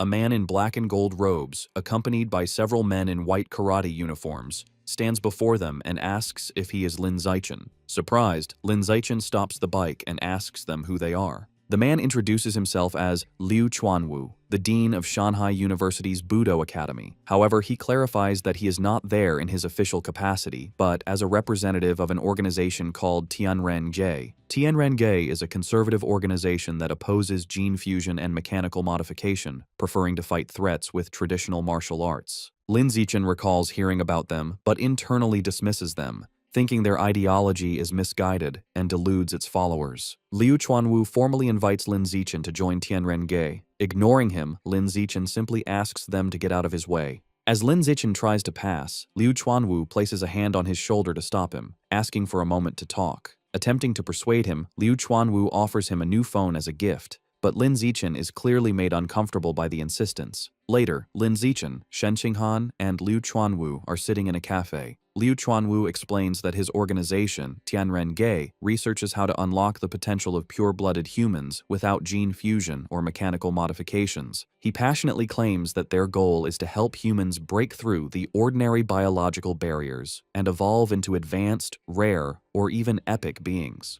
To prove his point, he tells Lin Zichen that they have already achieved some results and shows him a video on his phone. In the video, Liu Chuanwu, who states his own biological level is ordinary tier 9, is seen facing a formidable opponent. He explains that the video shows him defeating a high-level gene fuser. Lin Zichen is shocked to recognize the winged man in the video as Wu Tiancheng, the powerful prodigy who had single-handedly taken down the rat god cult. The fight in the video unfolds, showing Wu Tiancheng leaping high into the air and unleashing a deadly shower of sharp feathers down on Liu Chuanwu. The feathers pierce Liu Chuanwu's body, leaving him bloodied, while Wu Tiancheng lands gracefully back on the fighting stage. Despite his injuries, Liu Chuanwu charges forward with incredible force and lands a devastating punch on Wu Tiancheng, sending the powerful gene fuser flying out of the ring. As the video ends, Liu Chuanwu passionately argues that the human lineage is already invincible and does not need to borrow power from other species, proclaiming that pure-blooded humans who follow their path of cultivation are the true future. Lin Zichen looks at the phone, his expression a mixture of shock and disbelief. He wonders if the video could be fake, questioning if it was edited or if Wu Tiancheng was paid to lose on purpose. Liu Chuanwu dismisses his doubts, stating firmly that the video is completely unedited. He adds that he will continue to challenge other high-level gene fusers and invites Lin Zichen to come and watch anytime. Lin Zichen then asks why they don't just post the video online to better promote Tianrenge. Liu Chuanwu explains that they would like to, but those in power do not allow it. With a surge of anger, he elaborates that the authorities believe that as long as a method doesn't raise a person's biological level, it has no future and is not worth promoting. He slams his fists on the table in frustration, arguing that without wider promotion, they cannot attract more people to their research, which makes achieving a breakthrough incredibly difficult. After all, he says, qualitative change requires quantitative change. He then looks at Lin Zichen with hope, telling him that if a genius like him joined them, he wouldn't get stuck at ordinary Tier 9 for 50 years like he has. Liu Chuanwu is certain that Lin Zichen would be able to evolve into a high-level being. Lin Zichen is taken aback by this information, internally noting that Liu Chuanwu has been stuck for 50 years, but only looks about 50 years old himself. Seemingly reading his thoughts, Liu Chuanwu reveals a startling secret. He tells Lin Zichen not to be fooled by his appearance, as he is actually almost 100 years old. He explains that he has been able to maintain his youthful appearance thanks to their special cultivation methods. Skeptical, Lin Zichen searches online for the dean of Shanghai University's Budo Academy. The results confirm Liu Chuanwu's story. An encyclopedia entry lists his birth date as March 1929. Lin Zichen is surprised their cultivation method can grant such longevity and briefly wonders if his parents could learn it. He continues to scroll and learns that in his youth, Liu Chuanwu was the young master of the Liu family, a top martial arts clan. When the era of gene fusion began, his family's refusal to adapt led to their decline, with their dojo falling into ruin. The information also reveals a personal tragedy. Liu Chuanwu's insistence on the traditional path resulted in his wife and children leaving him as they chose to embrace gene fusion. Looking at the article, Lin Zichen thinks about his relationship with Shen Qing'an, confident she would never leave him. His research is interrupted when he scrolls further and sees something that shocks him. Under the relationships section, it lists his ex-wife as Yuan Dongji, which Lin Zichen recognizes as another name for Shen Qing'an's new master, Mo Dongji. He also sees that the profile pictures for his son, Yuan Xusheng, and daughter, Yuan Xiaoyi, are grayed out, making him wonder if they have both died. Lin Zichen looks up from his phone at Liu Chuanwu, concluding this man should not be underestimated. Noticing the intense stare, Liu Chuanwu smirks. He proudly states that maintaining his youthful appearance at nearly 100 years old is proof of the great potential of pure-blooded humans, and it is for this reason that Tianrenge exists. He passionately declares that Tianren means humanity will conquer the heavens. He argues that those who rely on gene fusion will never surpass the beasts they take their power from and will eventually be destroyed by them. He makes the same argument for mechanical modification, stating that because many materials come from aberrant beasts, it is also a path that can never truly surpass its origins. He slams his fists on the table, clarifying that Tianrenge is not completely against these methods, but is against humanity betting its entire future on them. He believes they should be used as an early-stage solution while they research a better long-term path. With great passion, Liu Chuanwu extends his hand, sincerely inviting Lin Zichen to join Tianrenge and work for the future of humanity. However, Lin Zichen holds up a hand, silently declining. Undeterred, Liu Chuanwu expresses his firm belief that Lin Zichen has the potential to become the first pure-blooded human to break through the ordinary biological barrier. Lin Zichen, however, remains practical and asks what exactly this cultivation method is. Liu Chuanwu proudly explains their technique is the blood-tempering art, a method from ancient ruins. He describes it as a way to use one's own qi and blood to temper and strengthen the body, increasing combat power. He boasts that ancient records claim at its highest level, this art allows a practitioner to become a saint in the flesh, capable of shattering mountains and tearing apart giant steel beasts with their bare hands. However, Liu Chuanwu reveals a critical limitation. The art can only be practiced by pure-blooded humans. He explains that gene fusers have impure blood, while mechanically modified individuals have incomplete bodies that prevent the necessary circulation of qi and blood. This, he argues, is why he believes humanity's future lies with pure-blooded individuals. He once again formally asks Lin Zichen to join Tianren-ge. Lin Zichen thoughtfully replies that he feels he knows too little about this path and would prefer to just observe for now. Becoming more insistent, Liu Chuanwu leans forward, telling Lin Zichen he can take his time learning, but it would be a great shame to waste his incredible physical talent. Leaning in close, Liu Chuanwu tells him that from Tianren-ge's perspective, the supposed top scholar with 16% gene fusion compatibility is nothing compared to him. He goes so far as to say she can't even compare to a single hair on Lin Zichen's head, causing a shocked Shen Qinghan to spit out her drink. Surrounded by a fiery aura of conviction, Liu Chuanwu declares they have always believed that Lin Zichen, with his #1 physical test data, is the true top talent in the province. He tells Lin Zichen that if he chooses their path, he will undoubtedly be able to crush Shen Qinghan in the future. This leaves Shen Qinghan looking dejected, wondering why she is being dragged into the conversation. Lin Zichen raises his hand to interrupt Liu Chuanwu's speech. He points directly at the downcast Shen Qinghan, clarifying that she is the top scholar with the 16% gene fusion compatibility he was just talking about. Shen Qinghan gives an awkward wave as Liu Chuanwu begins to sweat nervously.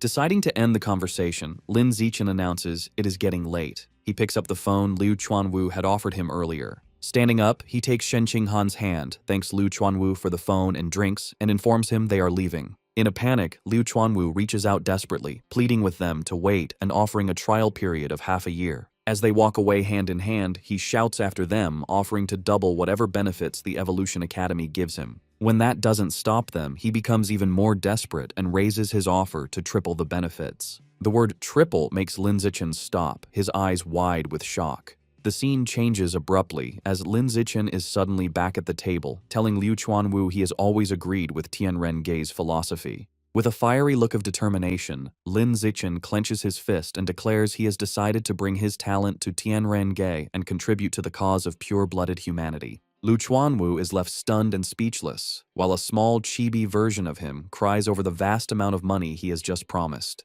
Having made his decision, Lin Zichen tells Liu Chuanwu he has a question. He asks if he knows what the source site is. Liu Chuanwu is visibly surprised, wondering how a young student could know about such a place. His expression turns solemn as he explains that the source site is believed to be the origin of all life. He elaborates that all the aberrant beasts in the world originate from there. Lin Zichen reflects on the information, realizing the source site is the origin of all aberrant beasts. He asks Liu Chuanwu if the beast meat sold in markets also comes from there. Liu Chuanwu confirms this, explaining the meat on Earth isn't enough to feed the general population. Lin Zichen then asks about videos of the place. Liu Chuanwu shakes his head, explaining that no electronic devices function there, so the only way to record anything is through realistic drawings. This triggers a memory for Lin Zichen.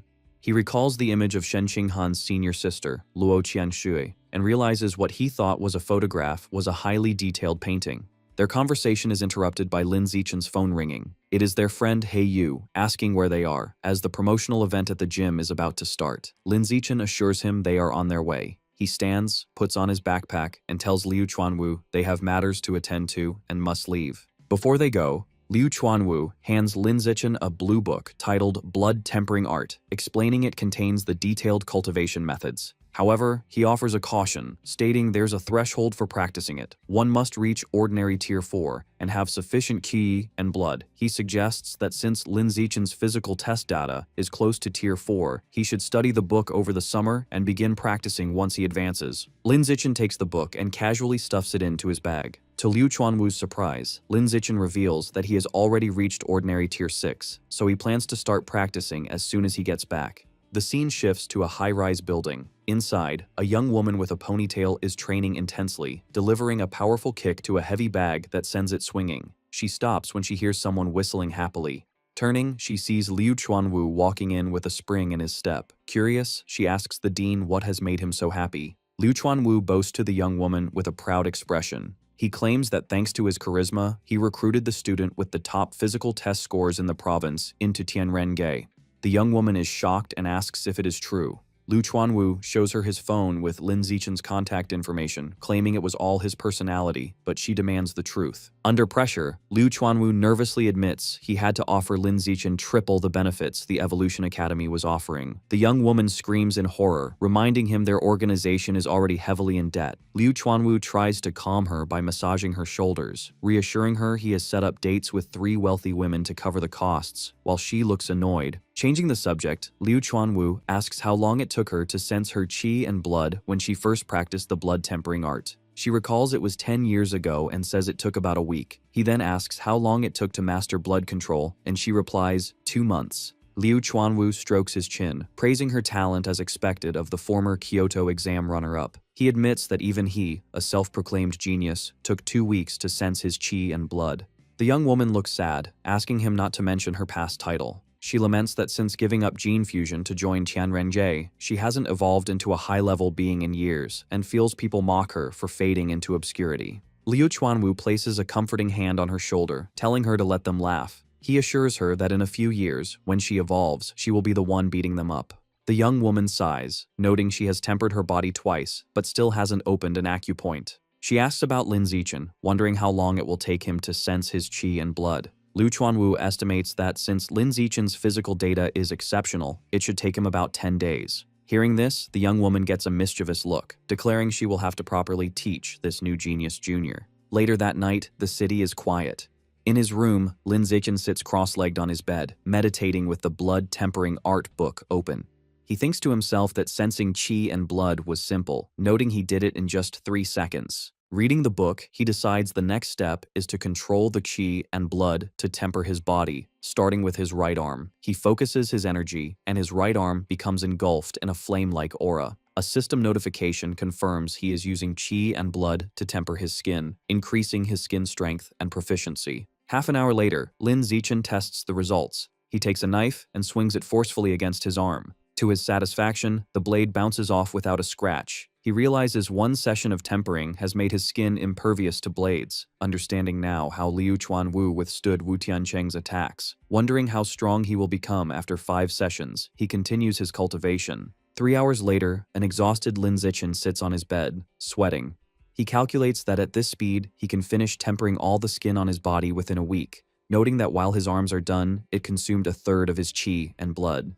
His rest is interrupted by a phone notification late at night. He checks it and sees a message from Shen Qinghan. She asks if he is asleep and says she has a surprise, inviting him to her room. Curious, he agrees to go over immediately. As he leaves, he wonders what kind of surprise this could be. In the hallway, he runs into his mother, Zhang Wangxin.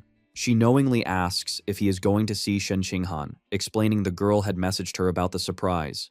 With a teasing smile, she tells him to hurry up so Shen Qinghan doesn't get anxious. Lin Zichen knocks on Shen Qinghan's door and announces his arrival. She invites him in. He opens the door and is stunned to find Shen Qinghan on her bed, completely wrapped in a thick duvet, her face flushed red. When he asks what is going on, she shyly replies that this is the surprise. His imagination runs wild, and he wonders if the surprise is that she intends to offer herself to him, visualizing a scandalous scene involved with caution tape. Shaking off inappropriate thoughts, he nervously jokes to himself that she surely just wants to show him a glow-in-the-dark watch. However, Shen Qinghan insists he just needs to come over and look. Still blushing, Lin Zichen walks over and sits on the edge of the bed. She softly tells him to lift the cover and see. He looks down and sees her face is a deep red, her eyes looking up at him with a shy, almost seductive expression. Lin Zichen feels his heart racing, his face equally hot as the atmosphere becomes tense and ambiguous. Unable to wait, he reaches out and lifts the white duvet to reveal the surprise underneath. When he lifts the quilt, Lin Zichen is left completely stunned by the surprise waiting for him.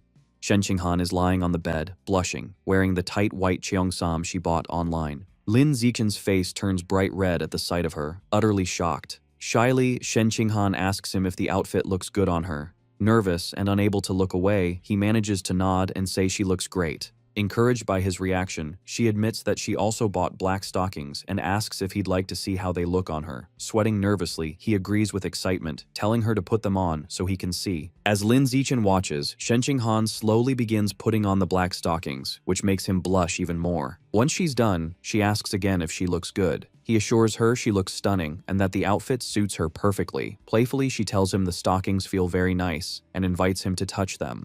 He approaches and gently touches her leg, agreeing that they feel very comfortable.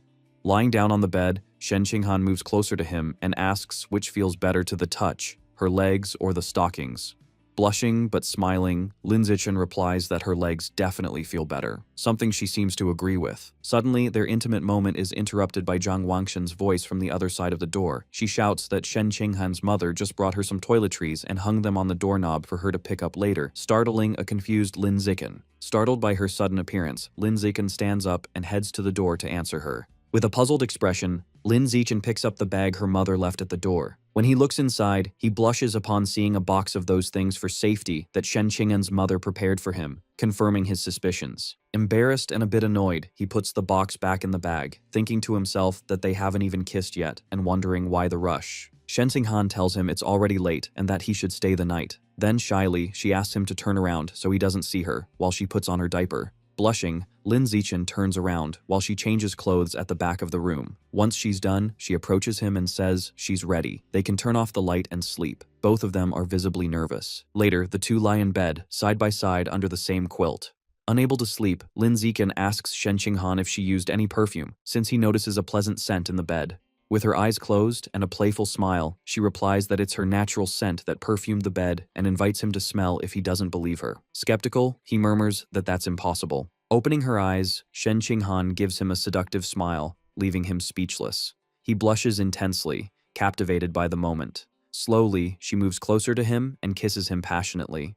During the kiss, Shen Qinghan's eyes suddenly open, showing surprise. She immediately pulls away gently, asking him in a breathless voice to wait a moment. Shocked, Shen Qinghan gets out of bed and puts on her slippers, while a confused Lin Zichen asks what's wrong. Her face burning with shame, she turns around and confesses that she just wet herself again. She stands next to the bed, mortified, while Lin Zichen watches from the mattress. Suddenly, an idea occurs to Lin Zichen, and he asks her to wait. He asks how she felt right before it happened and whether she experienced a strong mental fluctuation. Embarrassed, she explains that her heart was racing, she felt a jolt in her chest, her body grew warm, and as a result, she lost control of her bladder. Hearing this, Lin Zichen confirms that her mental fluctuations were extremely intense and that everything fits what he suspected. He explains his theory to her, recalling her innate water ability, and tells her he suspects her unknown superpower is linked to her mental power and is controlled by it. Shen Qinghan listens in amazement, realizing that if her mental strength is high enough, she might be able to fully develop and control her ability. With a new idea to test his theory, Lin Zichen takes her hand and suggests they keep kissing to see if her mental fluctuations trigger the same effect again. Shen Qinghan asks Lin Zichen to wait so she can change her diaper, but he tells her not to worry, arguing that she'll end up wetting herself again in a moment anyway, so they might as well continue their experiment. She agrees, and they resume kissing passionately on the bed. After the kiss, Lin Zichen gently holds her face and asks how she felt this time. Completely red, she confirms that it was exactly like before. An intense surge of mental fluctuation followed immediately by the loss of bladder control. Having tested it several times, Lin Zichen tells her he's now convinced that her superpower is activated through her mental power.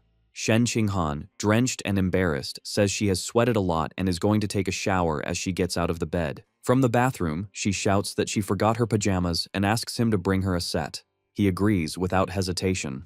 Lin Zichen goes to Shen Qinghan's wardrobe and opens it, looking through her neatly folded clothes. While searching, he finds a cute pair of underwear with a pink bow and is surprised, thinking to himself how pretty it is. He quickly puts it back, blushing and reasoning that she probably doesn't wear underwear when she sleeps with a diaper. Finally, he grabs a light blue pajama set and decides it will do. Later, the two are in bed, ready to sleep. Lin Zichen lies awake with a thoughtful expression and turns to look at Shen Qinghan, who is already fast asleep, even drooling a little. He smiles tenderly and gently strokes her cheek. The next morning, Lin Zichen quietly leaves her room, closing the door carefully so as not to wake her. Just as he's about to leave, he runs into her mother, Xu Meng, in the kitchen. She tells him that breakfast is almost ready and suggests he stay and eat before going home, and he gladly agrees.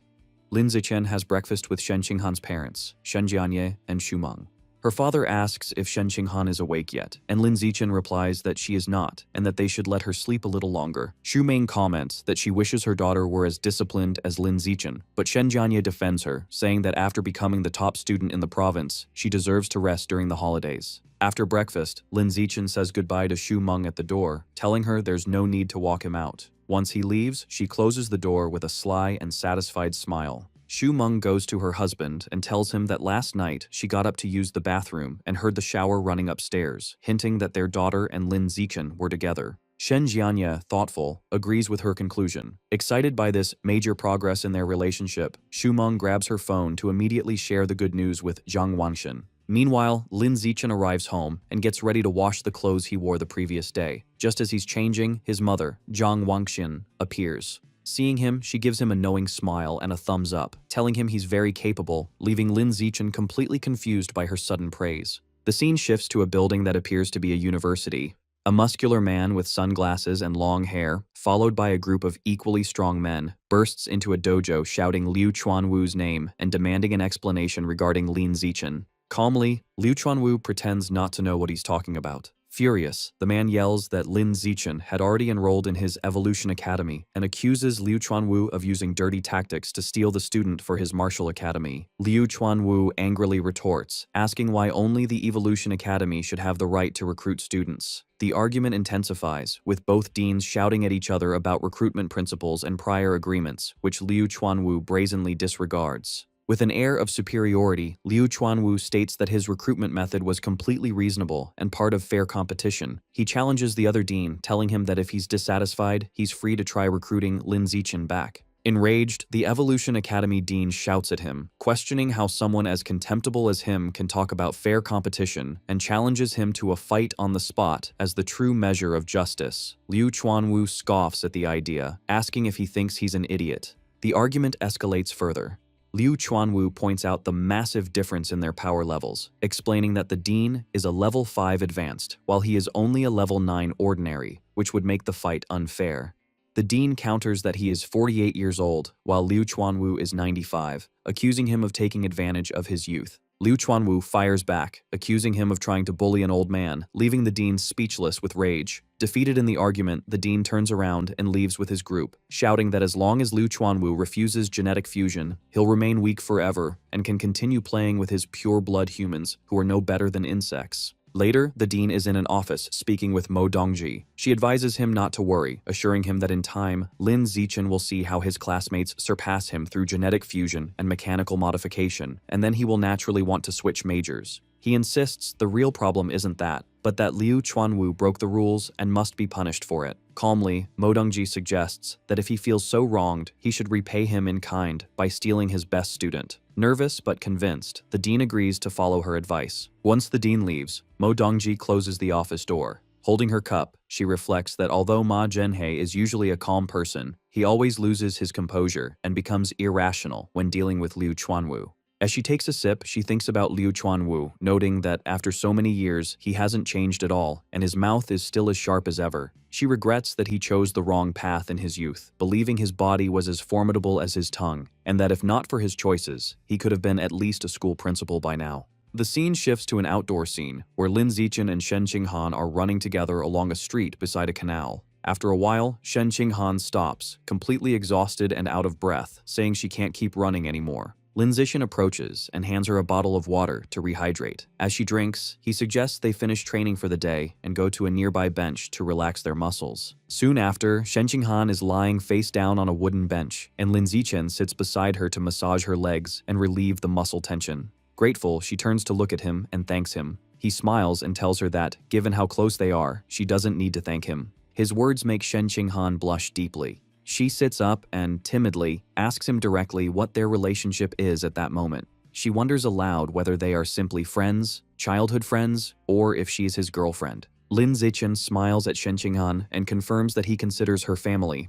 Blushing, Shen Qinghan asks what kind of family he has in mind, and then asks him what kind of family he would like them to be. Shyly, she suggests that they could be fiancés, to which he agrees, filling her with joy. Happily, she sits closer to him on the bench. Shen Qinghan then proposes that they get married right after they graduate from university. Lin Zichen happily agrees to her plan, and they both seal their agreement with a pinky promise. Later that night, at Lin Zichen's house, he is sitting on the living room sofa with his parents, Lin Yansheng and Zhang Wangshan. Suddenly, someone knocks on the door. Lin Yansheng goes to open it and is surprised to see who it is. It is Dean Ma Zhenhe, who greets him and apologizes for the late visit, explaining that he wanted to talk about Lin Zichen's choice of academy. Lin Yansheng is confused, wondering why the dean would come to talk about that so late when the matter was already decided. Ma Zhenhe hands him a gift, 2 fish, explaining they were a present from a student. Lin Yansheng invites him in, telling him they can talk in the living room where Lin Zichen is. In the living room, Ma Zhenhe tries to persuade Lin Zichen,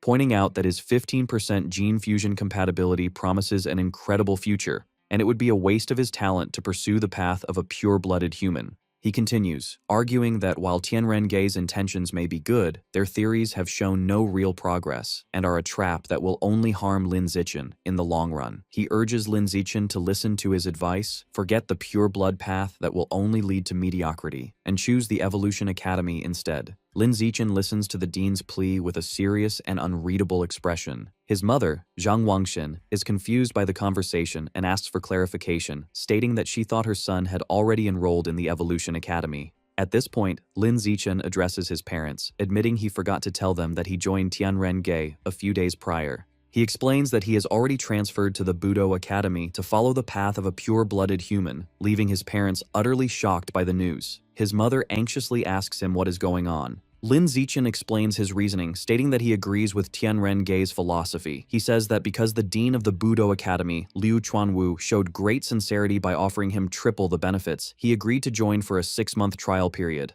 He clarifies that if he doesn't see any progress after half a year, he will return to the Evolution Academy and the gene fusion path. His parents seem to be processing his logical plan. Ma Zhenhe, however, is furious, silently questioning how the poor old Liu Chuanwu could possibly afford such an offer. He turns to Lin Zichen and says he has some advice for him as a young man. He argues that triple the benefits is a small, short-term gain that will result in a huge, long-term loss. He warns that in those 6 months, Lin Zichen will miss out on precious knowledge and experience that he can never get back, pleading with him not to waste his time. Lin Zichen remains firm, thanking the dean for his advice, but reiterating that he truly believes in Tianrengei's ideals. He explains that if he doesn't at least try this path, he knows he will regret it for the rest of his life. Internally, however, he admits to himself that the triple benefits are just too good to refuse. Seeing that Lin Zichen's decision is final, Ma Zhenhe lets out a sigh of resignation. He stands up, stating that since Lin Zichen is so insistent, there's no point in talking further. He announces he has other matters to attend to and prepares to leave. Lin Yansheng quickly offers to see him out as he walks toward the door. The next morning, Lin Zichen is at home, sipping a drink while checking the news on his phone. He is shocked by what he sees. A news headline claims that the provincial top scholar, Lin Zichen, has been brainwashed by Tianrengei and has chosen the pure-blood human path, effectively wasting his talent. The article even mentions a female genius from a decade ago who supposedly ruined her future after joining the same group. He scrolls through the comments and finds a wave of negativity, with people mocking his intelligence and calling for Tianrengei to be shut down. Lin Zichen is deeply concerned, realizing his personal information has been leaked. He worries that this publicity could attract the dangerous attention of heretics. He wonders if Ma Zhenhe or another group hostile to Tianrengei could be behind the leak. Deciding that the immediate priority is damage control, he makes a phone call to report a news outlet for leaking a student's private information. 2 hours later, Lin Zichen is sitting on his couch, relieved that the article has been taken down. However, his phone starts buzzing with notifications. He sees messages from a group chat where his classmates are questioning why he joined the misleading Tianrengei. They also mention that his photos have been leaked online, and the internet is buzzing with discussions about him. He looks stressed, realizing that with his face now public, his situation has become even more complicated and dangerous. That night, Shen Qinghan appears at Lin Zichen's door in a pink nightgown, cheerfully announcing she will be sleeping there. Later, as they lie in bed, she sees him reading the negative news about himself and remarks on how awful people are. Lin Zichen calmly explains that in power struggles, those who follow the rules are at a disadvantage, while those who ignore them gain the upper hand. Shen Qinghan suggests asking her powerful master, Mo Dongji, for help.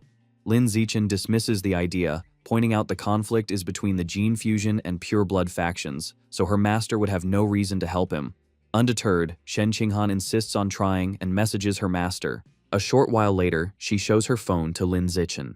Mo Dongji has replied that the problem is solved. Shen Qinghan is amazed it was handled in just half an hour, and Lin Zichen is equally shocked. A quick online search confirms all news related to him has been completely erased. Lin Zichen is left wondering why Mo Dongji would help him, speculating if it's because she's doting on her new disciple or due to some sentiment for her ex-husband. Regardless, he acknowledges he has benefited. He asks Shen Qinghan to thank her master for him. Playfully, she leans in close and asks how he plans to thank her. When he asks what she wants, she tells him to kiss her. The two lean in for a kiss, both blushing. Later, Lin Zichen sits cross-legged on his bed, meditating as a white, misty energy swirls around him. He takes a deep, controlled breath. A system notification announces his biological level has increased to Ordinary Tier 7. He opens his eyes, powerful and covered in sweat, exclaiming he has finally finished tempering his entire skin. After his training, Lin Zichen checks his updated status. It confirms he is 18 and at Ordinary Tier 7 with a long list of 9 biological attributes. The screen also notes he has completed the first stage of body tempering for his skin.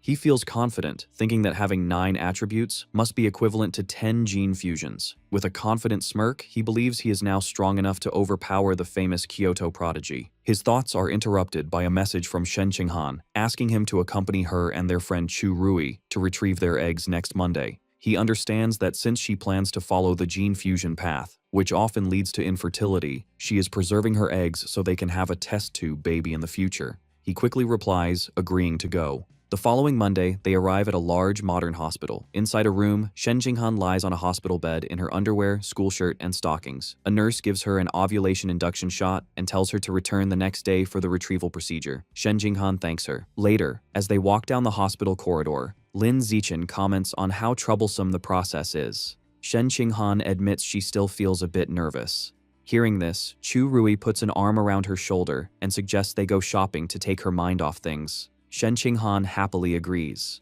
The girls ask Lin Zichen if he wants to join them, but he declines, explaining he has other things to do. Chu Rui is thrilled to have a fun day alone with Shen Qinghan. The two girls wave goodbye and walk off happily. Back in his room, Lin Zichen decides it's time for the next stage of his training, tempering his muscles. As he meditates, system notifications confirm his muscle strength, and blood tempering art proficiency are increasing. He notes the burning sensation is more intense than when he tempered his skin, but it's a pain he can endure. After an entire afternoon focused on tempering just his right arm, he lies on his bed, exhausted. To recover, he eats a large amount of bread to replenish the qi and blood he consumed. Afterward, he tests his new strength with a hand gripper and is amazed to find tempering just one arm increased his power by 50%. Suddenly, there is a knock on his door. Shen Qinghan enters and explains that Chu Rui suggested they all hang out with Yu before school starts, and she has already accepted on his behalf. Lin Zichen takes her hand and assures her that if she is going, he will definitely go too. However, Shen Qinghan looks worried and explains that Chu Rui wants to go to the beach. She doesn't want to go but feels bad for wanting to refuse. She reminds him of her past trauma, recalling the terrifying, mysterious voice she heard in the ocean, and admits she is scared.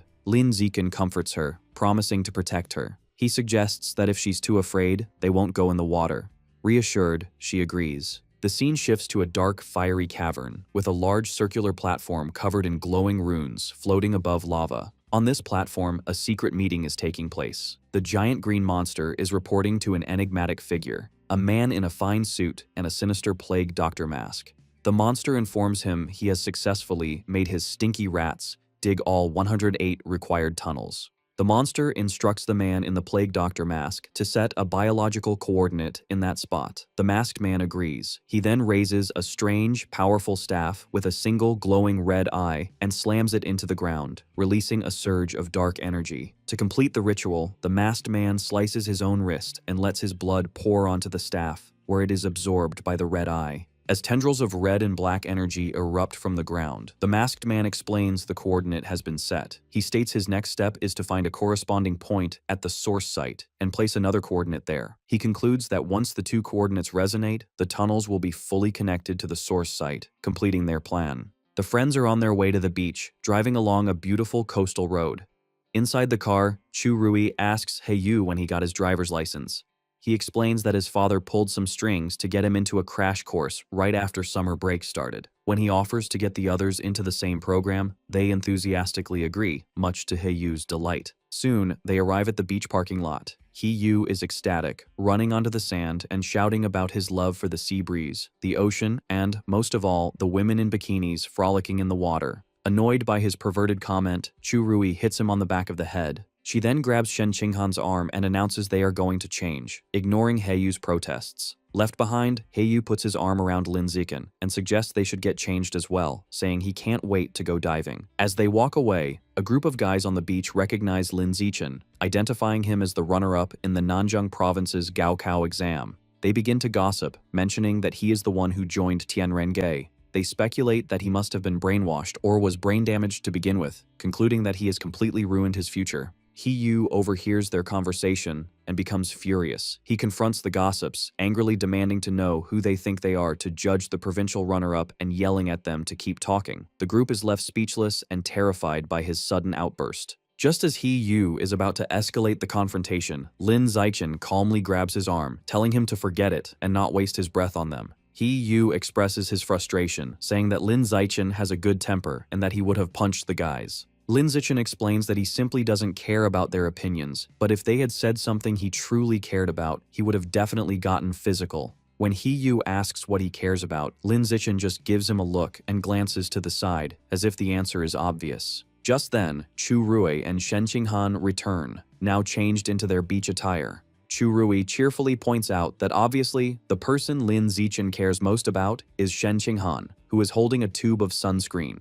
Yu scratches his head, admitting it was a pointless question, while Chu Rui tells the boys to hurry up and get changed. A short time later, Lin Zichen and Yu reappear in their swim trunks, showing off impressive, muscular physiques. Lin Zichen teasingly offers to apply sunscreen for Shen Qinghan. From their lounge chairs, Shen Qinghan happily accepts the offer. As Lin Zichen rubs sunscreen onto her back, she confirms that he is doing a good job. Yu watches with a jealous blush, thinking to himself that Lin Zichen has some serious moves. Inspired, he tries the same line on Chu Rui, who bluntly tells him to get lost. As Lin Zichen continues to apply sunscreen, now on Shen Qinghan's lower back and buttocks, she thinks about how amazing he is. Suddenly, she hears a mysterious, powerful voice in her mind. Her eyes snap open in shock, and she quickly sits up, muttering about a revival and the source of the sea. She turns her head toward the ocean, a look of fear on her face, and exclaims that she hears that voice, again, catching Lin Zichen's immediate attention.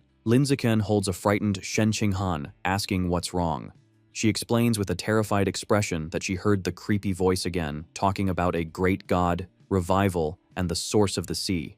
Lin Zichen listens intently, speculating that the voice might be connected to the Origin Land's sources site. He concludes that they don't know enough to understand what's happening and must learn more first. He suggests that once they start university, she should try to indirectly ask her master, Mo Dongji, about it, and Shen Qinghan agrees to the plan. Sometime later, Lin Zichen is back in his room, continuing his training. Having finished tempering his muscles, he has now begun the arduous process of bone tempering. The training is incredibly painful, far more so than muscle tempering, as he focuses his energy on strengthening his bones. After a grueling session, he lies on his bed, completely exhausted and covered in a strange residue, but triumphant, having successfully tempered all 206 bones in his body. His hard work is rewarded with a system notification congratulating him on evolving to Ordinary Creature Rank 9, leaving him just one step away from becoming an advanced creature. Lying on his bed, he studies the blood-tempering art book, understanding that he now needs to open the apertures in his body to achieve the next evolution. However, he finds the instructions in the book to be vague. With a determined look, he closes the book, resolving to figure out the method on his own. The scene shifts to the impressive campus of Shanghai University, where Lin Zichen and Shen Qinghan have finally arrived to begin their college life. One of their parents calls out to them, announcing they are here. As they walk through the campus with Lin Zichen's parents, Shen Qinghan, now dressed in a stylish new outfit, excitedly points out an old ice cream shop that is still there. As they walk through the bustling university town, Lin Zichen confirms Shen Qinghan's nostalgic observation that the ice cream shop is indeed the same one they used to visit when they were children. His mother, Zhang Wangshen, suggests they stop for a treat since it's still early, and Shen Qinghan happily agrees. Inside, Shen Qinghan enjoys a large bowl of strawberry milk-flavored ice cream, delighting in how delicious it is. She then sweetly offers a spoonful to Lin Zichen, who takes a bite while his parents watch the tender moment with smiles. Their peaceful outing is interrupted by a commotion from a nearby bar, which catches Lin Zichen's attention. He looks through the window and overhears a man complaining to a woman named Jiaxin that her skirt is too long, making it difficult for him to grope her. Inside the bar, Brother Yang has Jiaxin sitting flirtatiously on his lap. She suggests he can just slide his hand underneath her skirt, as she wouldn't mind. Another man at their table urges Brother Yang to stop touching the woman and focus on their game. Outside the ice cream shop, two other men are talking about a girl named Huang Jiaxin. One of them mentions that she acts like a goddess at the Art Academy, but is now letting men from the Evolution Academy get close to her. The other man comments that students from the Evolution Academy have bright futures, making them attractive to women. This conversation makes Lin Zichen think about the university's structure. Shanghai University is divided into two distinct areas, an outer campus for arts and culture students, and a heavily guarded inner campus for those studying evolution, mechanical modification, and martial arts. The inner campus is a high-security zone, closed to the public and even students from the outer campus, due to the sensitive nature of gene fusion and mechanical modification research. It is constantly patrolled by armed guards and surveillance drones. Back at the table, Lin Zichen's mother, Zhang Wangxin, advises him and Shen Qinghan that even though university life offers more freedom, they must remain focused on their studies and not get distracted. Her husband, Lin Yansheng, reassures her that their children are responsible. He tells Lin Zichen and Shen Qinghan it is time for them to head to the inner campus. Since the parents cannot enter the restricted area, Lin Yansheng reminds his son to take good care of Shen Qinghan, and Lin Zichen promises he will. At the heavily guarded entrance to the inner campus, a guard asks them to present their admission notices. Lin Zichen hands his over, but as Shen Qinghan searches for hers, the guard stops her. He recognizes Lin Zichen as the top student from the provincial exams who recently made news for joining Tianrengei and allows them to pass without further checks. Inside, the campus is bustling with gene fusers and cyborgs, a common sight in this specialized area. After they both complete their registration paperwork, it is time to go to their separate dormitories. Shen Qinghan waves goodbye to Lin Zichen, promising to see him that evening before heading to her dorm in the Evolution Academy. Upon arriving at the Budo Academy, Lin Zichen is immediately swarmed by a group of enthusiastic female upperclassmen. They shower him with compliments about his good looks, offer to carry his bags, and eagerly ask for his contact information. Just then, a confident blonde senior steps forward, telling the others to back off and volunteering to personally escort Lin Zichen to his dormitory. He gratefully accepts her offer. As they walk, the senior asks if he'd like to see the school's combat power rankings. She leads him to a display with two lists, the peak ranking for the top 500 students school-wide and the new student ranking for the top 100 freshmen. She explains that the top 3 students on the peak ranking are all powerful 4th years from the Evolution and Mechanical Academies. In contrast, only 3 students from the Budo Academy are on the list, and their ranks are much lower. The senior then tells him about a former star student from their academy who, like him, was a top scorer on the entrance exams and even made it to 6th place on the peak ranking. However, because she was a pure-blooded human, her progress eventually stalled, and she was surpassed by gene fusers and cyborgs. The senior reveals this person's name is Song Yuyan, and she is now an instructor at the academy and a key researcher for Tianrengei, working as an assistant to Dean Liu Chuanwu. Soon, they arrive at his room. The senior leads him inside, revealing a spacious private apartment instead of a standard dorm room. She remarks with envy that being the top scorer comes with amazing benefits. Fanning herself, she then comments on how hot it was walking outside and suggestively asks if she can use his shower. Lin Zichen, however, seems to miss the hint. He thanks her for her help and offers to buy her a milk tea from a shop across the way. The senior is left completely confused by his response, but agrees, wondering to herself why he didn't take the bait. After the senior student leaves, Lin Zichen stands alone in his new room, thinking to himself that by treating her to a drink, he has repaid the favor of her showing him the way. He then receives a text message from Shen Qinghan, who asks to see pictures of his dormitory. She has already sent him photos of her own accommodations, which are incredibly luxurious and even include a private gym. Comparing her lavish apartment to his simple single room, Lin Zichen feels a pang of envy, realizing how much wealthier the Evolution Academy is. He reluctantly takes a few pictures of his own modest room to send her. Upon seeing them, Shen Qinghan is surprised by how small his dorm is, and immediately suggests he move in with her, telling him her bed is even bigger than the one she has at home. Without a moment's hesitation, Lin Zichen grabs his suitcase and phone, declaring that he is on his way over immediately. As he leaves the Budo Academy dorms, he grumbles to himself about the stark difference in funding between the academies, feeling that his room, the best his school had to offer, is nothing compared to the student housing at the Evolution Academy. As he walks, he lets out a sigh, momentarily wondering if Dean Liu Chuanwu will truly be able to deliver on his promise of triple the benefits. When the elevator doors open at her floor, Shen Qinghan is there to greet him with a bright smile. She happily welcomes him into her spacious, air-conditioned apartment. Looking around the clean, luxurious space, Lin Zichen comments that her master, Mo Dongji, must care for her a great deal to provide such a place. Shen Qinghan agrees, saying her master treats her very well. Shen Qinghan stretches her arms out wide, joyfully declaring that this is now their little home, a place where they can be free without their parents around. A blushing Lin Zichen quickly tells her not to get too carried away with the idea. Announcing that she is sweaty from the move, she says she will shower first and begins to undress on the spot, leaving her clothes in a pile on the floor. Lin Zichen can only watch, asking her not to leave a mess. As she showers, a flustered Lin Zichen picks up her clothes. He decides to use the free time to check out the new university campus app he downloaded. He discovers an in-app store where students can use school credits to purchase resources for gene fusion and mechanical modification. He learns that there are 3 ways to earn these credits: placing on the school's power rankings, completing official school tasks, or achieving outstanding results in competitions. He realizes that for him, this will be even easier than earning money. His exploration is interrupted when Shen Qinghan calls out from the bathroom, asking him to bring her clothes in. He walks into the bathroom to give them to her, only to find her relaxing in the large bathtub. With a blush, she comments on how comfortable the water is, and invitingly asks if he wants to join her. A blushing Lin Zichen hesitates, then decides it would be a waste of so much hot water for one person. He agrees to join her and takes off his clothes.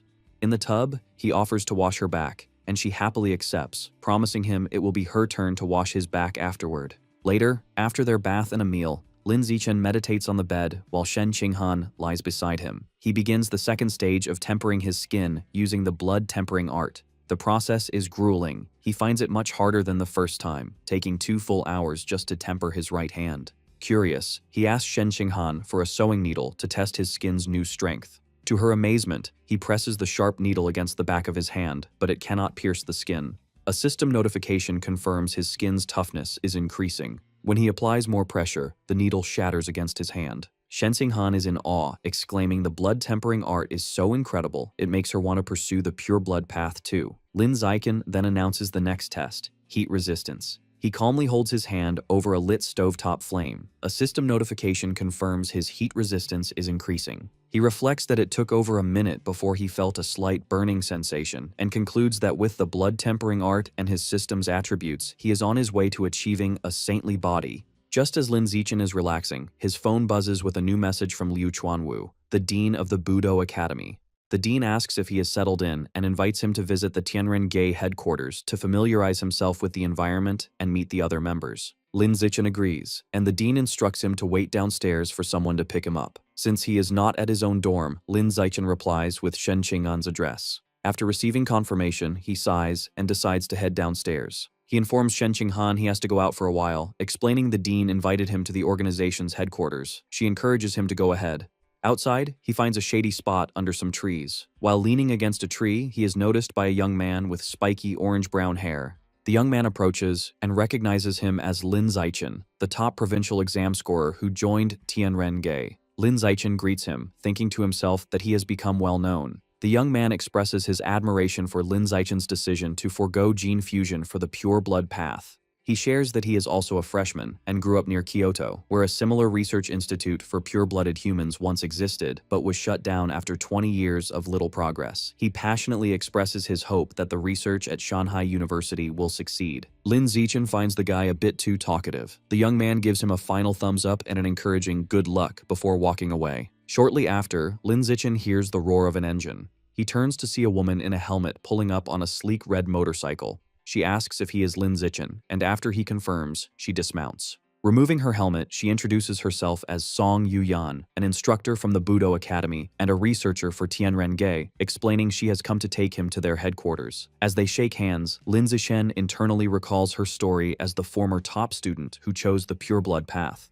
He gets on the back of her motorcycle, and she playfully advises him to hold on tighter. As they speed off, she asks if he is happy that a beautiful senior came to pick him up, to which he replies that it is an honor. Curious, she then asks why a student from the Budo Academy was waiting outside the luxurious dorms of the Evolution Academy. Lin Zichen casually explains that his girlfriend lives there and he has moved in with her. Hearing this, Song Yuyan laments her own love life, complaining that she has never even lived with a boy. Soon, they arrive at a large, modern building. Song Yuyan leads Lin Zichen to a building with a sign that reads Pure Human Research Institute. She beckons him inside, and he asks if it's an abbreviation for the Pure-Blooded Human Research Institute. She shows him a common area for researchers to relax and offers him free drinks from a stocked refrigerator. As they walk through an empty hallway, Lin Zichen asks why no one else is around. Song Yuyan explains with a sigh that Tianren-ge is not well regarded by the university, so their funding is limited, and they can't afford a large staff. She reveals the entire organization consists of only Dean Liu Chuanwu, herself, Lin Zichen, and 3 fourth-year martial arts students. This shocks Lin Zichen, who now understands the large group of men in karate uniforms with the dean when they first met were just hired actors. Feeling a bit let down, he thinks that as long as he gets the promised triple benefits, nothing else matters. Song Yuyan then calls out to the dean, announcing she has brought Lin Zichen. A disheveled and exhausted-looking Liu Chuanwu appears and invites them into his cluttered office. Lin Zichen comments on the dean's haggard state. The dean explains he has been there for almost half a month, struggling to make a breakthrough in his research on the aperture opening chapter of the blood tempering art, with no progress. Despite his research struggles, Dean Liu Chuanwu gives Lin Zichen an encouraging thumbs up, confident that Lin Zichen's involvement will lead to great progress for the pure blood path. He then playfully boasts that his senior, Song Yuyan, was once the top scorer in the Kyoto entrance exams, and that his own physical test scores from his youth were even higher. Song Yuyan casually chides him to stop bragging. The dean's tone turns serious as he explains that with Song Yuyan's help, he finally broke through a decades-long plateau and completed his 3rd body tempering. This breakthrough gave him the power, as an ordinary Tier 9 human, to defeat a high-level gene fuser. Putting his hands on both their shoulders, he assures Lin Zichen that with time, he has the potential to surpass even Song Yuyan. Changing the subject, Liu Chuanwu asks about Lin Zichen's progress with the blood tempering art. He questions if Lin Zichen has managed to learn blood control and reach the required ordinary Tier 4 to begin skin tempering. Lin Zichen calmly confirms he has. Pleased, the dean assigns Song Yuyan as his mentor, explaining that with her guidance, he should be able to complete his first skin tempering by the end of the semester. He notes that she herself accomplished this in just 3 months. Song Yuyan confidently accepts. However, Lin Zichen interrupts, plainly stating a mentor won't be necessary. He reveals that he already completed the first round of skin tempering during his summer vacation. This shocking announcement leaves both Liu Chuanwu and Song Yuyan completely stunned and speechless, wondering if they heard him correctly. Song Yuyan finds it impossible that Lin Zichen could have mastered the complex art of skin tempering on his own over the summer. Lin Zichen casually explains that the book had detailed instructions and he just studied it for a few days, though he internally admits it only took him half an hour. Still skeptical, Dean Liu Chuanwu asks to examine his hand to confirm. Before presenting his arm, Lin Zichen discreetly activates his natural camouflage ability, deciding to mask his true power. He sets his visible biological level to ordinary Tier 5, just high enough to be consistent with having completed 1 round of skin tempering. He then allows the dean to inspect his arm. The moment Liu Chuanwu touches him, both he and Song Yuyan are left speechless. The dean confirms in amazement that Lin Zichen has indeed completed a full skin tempering. Still shocked, Liu Chuanwu asks what his current biological level is. Feigning nervousness, Lin Zichen tells him it is ordinary Tier 5. This revelation sends the dean into pure ecstasy. He throws his hands in the air and shouts that Lin Zichen is a peerless genius and the future of the pure blood path is secure. Overjoyed, he pulls a surprised Lin Zichen into a tight hug, declaring that with such a talent, they will surely break through the limits of ordinary beings. Watching them, Song Yuyan reflects that there is always someone more talented. She smiles, thinking it is good to have a more capable person leading their cause. Filled with renewed hope, she excitedly suggests to the dean that they should immediately publicize Lin Zichen's potential to attract more talented individuals and secure more funding. However, Liu Chuanwu immediately rejects the idea. He sternly explains that Lin Zichen's abilities must be kept a secret for now, as suddenly revealing his progress on the pure blood path could expose him to danger. The dean elaborates that their strategy should be quality, not quantity. Now that they have a prodigy like Lin Zichen, they must concentrate all their resources on helping him break through the ordinary biological barrier. When Song Yuyan raises concerns about finances, the dean reassures her. He promises to use all his connections to gather the necessary evolution resources. His plan is to wait until Lin Zichen's power is undeniable, find him a powerful backer, and only then begin to promote the ideals of Tianren-ge. Song Yuyan praises the dean's thoughtful planning, and he proudly accepts the compliment. Lin Zichen listens quietly, thinking how shocked they would be if they knew his true power, that he is already at ordinary tier 9, has completed tempering his flesh and bones, and is in the middle of his second tempering cycle. The dean then informs Lin Zichen that he no longer needs to attend basic classes at the Budo Academy. Instead, he will work directly at the Research Institute with Song Yuyan as his assistant. An annoyed Song Yuyan clenches her fist, protesting that making her an assistant to a junior is an insult. The dean dismisses her concerns, telling her pride is worthless in their research. Changing the subject, he announces that the following afternoon, the university will hold a freshman trial to determine the new king, the strongest first year. He confidently tells Lin Zichen that with his abilities, the title is practically his. He encourages him to participate to bring honor to the Budo Academy, offering a reward of 10 chi and blood pills. When this fails to elicit a reaction, he adds that the winner will also receive 10 school credits. The mention of credits immediately grabs Lin Zichen's full attention. Soon, the day of the freshman assembly arrives, and a large crowd of students gathers in the university auditorium. As Lin Zichen and Shen Qinghan sit together, they become the subject of gossip among other students, who recognize Lin Zichen as the top scorer who joined Tianrenge and wonder about his relationship with their goddess Shen Qinghan.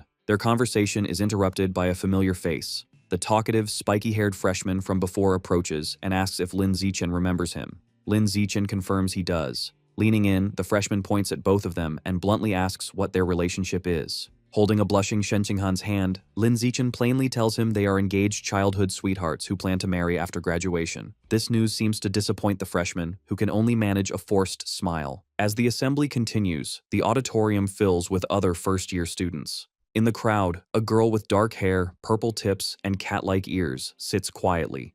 She turns and gives Lin Zichen an intense, somber stare. He notices her gaze, feeling a slight sense of unease. Meanwhile, the talkative freshman has returned to his seat and is chatting animatedly with his neighbors. Soon, a man at a podium announces the start of the ceremony and calls for the freshman representative to come to the stage. To everyone's surprise, it is the talkative, spiky-haired freshman who stands up. As he confidently walks toward the stage, other students murmur in disbelief. They question why he, with his dyed hair and chatty personality, was chosen as the representative, a role usually reserved for the strongest student, whom they had assumed would be a gene fuser. The freshman is pleased by their reaction. He thinks this is the perfect opportunity to make a big impression. Taking the microphone, he begins his speech by asking the crowd if they have heard of Li Yijin.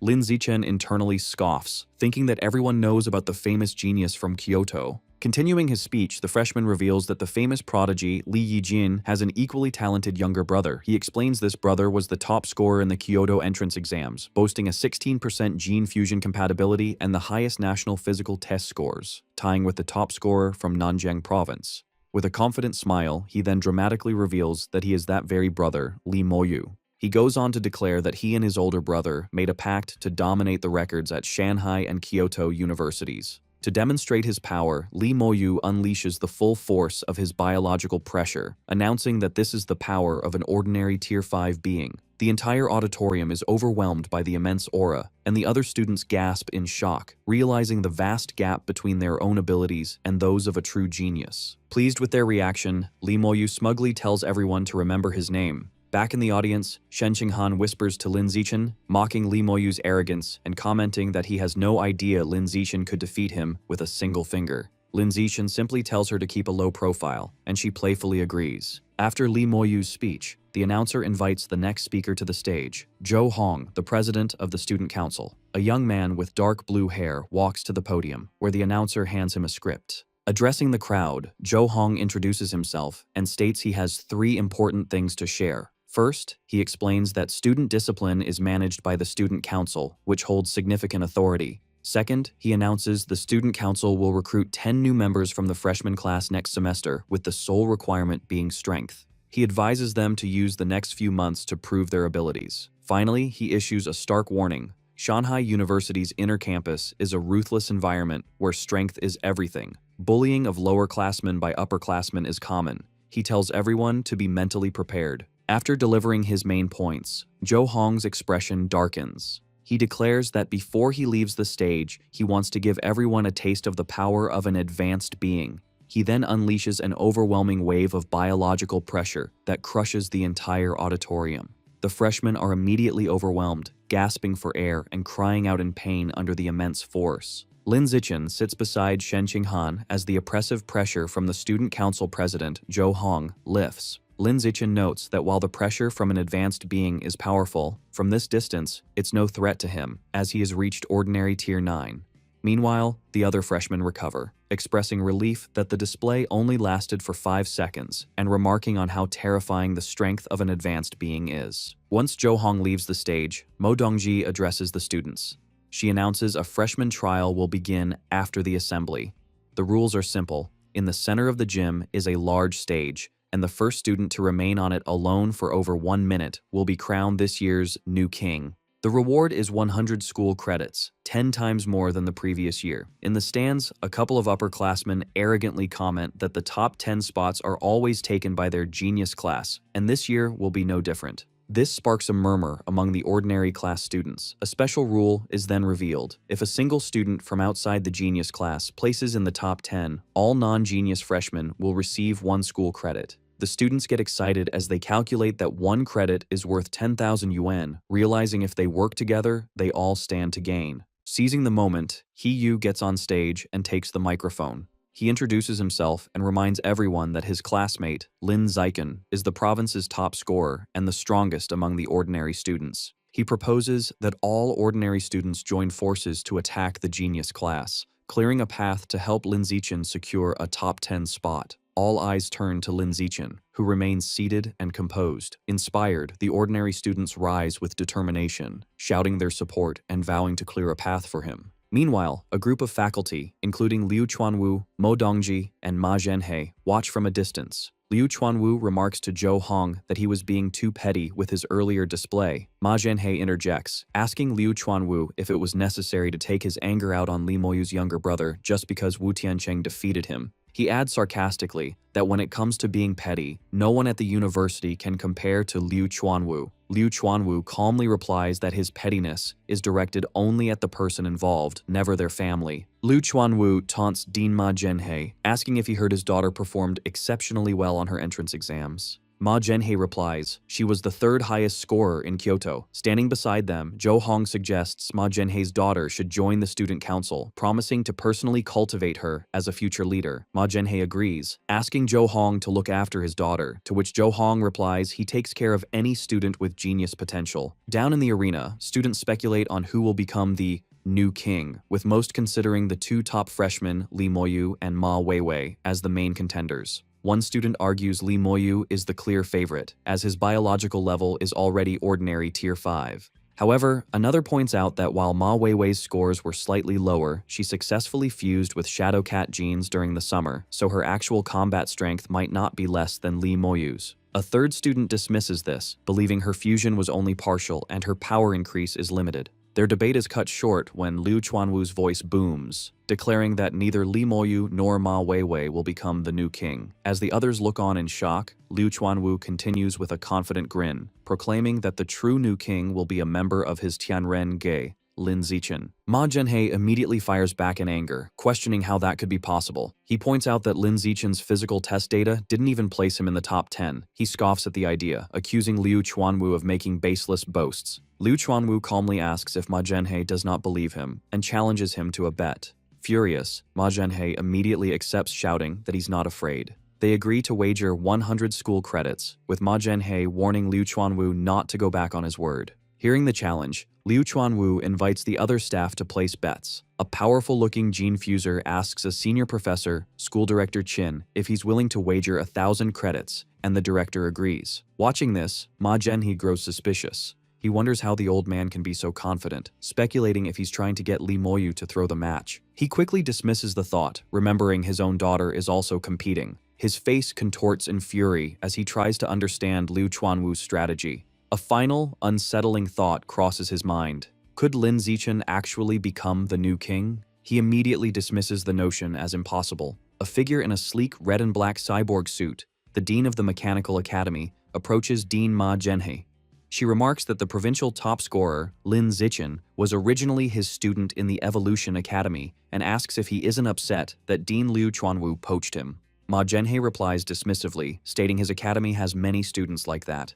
The cyborg dean smiles knowingly. She points out that she heard Ma Zhenhe also poached the only 3 senior students from Tianren-Gai, suggesting his claim of not caring is just a front for his planned revenge. Meanwhile, on the balcony, Liu Chuanwu thinks with glee about the bets. He calculates that with 9 people betting 100 credits and 1 betting 1,000, he is about to make a massive profit. As the faculty watches, the trial begins. A huge crowd of ordinary students rushes onto the main stage, shouting their intent to defeat the genius class. The floor erupts into a chaotic brawl. Lin Zichen stands apart, calmly observing. He internally notes many genius class students rely on their high gene fusion compatibility scores rather than actual skill. Suddenly, Lin Zichen is surprised as his danger perception attribute activates, allowing him to see the students' power levels. He assesses that the strongest 2, Li Moyu and Ma Weiwei, are both at ordinary tier 5, while the other top 10 members of the genius class are at least ordinary tier 4. After the initial clash, the ordinary students cheer, having defeated several members of the genius class, who now lie on the floor. One student shouts that the genius class wasn't so tough after all. Fueled by their success, the remaining ordinary students charge forward, shouting at the genius class members still in the stands to come down and fight.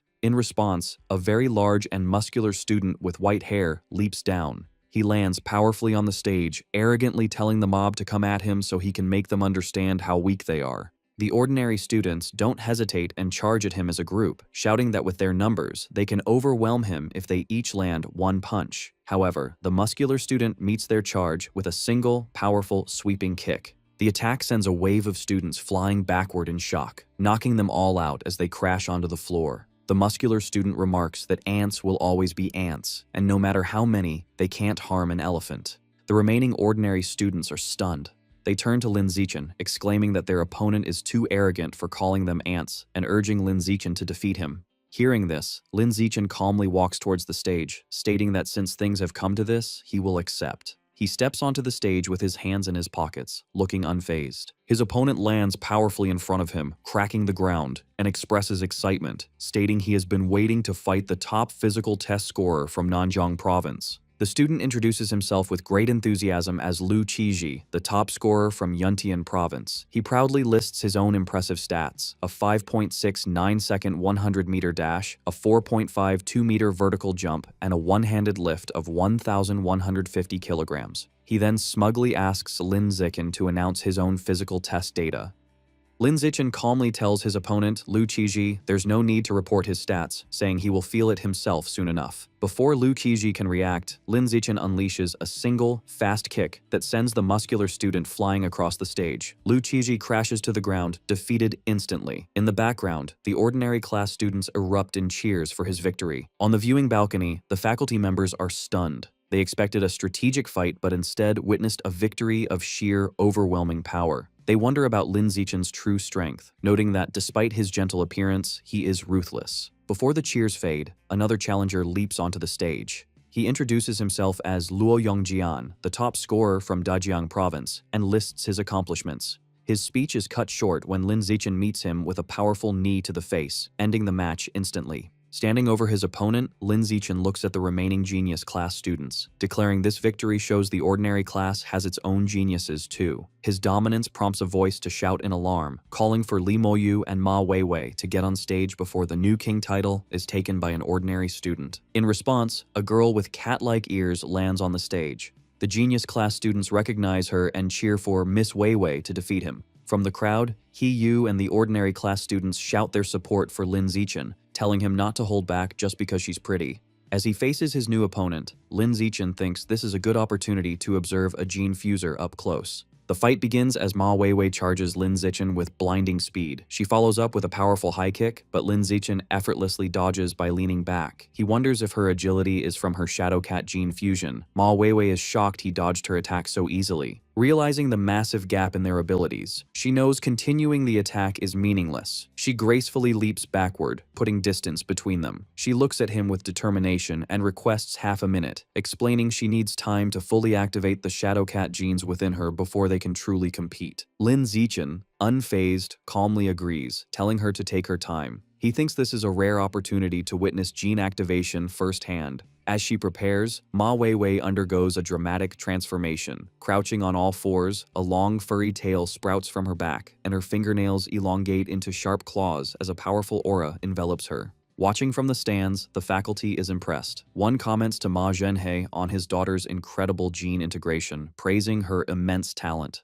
Ma Zhenhe proudly agrees, stating her talent surpasses even the top scorers from other provinces. However, his expression shifts to concern. He worries that since her fusion was recent, pushing her body this far could cause a backlash. He sighs, noting she is just as headstrong as ever.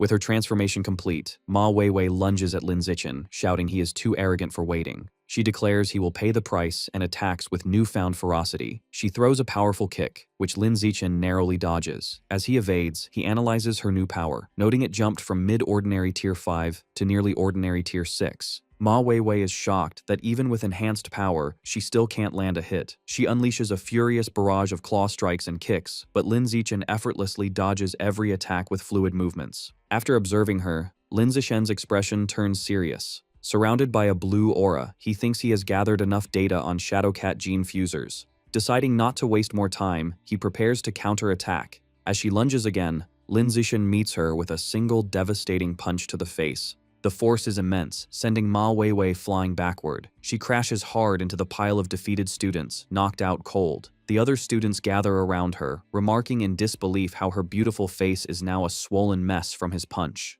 Ma Weiwei sits up, crying and holding her face in pain. Her father, Dean Ma Zhenhe, rushes from the stands to console her. He turns to Lin Zichen, furiously asking if he's a man for hitting a girl so hard. Lin Zichen calmly replies that on the path of evolution, there is no distinction between men and women, only between the strong and the weak. From the crowd, Li Moyu agrees, stating strength is all that matters. Seeing his chance, he dramatically leaps from the stands onto the stage. He lands with a powerful impact, and the genius class students erupt in cheers, calling him their only hope to avenge Ma Weiwei. Li Moyu addresses Lin Zichen, acknowledging he is also skilled at hiding his power, pretending to be ordinary only to reveal himself as a provincial champion. With a sinister grin, he declares Lin Zichen isn't the only one who has been holding back. Li Moyu unleashes his power, and his body begins to transform, growing larger and more muscular as a powerful aura surrounds him. The faculty on the balcony are shocked, realizing Li Moyu is also a gene fuser. The Dean of Mechanical Engineering identifies the genes as those of a demon-eye giant ape, which require immense physical strength for fusion. His biological pressure surges to ordinary tier 6.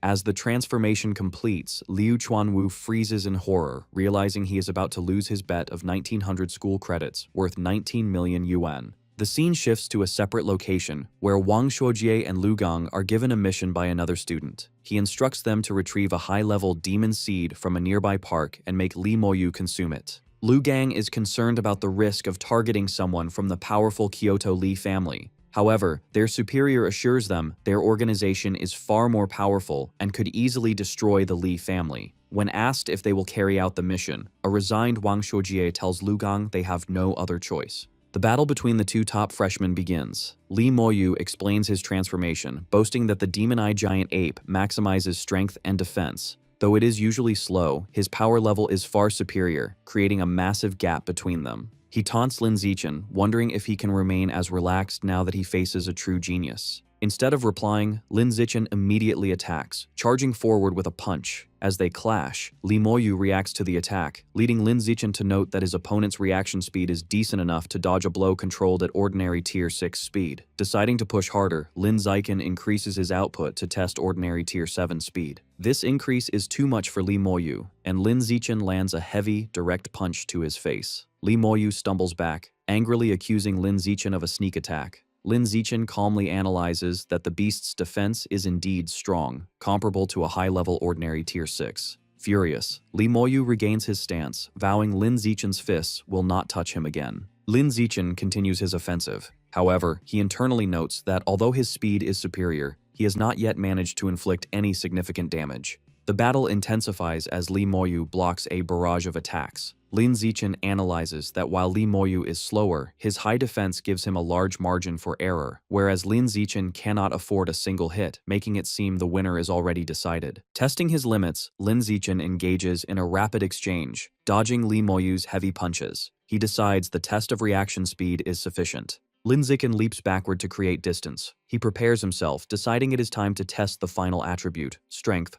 Li Moyu smiles menacingly, admitting he underestimated Lin Zichen's speed, but mocking his strength as too weak to cause harm, declaring that Lin Zichen is destined to lose. Li Moyu announces it is his turn and winds up a massive, energized punch. As the giant fist descends, onlookers scream for Lin Zichen to dodge, but he stands completely still, ready to receive the blow. On the viewing balcony, the deans place their hands on Liu Chuanwu's shoulders in pity. Convinced Lin Zichen is about to be crushed, the dean reminds a weeping Liu Chuanwu not to forget the 100 school credits he wagered. Back in the ring, a massive impact creates a shockwave as Li Moyu punches Lin Zichen's face directly. The result is shocking. The bones in Li Moyu's hand shatter instantly on impact. He collapses to the ground in agony, clutching his hand and screaming that it has been broken. The audience is left in absolute shock, unable to process that Lin Zichen has apparently won. They mutter in disbelief, finding the outcome too bizarre to be real. Standing over his defeated opponent, Lin Zichen analyzes the situation. He realizes that while the Demon Eye Giant Ape fusion granted Li Moyu immense strength, his body wasn't durable enough to handle the recoil. Essentially, Li Moyu hit Lin Zichen so hard that the impact shattered his own hand, because Lin Zichen's defense was superior. Lin Zichen calmly calls out to the medical team, informing them that Li Moyu has likely suffered a comminuted fracture and needs immediate attention. The stunned medics awkwardly agree and rush onto the stage. Suddenly,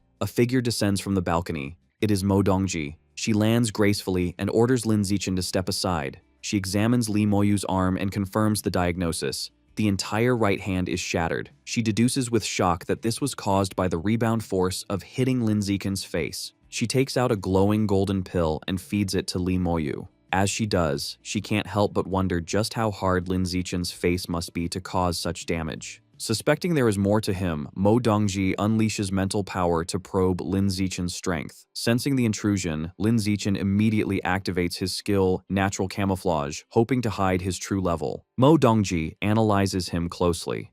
Because of his skill, she perceives him as having a biological level of ordinary tier 6. She notes his skin, bones, and muscles possess a density far exceeding that tier, but finds nothing else unusual. She wonders if that physical toughness is his only secret. The other faculty members gather around her, eager for her assessment. Mo Dongji reports her findings. Lin Zichen is simply at ordinary tier 6 with exceptionally high physical durability, and there are no other abnormalities. Hearing this, Lin Zichen maintains a stoic expression, but internally breathes a sigh of relief, glad his camouflage successfully deceived them. Meanwhile, the pill Mo Dongji administered takes effect instantly.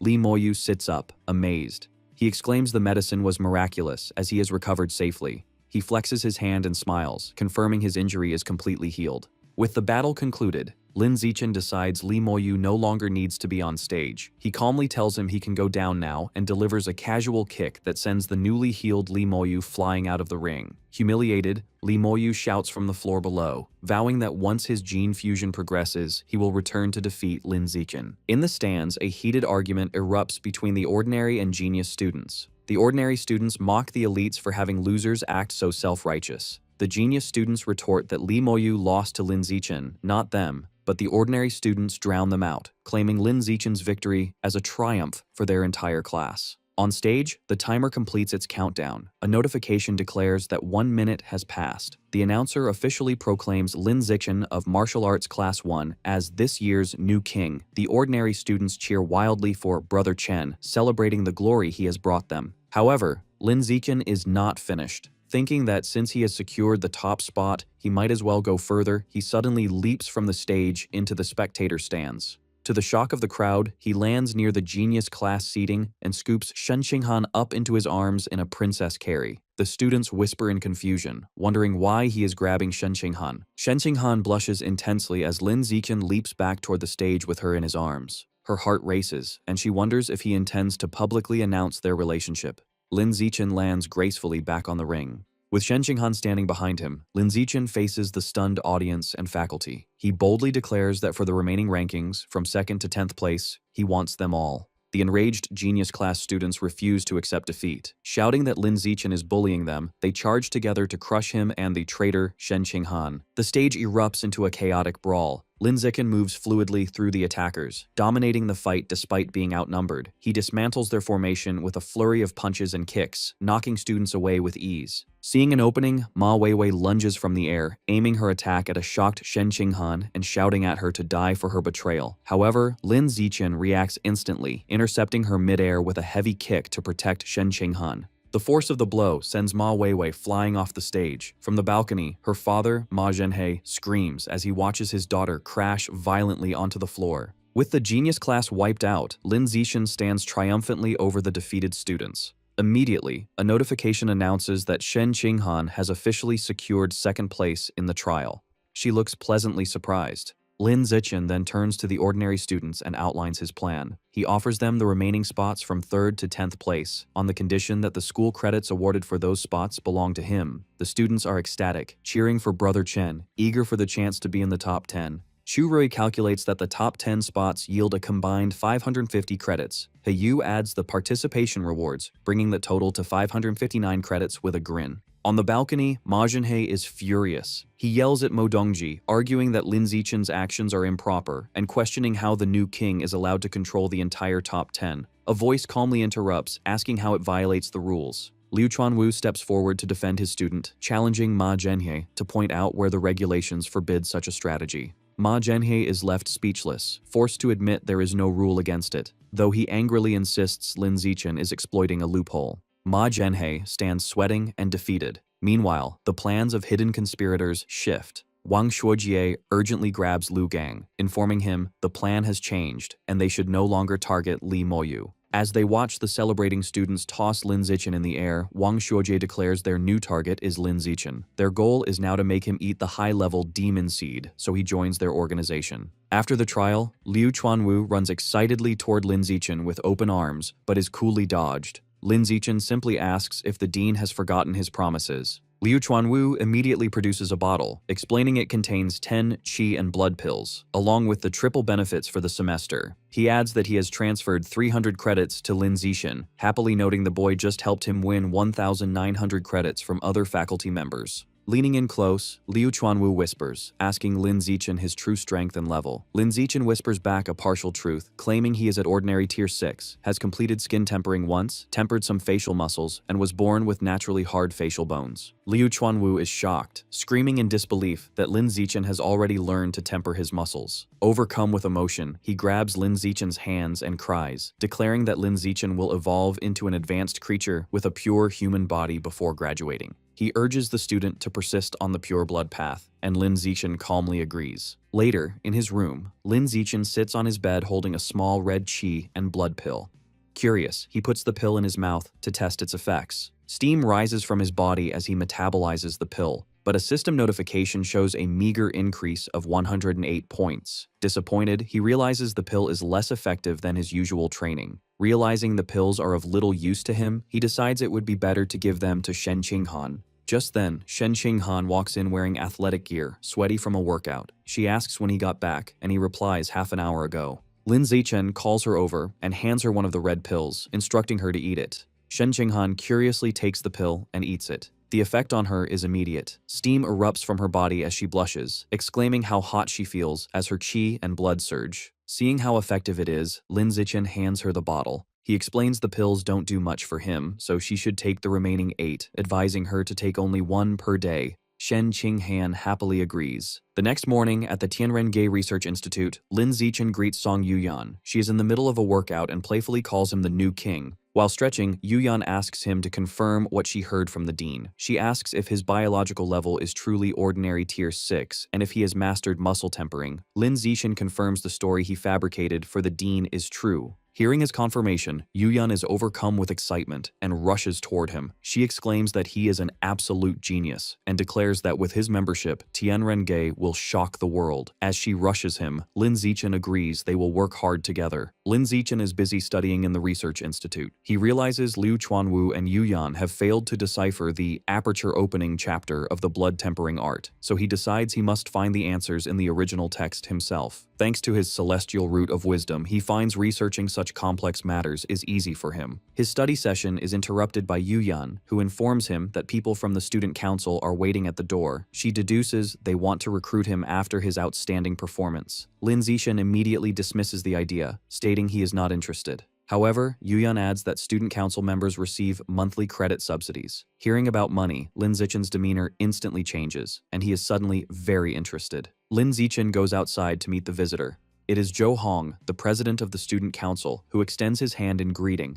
They shake hands, and Zhou Hong explains that he has come to invite Lin Zixin to join, offering to groom him as a candidate to become the future president. Zhou Hong elaborates on the benefits, painting a picture of wealth and luxury. He explains that besides special meals and the power to participate in school decisions, members enjoy monthly credit subsidies. Motivated by the rewards, Lin Zixin smiles and agrees immediately. However, Zhou Hong stops him, stating there is one condition. Zhou Hong demands that Lin Zixin must give up the path of the pure-blooded human and choose gene fusion instead. Lin Zixin looks confused and asks why. Zhou Hong arrogantly explains that the student council only accepts future geniuses. He declares the pure-blood path has no future, calling Dean Liu Chuanwu and Yuyan failures. He warns that without gene fusion, even Lin Zixin's talent will fade into mediocrity. Lin Zixin asks Zhou Hong, the president of the student council, if joining their organization requires gene fusion. After Zhou Hong confirms it does, Lin Zixin calmly says he will not be joining and turns his back, surprising them. Internally, he weighs the student council's benefits against what he gets from Tianren-Gei. Behind him, student council members mock his decision, questioning if the new king is wrong in the head for insisting on the pure blood path and predicting he will regret it. One tells Zhou Hong it was a waste of time, as Tianren-Gei's brainwashing is effective. Zhou Hong dismisses Lin Zixin as a genius with no future, which he considers trash, and tells his group they will recruit other talented people. Later, at the Tianren-Gei Research Institute, an enraged Yuyan slams her fists on a desk, complaining to Lin Zixin about the student council's hopeless mindset. Their conversation is interrupted by the arrival of Dean Liu Chuanwu, who looks utterly exhausted. Yuyan sarcastically praises him for his sacrifice for the pure-blood cause, including working day and night and selling his body for investments. Annoyed, Liu Chuanwu asks if she must always include that last part. He then warns Lin Zixin that women are a roadblock on the path of evolution and he should avoid them. Sitting in his office, Liu Chuanwu informs Lin Zixin that the university provides housing for the families of geniuses. He offers to arrange jobs for Lin Zixin's parents and asks if he wants to bring them to the city. Lin Zixin says he will discuss it with his parents over the weekend. Finally, Liu Chuanwu tells Lin Zixin he has granted him early access to school missions, explaining that with his current strength, there's no need to wait until next semester. Yuyan explains to Lin Zixin that she takes off-campus missions weekly for school credits. She suggests he could join her in the future to gain experience and offers to take him on an aberrant beast extermination mission. Lin Zixin politely thanks her. Deciding to explore his options, Lin Zixin checks the school's app for missions. He finds the school-published tasks are minor chores for only 1 or 2 credits each. He then browses student-published missions and finds a peculiar request for a female gene fuser training partner with beast ears and long legs for 5 credits a month. Amused, he checks the off-campus missions instead. He finds the off-campus missions are numerous and offer higher rewards. One is to capture robbers for 30 credits, and another is to hunt a powerful aberrant beast for 200 credits, though both are far away. As he scrolls, a particular mission catches his eye. It is to capture a Shadow Cat Girl, an out-of-control gene fuser at ordinary tier 6 who has been killing men in the city's red light district. The reward is 50 credits, and he promptly accepts it. Yuyan leans in close, startling Lin Zixin. She asks if he accepted the Cat Girl mission and offers to join him. Surprised, he asks how she knew. Yuyan explains the mission details page shows who has accepted the task. Checking his phone, Lin Zixin is surprised to see 28 people have already accepted it, including 26 seniors and 1 other freshman Ma Weiwei. He finds it odd she would take this mission at only ordinary tier 5 and assumes she has a helper. Telling Yuyan it's getting late, Lin Zixin announces he is heading home for lunch and waves goodbye. As Lin Zixin walks through campus, he feels he is being followed. His danger perception activates, and he senses a hostile presence at ordinary tier 7.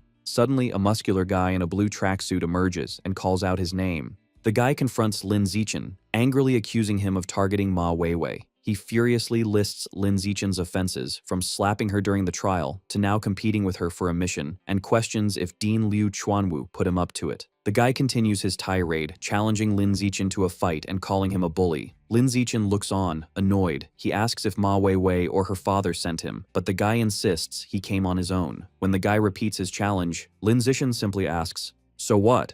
Knowing he's dealing with a foolish simp, Lin Zichen turns to walk away, but the guy grabs his sleeve, yelling at him to stay put. Fed up, Lin Zichen turns and swiftly punches him in the face. The muscular guy is knocked unconscious. Standing over him, Lin Zichen thinks to himself if he is satisfied now. Lin Zichen arrives back at the apartment. From the kitchen, Shen Qinghan welcomes him home and says dinner is ready. She mentions that the 10 pounds of life and death toad meat he ordered were delivered. He takes the bag from the fridge, thinking he initially wanted to buy more to unlock the codex, but decided against it to avoid attention. He places his hands over the package, and a surge of blue energy flows from it as a system notification confirms he has devoured a large amount of the toad's life essence, bringing his codex progress to 10%. Later, a confused Shen Qinghan finds Lin Zichen putting the now spoiled-looking meat in a garbage bag. He explains it has gone bad. She finds this strange, as it looked fresh on delivery. He clarifies that he has already absorbed all its essence, which causes it to spoil rapidly. Shen Qinghan is surprised and asks if this is his superpower. He confirms it is, explaining he can absorb the essence from aberrant beasts to gain some of their abilities. She is shocked, exclaiming she finally understands why he chose the pure-blood path. With such a power, he doesn't need gene fusion. While eating dinner, Lin Zichen brings up the dean's offer of housing and jobs for their parents. Shen Qinghan is thrilled, and they agree to visit their families over the weekend. During the meal, she mentions an interesting duel between peak-ranking students at the gym that afternoon. She suggests they go watch it, and Lin Zichen agrees. At the university gym, a large crowd has gathered. Lin Zichen notes that in addition to students and faculty, representatives from the Mechanical God group are also there. Shen Qinghan excitedly points to a woman in a large white cyborg suit in the VIP section, the famous mechanical genius girl they've seen online. In the center of the arena, two fighters face each other, a muscular bull-like gene fuser and a sleek cyborg. Shen Qinghan asks Lin Zichen who he thinks is more powerful between the Kyoto genius and the mechanical genius girl. He replies they should get a good idea from this duel. He clarifies that if the 8th-ranked Evolution Academy student wins, the Kyoto genius is stronger, but if the 9th-ranked cyborg wins, the mechanical genius girl is more powerful. With an announcement, the duel begins. The cyborg immediately takes to the air with mechanical wings. From above, the cyborg unleashes a massive barrage of missiles, which rain down on the bull-like opponent below. The bull-like gene fuser is overwhelmed by the relentless missile attack, trying to shield himself from the explosions tearing up the stage. After the barrage, the cyborg lands. The bruised gene fuser sees an opportunity for close-quarters combat. Both fighters charge forward at incredible speed, meeting in the center of the arena. The cyborg easily blocks the gene fuser's punch and delivers a devastating counterpunch to his face. The blow sends the gene fuser flying, and he crashes to the ground, defeated. The cyborg raises its fist in victory as the crowd erupts. Meanwhile, in a private office, Mo Dongji receives a video report from a subordinate. She informs her that source site No.36 has been quiet for months, and they are unsure if the enemy has abandoned it or is plotting something big. Mo Dongji asks for an update on Luo Qiangshu.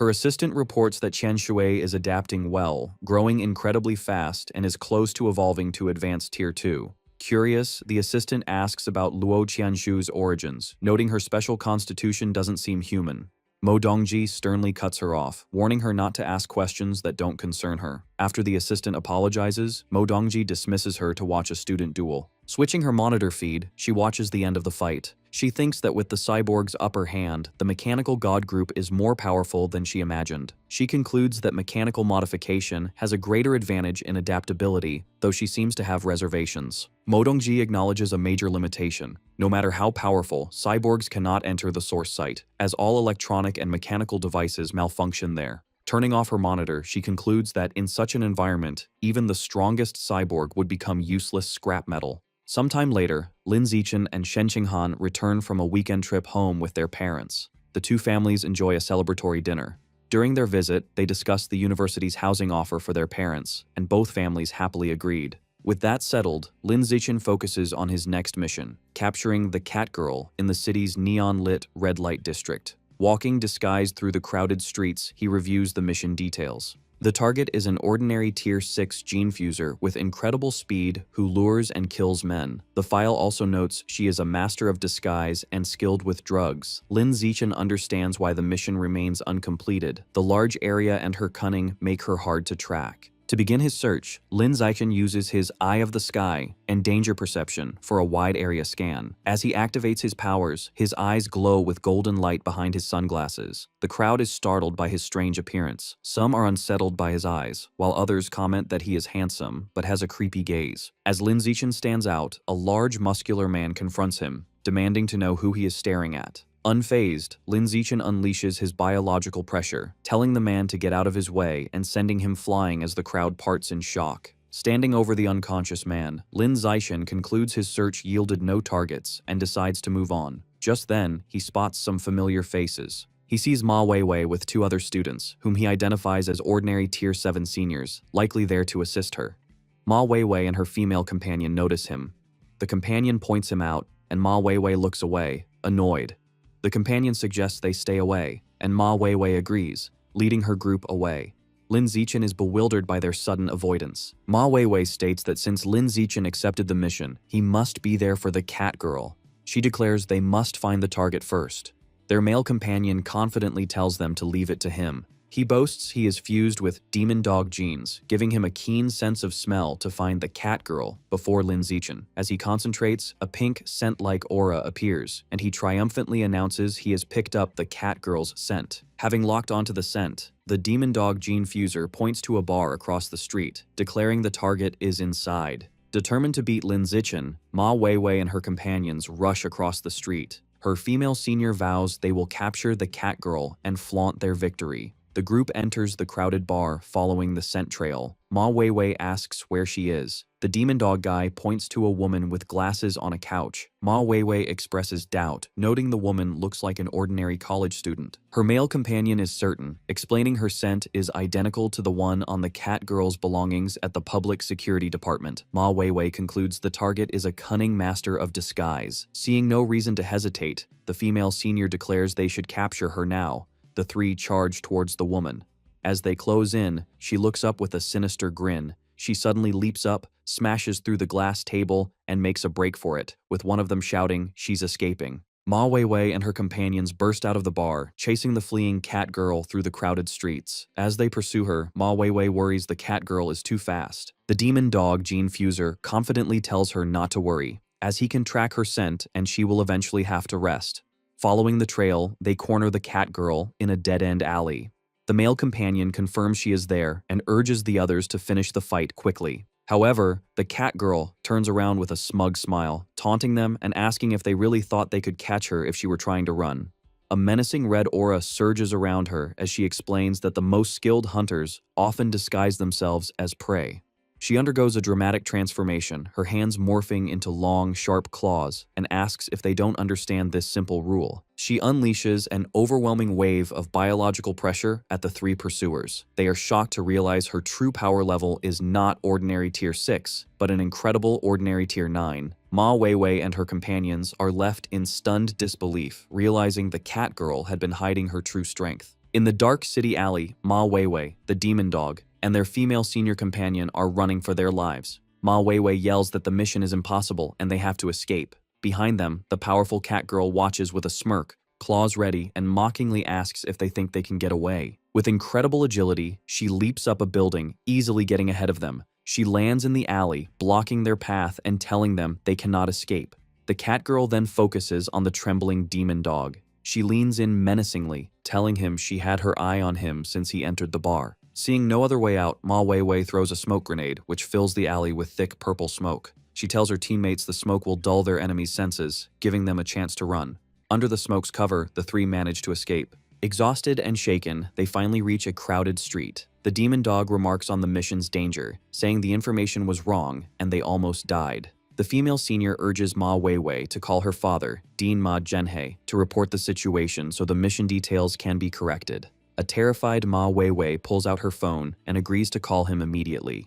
However, as she's about to call, she has a shocking realization. She remembers Lin Zichen also accepted the mission. She panics, thinking if he encounters the cat girl, he will surely die without knowing her true power. She declares they must warn him. She can't just watch him die. She checks her contacts but doesn't have his number and decides her only option is to contact Shen Qinghan instead. Back in the empty alley, as the purple smoke fades, the cat girl is annoyed that her cooked duck has flown away. Just as she laments her missed chance, she notices someone else in the alley, Lin Zichen, standing calmly at the other end. Seeing him, the cat girl is immediately captivated, thinking he's handsome and exactly her type. Believing it's his bad luck, she decides he's her new prey and charges at him, claws extended. Lin Zichen is unfazed. He notes her power level is an impressive, ordinary tier 9 as he concentrates his energy and rushes to meet her attack. The cat girl is shocked, wondering how he could be faster than her. Before she can react, Lin Zichen unleashes a powerful, glowing punch that connects with her face. The force sends her flying backward, crashing hard into a wall at the end of the alley. Kneeling injured in the rubble, she is amazed by his power. Staring at him, she is completely bewildered, wondering how a young man who isn't a gene fuser could possess such incredible strength. Realizing she is outmatched, the cat girl decides fighting is suicide, and her priority is to escape.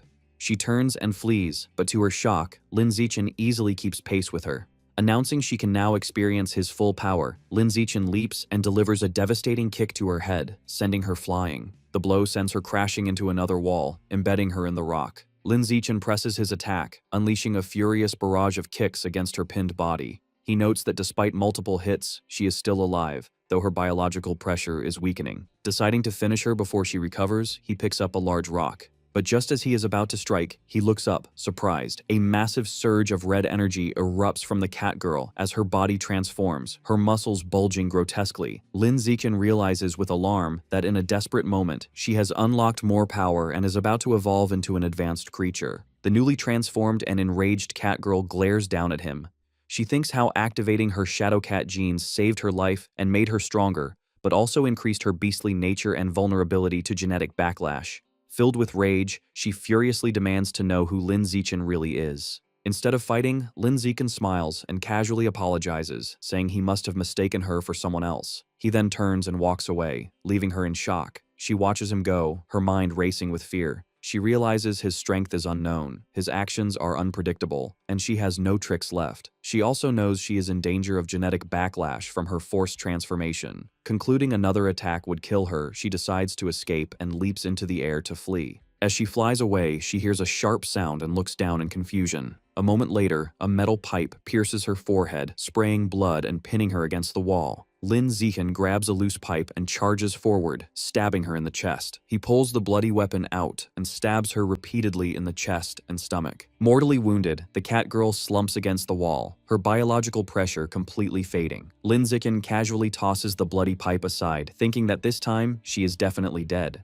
With the fight over, Lin Zichen snaps a photo of the cat girl's corpse, thinking he needs to upload it to the school app to prove he completed the mission. Afterward, he calls the public security department to report the body's location for cleanup. With official tasks done, Lin Zichen turns to his real goal. He reaches for the body, and as red energy swirls around him, his system confirms he has devoured a large amount of the Shadow Knight cat's life essence, increasing his guidebook progress to 36%. He is surprised by how much progress he made and speculates the genetic backlash she suffered must have concentrated the beast genes in her body. Meanwhile, Ma Weiwei and her companions are walking through the city. Ma Weiwei is on the phone with her father, Dean Ma Zhenhe, telling him the Catgirl mission information was wrong and almost got them killed. She explains the target was not an ordinary Tier 6, but a powerful ordinary Tier 9, which shocks her father. In his office, Dean Ma Zhenhe asks his daughter for a detailed report, promising to speak with the mission system director later. Back on the street, the female senior suggests they should hurry back to school to avoid retaliation, but then she suddenly grabs Ma Weiwei's arm. She points to her phone, which shows the mission to capture the Catgirl has already been completed by Lin Zichen.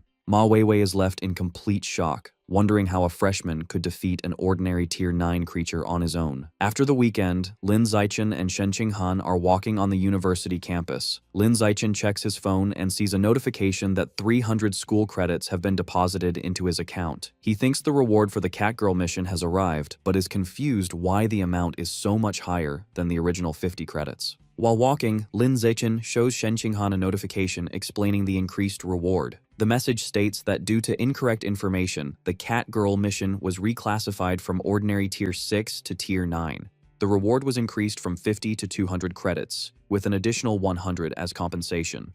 Shen Qinghan complains that the school's mission system is unreliable and tells Lin Zichen he is lucky to be so strong, otherwise, he could have been killed. Lin Zichen agrees the system is a problem and says he'll be more careful accepting missions. He then tells Shen Qinghan that when suitable missions come up, he will take her with him so she can get used to real combat. Overjoyed, Shen Qinghan exclaims that it's great she can finally go on missions with him. As they continue, Lin Zichen looks at his phone, deciding to use his new credits to order the 90 jin of life and death toad meat he needs.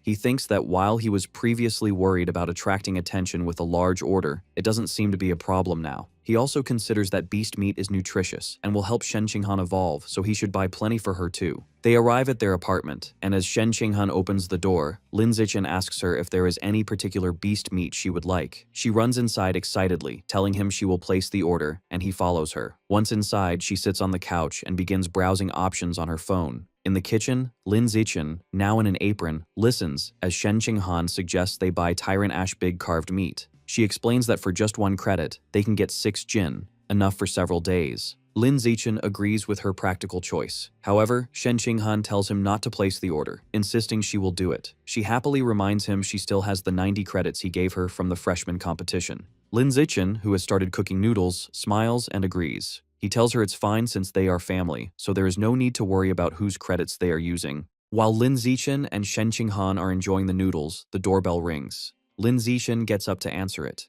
He returns with a large cardboard box, surprised their beast meat delivery arrived so quickly. He opens the box and hands a package of the Tyrant Ash Big carved meat to Shen Qinghan, telling her to put it in the fridge. With that taken care of, Lin Zichen turns his attention to the 90 pounds of life and death toad meat. Thinking it is time to begin the absorption, he places his hand on the meat. Immediately, a powerful blue energy surges from the box and surrounds him. A system notification confirms he has devoured a large amount of the life and death toad's life source, and that its guidebook is now 100% complete. Lin Zichen then receives a vision. He sees a massive beetle-like creature, the life and death toad, torn to pieces by a large eagle-like beast. He then witnesses the creature's incredible power as its severed body parts regenerate at incredible speed. The creature becomes whole again, and a new system notification announces he has unlocked the Life and Death Toad guidebook and acquired the new attribute, Rapid Self-Healing. Back in his apartment, Lin Zichen looks at his new power's description with a shocked expression.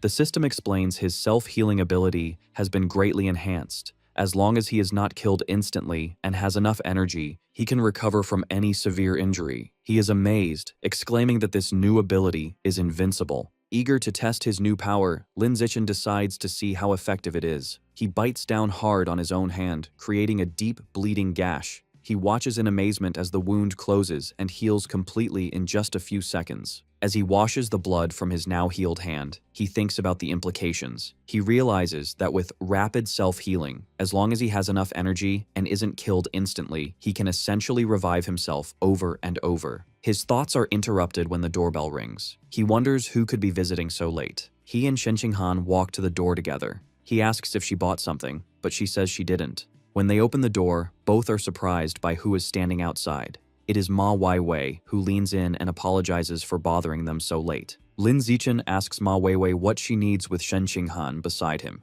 Ma Weiwei explains she is curious how he completed the difficult Catgirl mission and asks if he would share the details.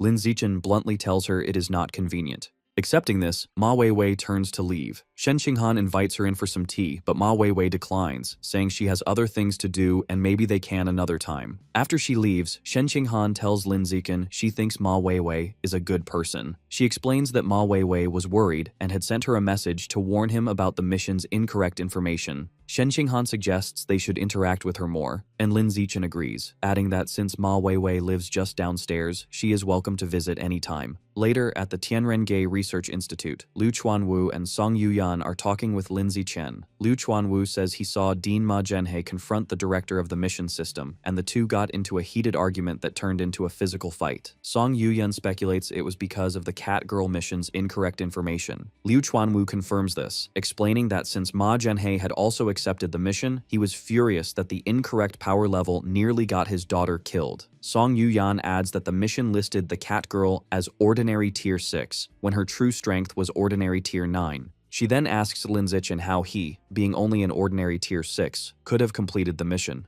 Liu Chuanwu playfully asks if he had help from an expert or set some kind of trap. Lin Zichen denies both, stating he defeated her on his own with pure physical strength. This leaves both Liu Chuanwu and Song Yuyan stunned, their mouths open in shock as they wonder if he has been hiding his true power. As his mentor's real, Lin Zichen covers his face, looking weary. He thinks that after spending the past few days with them, he has found them to be decent people. He decides to tell them the truth about his abilities, as they could help him research the aperture opening technique. With a forced smile, he begins to explain that his true strength has recently reached ordinary tier 9. Before they can process this, he adds that he has already completed his first full body tempering and is in his second skin tempering cycle, which shocks them both again. As Liu Chuanwu processes the news, he trembles with emotion. Overcome with joy, he bursts into tears, exclaiming that his long years of dedication have finally been rewarded. He imagines himself and Lin Zichen on a mountaintop, declaring that with his talent, the path of pure-blooded humans will surely succeed, and one day, both their names will be known throughout the world.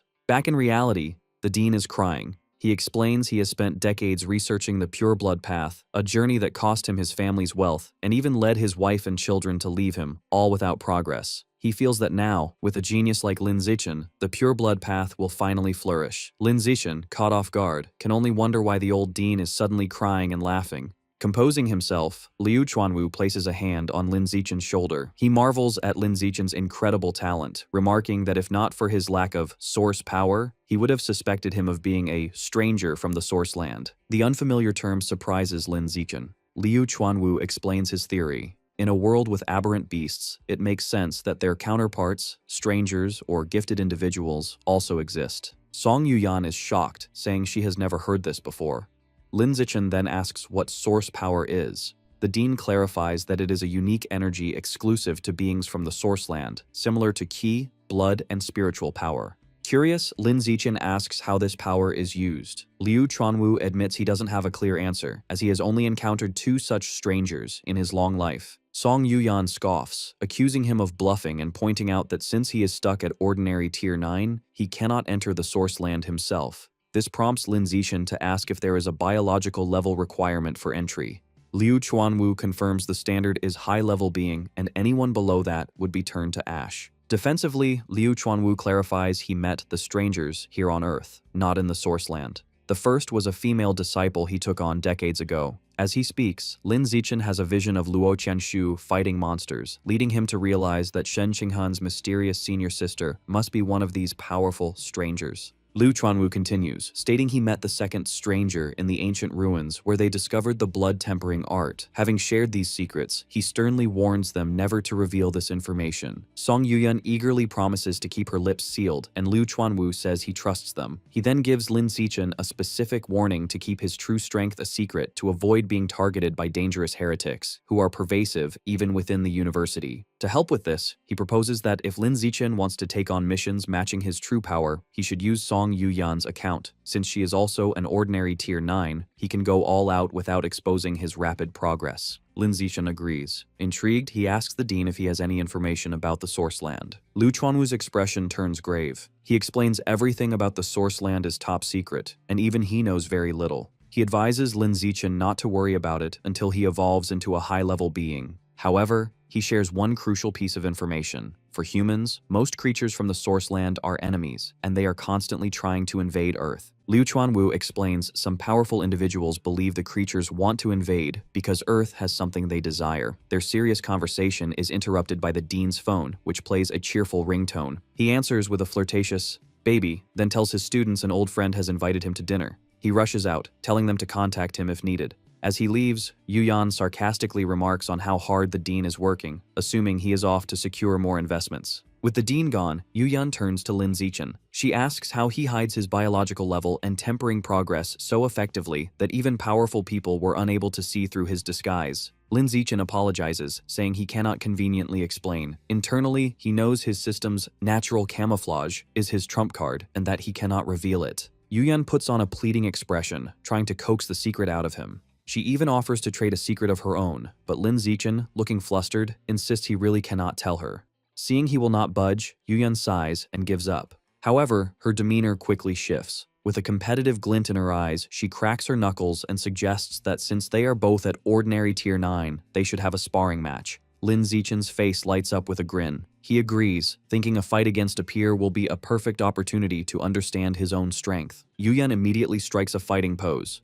She details her own progress. She is in her second skin tempering, has completed her second muscle tempering, and is 1/5 of the way through her second bone tempering. She then tells him to come at her with everything he has. Inside the Tianrenge Research Institute, Song Yuyun and Lin Zichen prepare to spar. Song Yuyun asks if he is ready and tells him to attack first so she can test his power while she defends. She takes a defensive stance, inviting him to strike. Lin Zichen charges forward and delivers a powerful high kick. The impact sends her sliding backward. Internally, she is shocked that despite him supposedly only having completed the first skin tempering, he is strong enough to hurt her, even though she has undergone secondary muscle tempering. She realizes his strength is absurd and fears he will soon surpass her.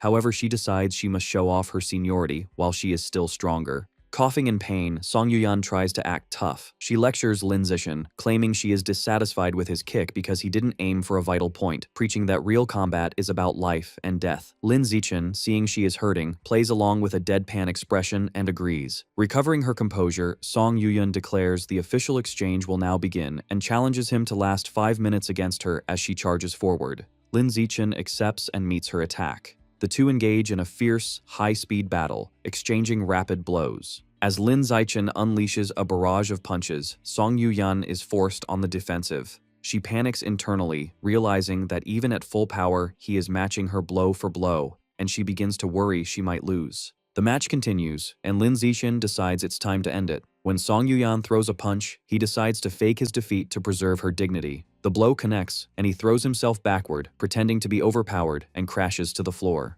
Song Yuyun helps him up, praising his potential, but internally, she is sweating nervously. She realizes with shock she had to use 90% of her strength just to barely win, and fears that in another year, she will no longer be his match. Changing the subject, Song Yuyun acknowledges that since he has completed the first stage of skin tempering, he can try opening his apertures. She offers to teach him her latest research method on how to do it. They sit cross-legged as she explains the theory. She states that the human body has 366 apertures, and according to the blood tempering art, the easiest to open are the 4 surrounding the heart. Following her instructions, Lin Zichen attempts to use his qi and blood to impact them at a frequency of 10 times per second. However, he snaps his eyes open in frustration, realizing he cannot break through them at all. Seeing his distress, Song Yuyun comforts him, suggesting his physical strength isn't high enough yet, or perhaps her method still needs refinement. The scene shifts to a dark basement in the Liu family ancestral home.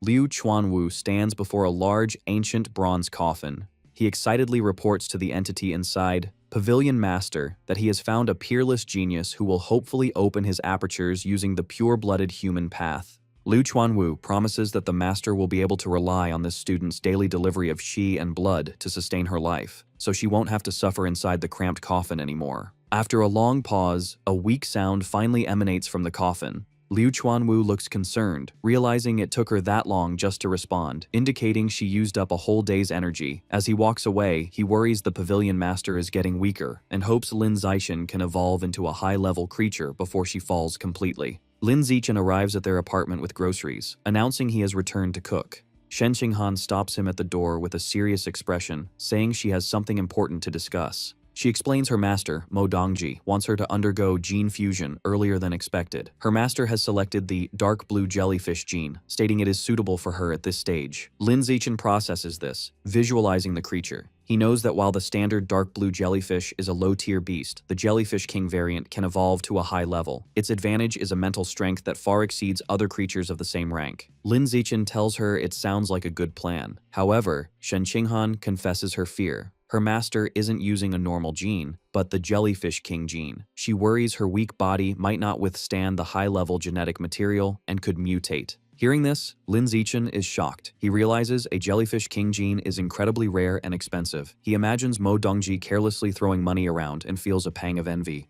Pushing it aside, he comforts Shen Qinghan by patting her head. He reassures her that jellyfish-type beasts have a high natural affinity with the human body, and her incredible 21% compatibility score means she can fuse with a high-level beast gene without risk. Shen Qinghan then asks about side effects. Lin Zichen explains the standard consequences: loss of natural reproductive ability, and some physical beast characteristics. He reminds her she has already preserved her eggs, so if they want children, they can use those. As they hold hands, he explains that beast traits can usually be hidden if the genes are forced into dormancy. He then tries to cheer her up, noting many beast traits, like cat ears or foxtails, are considered attractive. His words work, and her mood lifts. She looks at him cheerfully, wondering what traits a jellyfish king will give her, and if she'll be more beautiful.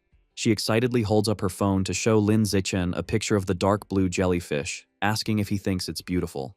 He leans very close, causing her to blush, and replies that while the jellyfish is pretty, it's not nearly as beautiful as she is. The conversation shifts. Shen Qinghan explains her master filmed the video by diving thousands of meters into the deep sea without protective equipment. Lin Zichen estimates that to withstand such pressure, her master's body must be at least at the rare level. Shen Qinghan wonders if she will ever evolve to such a high level herself. Lin Zichen reassures her with confidence, pointing out that with her 21% gene compatibility, reaching the rare or even epic level is within her grasp.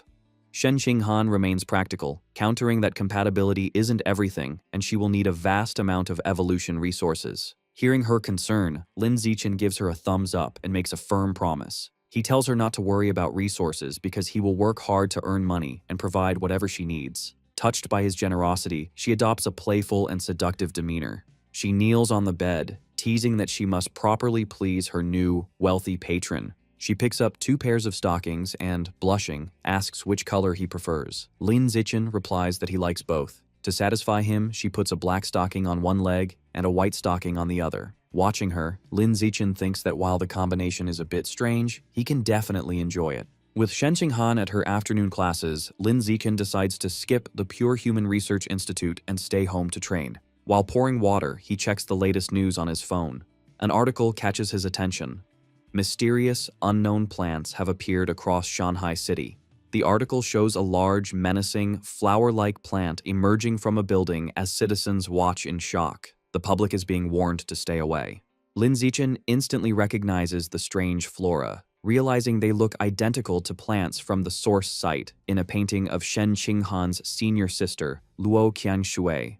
He wonders how they could be on Earth and suspects a new plant god cult is responsible. Frustrated that another group of heretics has appeared just after the rat god cult was dealt with, he feels motivated to increase his strength. He reflects that after his secondary tempering, his body consumes qi and blood too quickly. He browses the school's online store for pills to help him recover energy faster. He finds blood recovery pills for 1 school credit each. Noting they offer very fast recovery for his level, he buys 100 of them. With recovery supplies sorted, he thinks about his next evolutionary goal. Now that he has unlocked the Life and Death Toads Codex, it's time for a new one. He browses the beast meat section and finds 10,000 poison chimera meat, which costs 20 credits per jin. The description explains the creature isn't poisonous. Instead, it devours poisons, giving it extremely high poison resistance. Lin Zichen speculates that unlocking this creature's codex could grant him a valuable poison resistance attribute. Realizing he has less than 200 credits, he decides to buy just 1 jin to begin unlocking the guidebook. Finally, he reconsiders his failed attempt to open his apertures. He concludes his body isn't strong enough yet. With renewed purpose, he decides to continue his secondary skin tempering. He sits to meditate, and a fiery aura envelops his body as he resumes training. After 2 hours of intense skin tempering, Lin Zichen's body is enveloped in a fiery aura. The session ends, and he collapses onto the floor, exhausted and drenched in sweat. He realizes his qi and blood are being consumed too quickly, and he must rest. Overcome by extreme hunger and weakness, he stumbles to the refrigerator for food. The doorbell rings. A weak Lin Zichen opens it to find a delivery girl from the school with 2 packages. As he takes the boxes, a wave of dizziness causes him to lose his balance. He stumbles into the delivery girl, causing her to drop the packages. Despite falling, Lin Zichen quickly catches the heavy boxes with one hand before they hit the floor. The worried delivery girl asks if he is all right. After bringing the packages inside, Lin Zichen, still weak, immediately tests the blood recovery pills. He opens a box and pops one of the golden pills into his mouth. The effect is almost instant. His dizziness fades and strength returns to his limbs. He marvels at how effective the pills are. His chi and blood levels surge, and he flexes his arm, feeling completely revitalized. With his strength recovered, Lin Zixin turns to the second package, the 10,000 poison chimera meat. He places his hand on the meat and devours its life essence, his body surrounded by a surge of blue energy. A system notification confirms he has absorbed a trace of the 10,000 poison chimera's life source, and his guidebook progress has reached 1%. Now able to train without long recovery periods, Lin Zixin sits to meditate again. He reflects that with the blood recovery pills, he has greatly reduced his rest time and can train more efficiently. He concludes that using school credits to accelerate his growth is a worthwhile investment. Later, as the sun sets, Lin Zixin is relaxing at home when he hears Shen Qinghan's voice announcing her return. As he gets up to greet her, she playfully says she has brought a guest and challenges him to guess who it is. He opens the door and is surprised to see their friend Chu Rui beside Shen Qinghan. Chu Rui waves cheerfully, and Lin Zixin greets her, surprised. As they enter the luxurious apartment, Chu Rui expresses her envy, complaining she has to share a room while they live so nicely. Lin Zixin kindly offers her his single dorm room at the Budo Academy. While he offers her water, Chu Rui politely declines, explaining she enjoys having a roommate so she doesn't feel lonely. However, her friendly demeanor quickly shifts to anger. She announces the real reason for her visit is to complain about how outrageous the other university students are. Sitting on the couch, Chu Rui explains that while geniuses like them are safe, ordinary students are suffering. Lin Zixin and Shen Qinghan ask her to elaborate. Chu Rui recounts how a senior borrowed her makeup and another classmate had his valuable blood ginseng stolen. When they reported the incidents to the student council, they were dismissed and told the school operates on survival of the fittest. They were advised to fight back if they were unhappy. Chu Rui complains this is unfair, as freshmen are obviously not as strong as seniors. Lin Zixin and Shen Qinghan offer their support, telling Chu Rui to let them know if any seniors bother her again, and they will find a solution together. Chu Rui gratefully thanks Lin Zixin. Suddenly, the entire apartment shakes violently, and the three jump to their feet, wondering if it's an earthquake. As the shaking subsides, Lin Zixin's danger perception attribute activates, giving him a vague but unsettling premonition, though he notes it isn't particularly strong. The scene shifts to a lavishly decorated room, where a man wearing a red-horned mask speaks with a man in a plague doctor mask, whom he addresses as Lord Divine Envoy.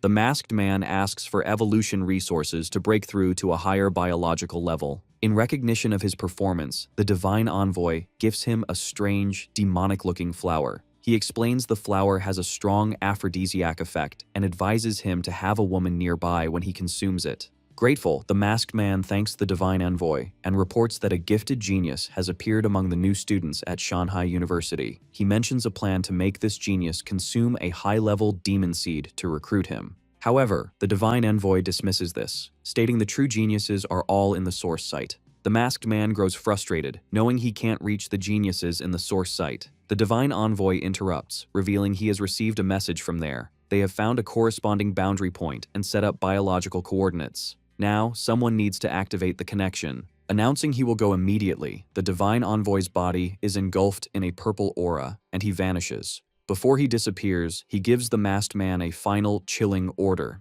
If they fail to make Lin Zixin consume the demon seed within 3 days, he will be replaced. The masked man looks at his watch with a furious expression, vowing to get it done within the 3-day limit. As Lin Zixin and Shen Qinghan walk on the university campus, she tells him her class is in a different direction and she has to leave. Just as they are about to part, a voice calls Lin Zixin's name, and they both turn in surprise. Two former high school classmates, Lu Gang and Wang Shuojie, rush toward them, looking distressed. Wang Shuojie explains that a stronger third-year senior is bullying them.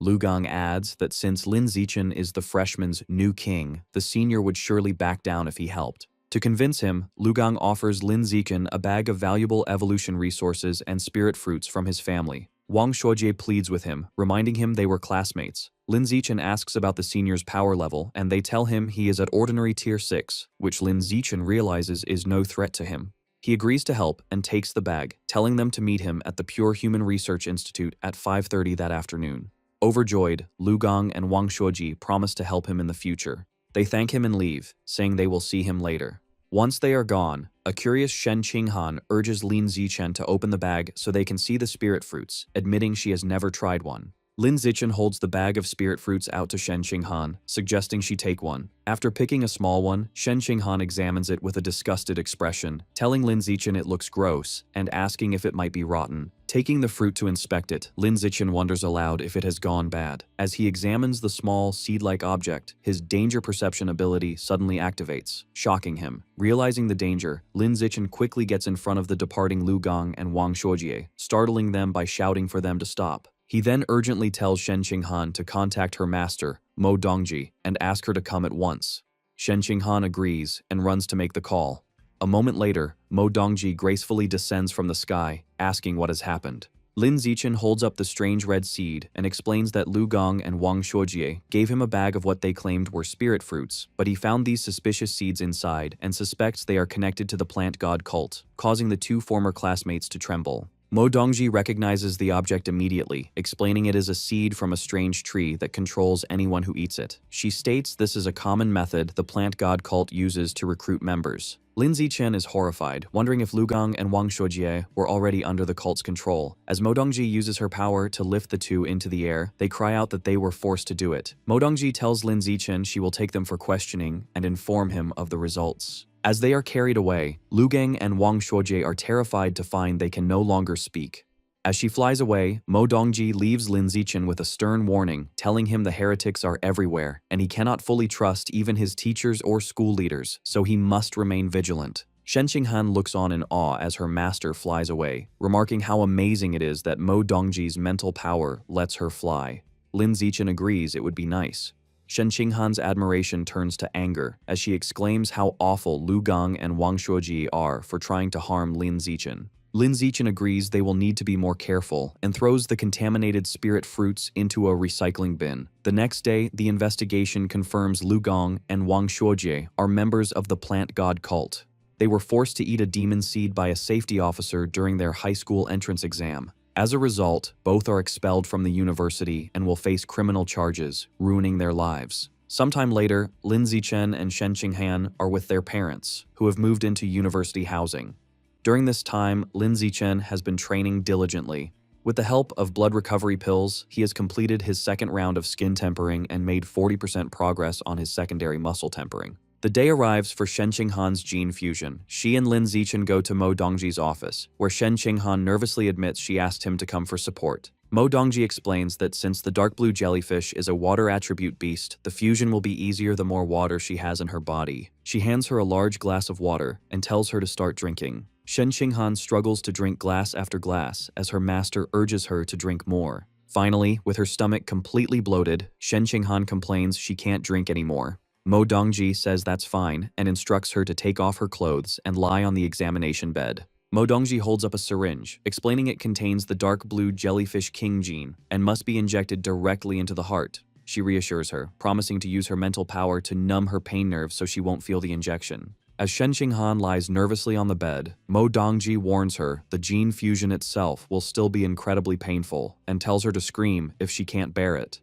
Shen Qinghan confirms she understands, and Mo Dongji injects the gene into her chest. As Lin Zichen watches, he notes that while the fusion process typically requires precise monitoring instruments, Mo Dongji's immense mental power makes them unnecessary. After the injection, Mo Dongji informs Shen Qinghan that the gene fusion has begun and intense pain will soon follow. She tells her to be mentally prepared, and a blushing Shen Qinghan nervously agrees. However, 2 minutes later, a confused Shen Qinghan sits up, asking why she doesn't feel anything. A concerned Lin Zichen asks Mo Dongji if there is a problem. Mo Dongji is completely surprised, wondering how this could be possible. Shen Qinghan is left in shock, fearing her gene fusion has failed. Mo Dongji explains to a worried Lin Zichen and Shen Qinghan that the gene fusion has failed, as Shen Qinghan could not fuse with the dark blue jellyfish king gene. However, she adds that it isn't a complete failure either, which confuses them. Mo Dongji clarifies the normal process. As long as there is no severe rejection, when the beast gene is injected, it is a success. With the help of drugs, the host's genes fuse with the beast genes, allowing the person to gain new abilities. In Shen Qinghan's case, while there was no rejection, the fusion process never started.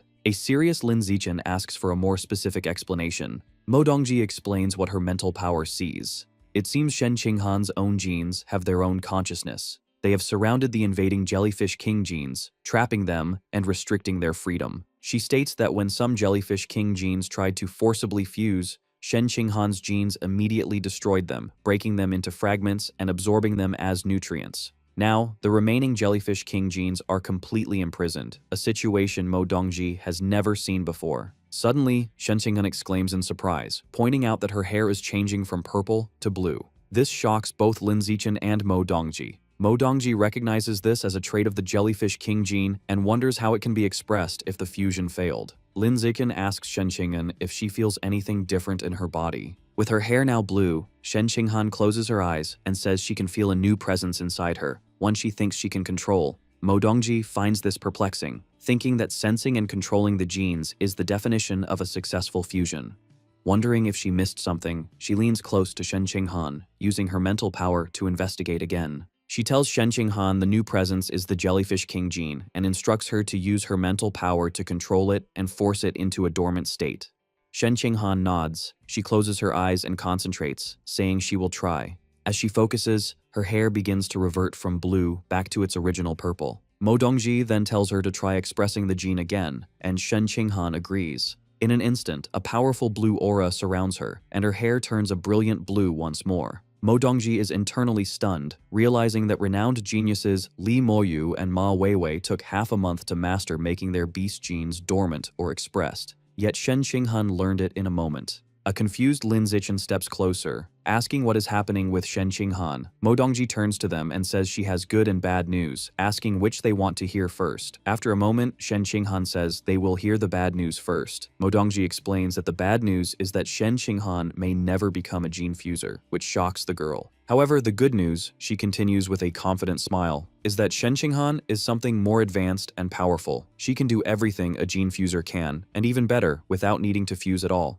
Mo Dongji explains that Shen Qinghan's genes can enslave beast genes injected into her body. This means she can use their abilities without actually fusing, allowing her to avoid genetic backlash and remain a pure-blooded human. Mo Dongji reveals that until now, no pure-blooded human has ever broken through the ordinary biological barrier to evolve. She believes Shen Qinghan has the potential to be the very first pioneer on Earth to achieve this. Amazed, Shen Qinghan asks if she is truly capable of something so incredible. Mo Dongji reassures her with absolute confidence, stating that if any pure-blooded human is to break that barrier, it will be her. Lin Zichen listens to Mo Dongji's praise, feeling a bit left out and wondering if she is looking down on him. Mo Dongji then explains that even though Shen Qinghan is not a true gene fuser, her powers still come from beast genes. For this reason, Shen Qinghan must still present herself as a gene fuser to the outside world. She sternly warns them that this is a secret they must not tell anyone, not even their parents. Mo Dongji then tells Shen Qinghan there is still much to learn about her unique gene enslavement ability and instructs her to come to her office every night at 8 o'clock so they can research it together. Shen Qinghan agrees. Half a month later, while Lin Zichen is meditating in his room, surrounded by a fiery aura, Shen Qinghan calls out that she has good news. He enters the bathroom to find her in a bubble bath, happily swirling streams of water in the air. She excitedly tells him she has learned to control water with her mental power. Lin Zichen sits on the edge of the tub, remarking that learning so quickly shows her amazing talent. Shen Qinghan boasts she can do something even more impressive, revealing she can now remotely control the qi and blood inside another person's body. She explains that her master said a light touch could cause chaos in an opponent's system, while a strong one could kill them instantly by making their blood vessels explode. Lin Zichen is surprised and suggests that if she can control another's qi and blood, she should also be able to control her own to temper her body. However, Shen Qinghan looks downcast, explaining her master said her physical talent and qi and blood strength are too weak, so she cannot follow the path of a pure-blooded human. Leaning close to Shen Qinghan, Lin Zichen tells her she is a special existence, just like him, and they are capable of things ordinary people cannot do. He encourages her to try tempering her body, promising to teach her. Flustered by his closeness, Shen Qinghan blushes, wondering if he is confessing his feelings. Filled with determination, she agrees she is special, and declares she will be able to temper her body with her qi and blood. As she speaks, a powerful blue aura swirls around her. For the next while, Lin Zichen patiently teaches Shen Qinghan how to control her qi and blood to temper her body, with both of them meditating surrounded by fiery auras. After some time, a sweaty but triumphant Shen Qinghan exclaims she has succeeded and mastered the blood-tempering art, looking at her reddened, powerful hands in amazement. Lin Zichen smiles, pleased and surprised she succeeded on her first try. He reflects on how remarkable her achievement is, noting that while her biological level is only ordinary tier 2, she learned a technique that should require the strength of someone at ordinary tier 4. Overjoyed, Shen Qinghan throws her arms around Lin Zichen, exclaiming that now they are truly a perfect match. She can enslave beast genes, and he can devour beast meat for the same purpose, while both can follow the path of a pure-blooded human. Lin Zichen agrees, holding her close. In less than half a month of training together, Shen Qinghan completes her first full skin tempering, and her biological level evolves from ordinary tier 2 to ordinary tier 3. Later, as Shen Qinghan sleeps beside him, Lin Zichen lies awake, thinking it is time for her to experience real combat to temper her mind. He picks up his phone and browses the school's off-campus missions, settling on one to capture 21 armed drug dealers, noting the reward of 50 school credits. At 9 o'clock at night, Lin Zichen and Shen Qinghan arrive at the Shanghai City Public Security Headquarters. A friendly officer with a goatee introduces them to the team, explaining they are students from Shanghai University assisting with a case. He points out that Lin Zichen is the famous top scorer from Nanjiang Province. The other officers recognize him, welcoming him and commenting on his talent and good looks. The friendly officer mentions that his godson is also a freshman in the elite genius class. He tells Lin Zichen it's a shame he joined Tianrenge, as his talent would have surely gotten him into the genius class with his godson. He advises Lin Zichen to transfer, but Lin Zichen is silent. The officer adds that he invited his godson to help with the operation, suggesting he could be a powerful friend to protect them from seniors at school. Just then, a voice announces his arrival. A young man with long blue-green hair and a confident air leans in the doorway. The other officers are impressed by his presence, commenting on how lucky the officer is to have such a remarkable godson. The officer proudly greets his godson, Xiaojian, and mentions that he heard he recently evolved to ordinary tier 5. Xiaojian replies modestly that his progress is normal. The officer then tells him that 2 other freshmen are on the mission, including a very pretty girl, and offers to introduce them. The godson seems intrigued by the chance to impress her. However, when the officer leads him over for the introduction, the godson is shocked to see Lin Zichen and Shen Qinghan. His confidence vanishes, replaced by horror as he realizes his chance to show off is ruined. Oblivious to his godson's distress, the officer begins the introduction. Noticing his godson's pale face, the officer asks if he is unwell. Lin Zichen internally recognizes the young man as Luo Yongjian, the top scorer from Dajiang Province, whom he defeated instantly during the freshman trial. Luo Yongjian stammers that it's nothing, he was just surprised to see people he knew. The confused officer asks if he knows them. Luo Yongjian introduces Shen Qinghan as the top scorer from Nanjiang and Lin Zichen as the runner-up and the university's new king. Luo Yongjian adds that Lin Zichen single-handedly defeated the entire genius class during the trial, calling him the strongest in history. An embarrassed Lin Zichen tells him to be more low-key, and Luo Yongjian agrees. The officer is left completely shocked, realizing he has severely underestimated Lin Zichen. Later, at 11 o'clock, a convoy of armored vehicles drives through a dark wooded area toward the drug dealer's den. Inside, the officer hands out bulletproof vests. Lin Zichen politely refuses the gear. Luo Yongjian also refuses, boasting that mere guns cannot harm him. He thinks that while he may not be the new king, he is still a top scorer and intends to show these ordinary officers the power of a genius student. Soon, the convoy arrives at an abandoned factory. The police team storms the building. Inside, they are spotted by armed men, who shout that the police are there and they need to escape. Realizing that being caught means a death sentence, the criminals fight back, opening fire. As bullets fly, the police and the 3 students dive for cover behind wooden crates. As the firefight continues, Lin Zichen gets up and charges forward. Panicked that he can't wait any longer, Luo Yongjian bursts from cover and runs into the hail of bullets. To a nearby officer's shock, the bullets simply bounce off his body as he charges forward. Lin Zichen follows, and the criminals are stunned as their bullets have no effect on him either. Lin Zichen unleashes a flurry of powerful punches, taking down the criminals one by one and ignoring their pleas to surrender. Seeing their comrades defeated, a desperate criminal throws a grenade, vowing to take Lin Zichen down with him. The grenade goes off in a massive explosion. Lin Zichen emerges from the smoke unharmed. Seeing the few remaining criminals trying to flee, he decides this is a good opportunity for Shen Qinghan to practice. He calls out to her, telling her it is her turn. Shen Qinghan steps forward and closes her eyes, concentrating on controlling the qi and blood in their bodies. The fleeing criminals suddenly freeze, their bodies contorting as they scream in confusion. With a final command from Shen Qinghan, all remaining criminals collapse, unconscious. With the fight over, an officer reports finding a box of strange seeds inside the factory. The lead officer gathers Lin Zichen to examine the contents. He confirms they are demon tree seeds and must be related to the plant god cult. The other officer explains that according to the criminals, who were also human traffickers, a mysterious masked person paid them a large sum 2 months ago to spread these seeds. Now that the mission is complete, Lin Zichen tells the officer that he and his girlfriend will be leaving. The officer offers them a ride back. As they sit in the police car, Lin Zichen thinks that for safety's sake, it is best to avoid getting involved with dangerous heretic cults. However, his attention is suddenly caught by something on the ground. He notices a rat next to a pile of white powder, holding one of the red seeds. He realizes with a jolt that the rat is planting a demon tree seed and suspects a connection to the rat god cult.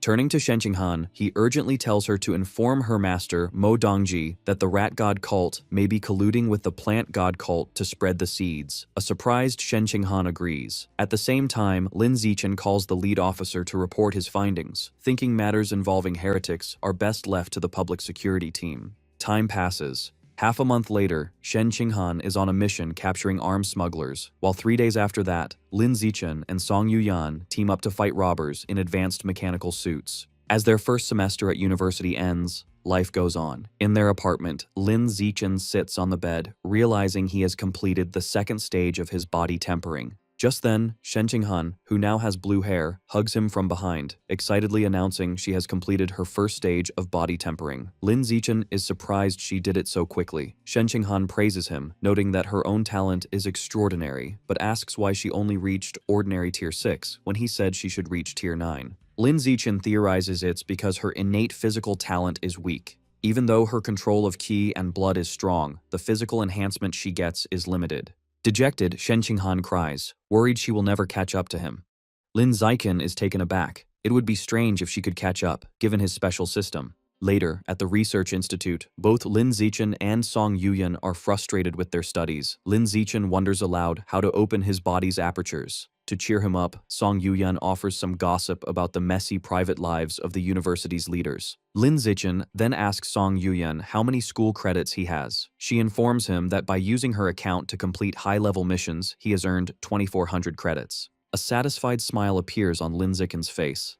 He calculates that he has enough to buy the 99 jin of 10,000 poison chimera meat required to unlock its guidebook. He asks Song Yuyan to help him place the order. She is curious why he needs so much, but he simply says it is not convenient to explain. Respecting his privacy, she places the order for him. The meat is delivered to the research institute, but for safety, Lin Zichen takes the large box back to his apartment to begin the absorption. He places his hand on the meat, and a powerful blue energy surges around him. His system confirms he has devoured a large amount of the 10,000 poison chimera's life essence, bringing the guidebook's progress to 100%. A spectral image of the fearsome beast appears behind him, as a system notification announces he has acquired the new biological attribute, immunity to 100 poisons, greatly increasing his resistance to all toxins. To test it, Lin Zichen injects his arm with a paralyzing neurotoxin. 2 hours later, he flexes his muscle, completely unaffected. He concludes with satisfaction that the immunity had completely neutralized the neurotoxin. Soon after, Lin Zichen accompanies Shen Qinghan to a medical building for her second gene injection with her master. Inside a sterile room, Shen Qinghan lies on an examination table. Mo Dongji explains that before injecting a second gene, she must first examine the status of the Jellyfish King gene within her. However, as she places her hand on Shen Qinghan's chest, Mo Dongji's expression turns to utter shock. She asks in disbelief how Shen Qinghan's biological level could have evolved so rapidly from ordinary tier 2 to ordinary tier 6. A shy Shen Qinghan explains to her master that she has been practicing the blood tempering art and completed her first full body tempering a few days ago. Mo Dongji is amazed and asks how she achieved this. Shen Qinghan explains she used the water control ability from the Jellyfish King gene to help manipulate her own chi and blood. Overcome with pride, Mo Dongji caresses Shen Qinghan's shoulder. She calls her a true genius and predicts she will become one of humanity's strongest fighters. With this, Mo Dongji decides to test her student's limits. She holds up 5 syringes with different aberrant beast genes, explaining she will inject all of them to see the limits of the genes Shen Qinghan can enslave. The 5 genes represent the 5 core elements. Mo Dongji informs Shen Qinghan she is starting the injections, and she quietly agrees. Mo Dongji watches in surprise as Shen Qinghan's own genes immediately attack and destroy the first injected gene, the Earth attribute Armored Earth Dragon. She realizes the next 3 injections, representing fire, wood, and metal, all suffer the same fate, being completely destroyed by Shen Qinghan's dominant genes. Mo Dongji concludes that only the final gene, the water attribute Life and Death Toad, managed to survive. Shen Qinghan's genes successfully enslaved it, and she excitedly demonstrates her new ability to Lin Zichen. Mo Dongji theorizes that Shen Qinghan can only enslave water attribute genes. To confirm this, she injects her with 3 more different types of water attribute genes. After the procedure, Mo Dongji asks her student how she feels. Shen Qinghan complains that she feels uncomfortable, as if she has eaten too much. Mo Dongji realizes the 3 new genes were also destroyed and absorbed. She concludes that, for now, Shen Qinghan can only enslave 2 types of aberrant beast genes. As she helps Shen Qinghan sit up, Mo Dongji explains her theory for this. She suggests Shen Qinghan's physical or mental strength is not yet strong enough to enslave more than 2 genes. She reassures her that as her strength increases, she will be able to enslave more. Hearing this, Shen Qinghan's face lights up with joy, and she declares she will work hard on her training. Mo Dongji then explains the new abilities Shen Qinghan has gained from the Life and Death Toad gene, which allows her to secrete a special mucus with powerful healing and lubricating effects. With a suggestive tone, she adds that if they ever need it in the future, they can use it. This remark causes both Lin Zichen and Shen Qinghan to blush.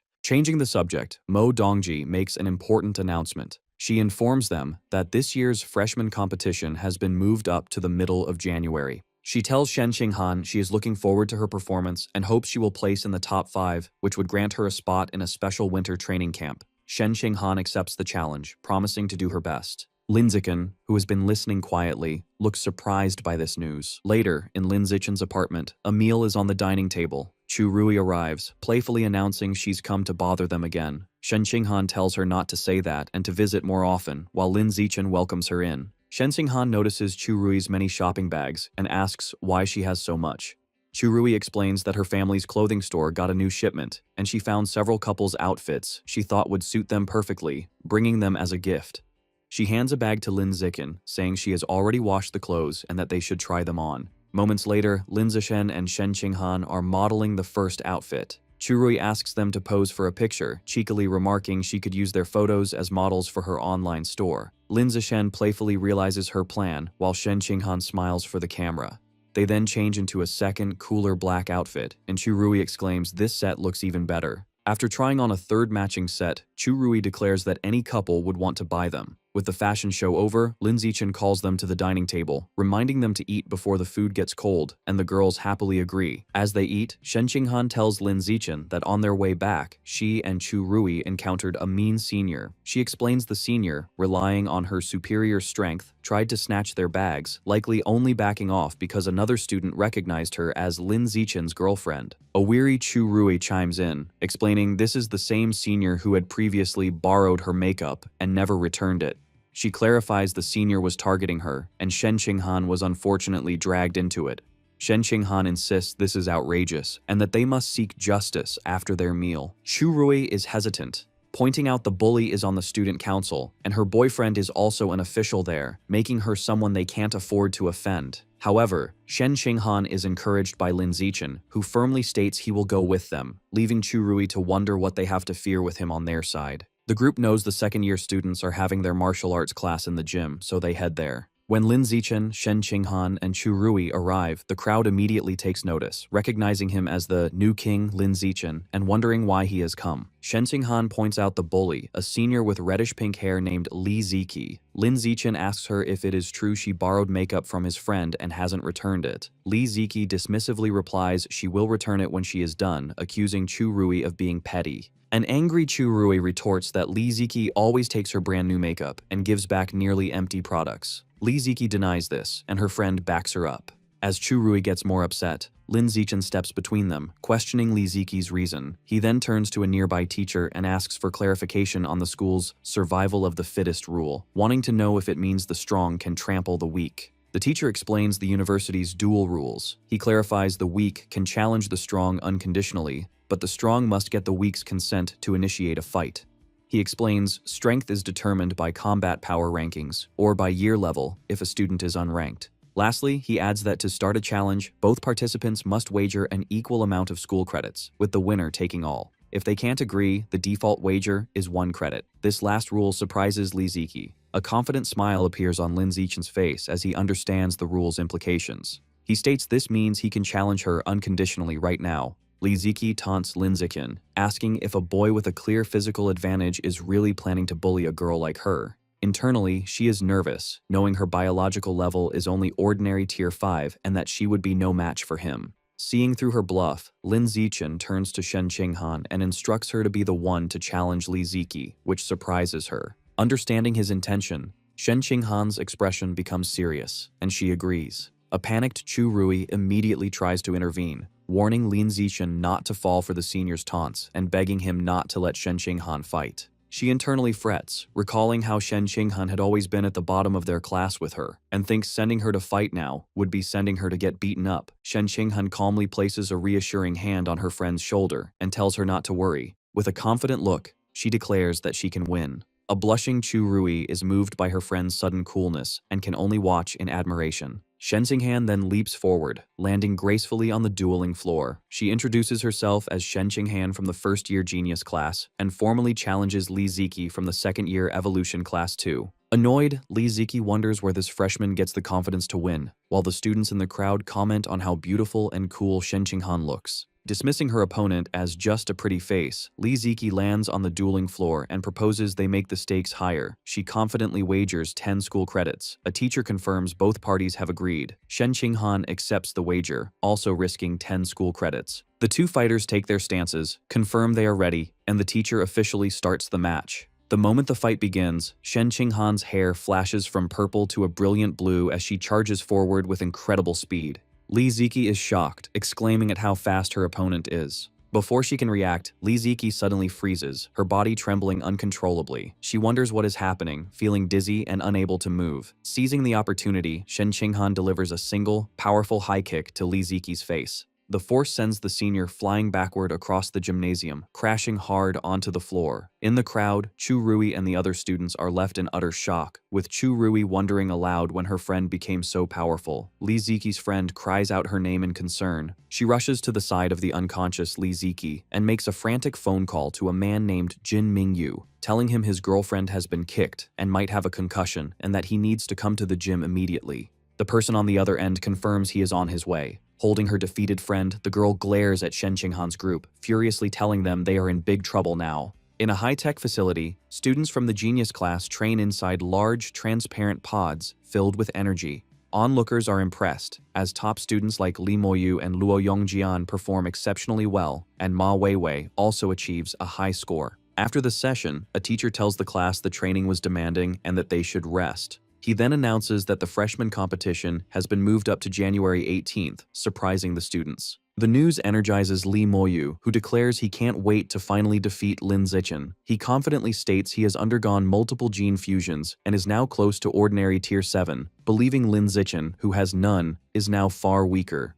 Other students agree, calling Lin Zichen's decision to remain a pure-blooded human a waste of his talent. Hearing this, Ma Weiwei gives them a stern look, telling them not to judge others' choices, which makes them quickly apologize. Ma Weiwei then looks around and realizes Shen Qinghan, usually a model student, is absent from their first advanced training session, which she finds strange. She asks the second-year teacher about Shen Qinghan's whereabouts, and he informs her that Shen Qinghan requested leave for an urgent personal matter. Suddenly, another student bursts in, shouting that Lin Zichen and Shen Qinghan are causing trouble downstairs and that Shen Qinghan has just beaten up a popular girl from the second-year evolution class. Intrigued, the entire class, including Li Moyu, rushes out to see what is happening. Down in the gymnasium, a furious girl holds a crying Lee Ziki, whose face is bruised. Lee Ziki is distraught, screaming that her face is ruined. Her friend yells at Shen Qinghan, calling her vicious for kicking someone in the face so hard. Standing before them, a shocked Shen Qinghan stammers an apology, explaining she didn't control her strength properly. As Shen Qinghan apologizes, Chu Rui takes her hand and tells her not to, insisting it wasn't her fault her opponent was less skilled.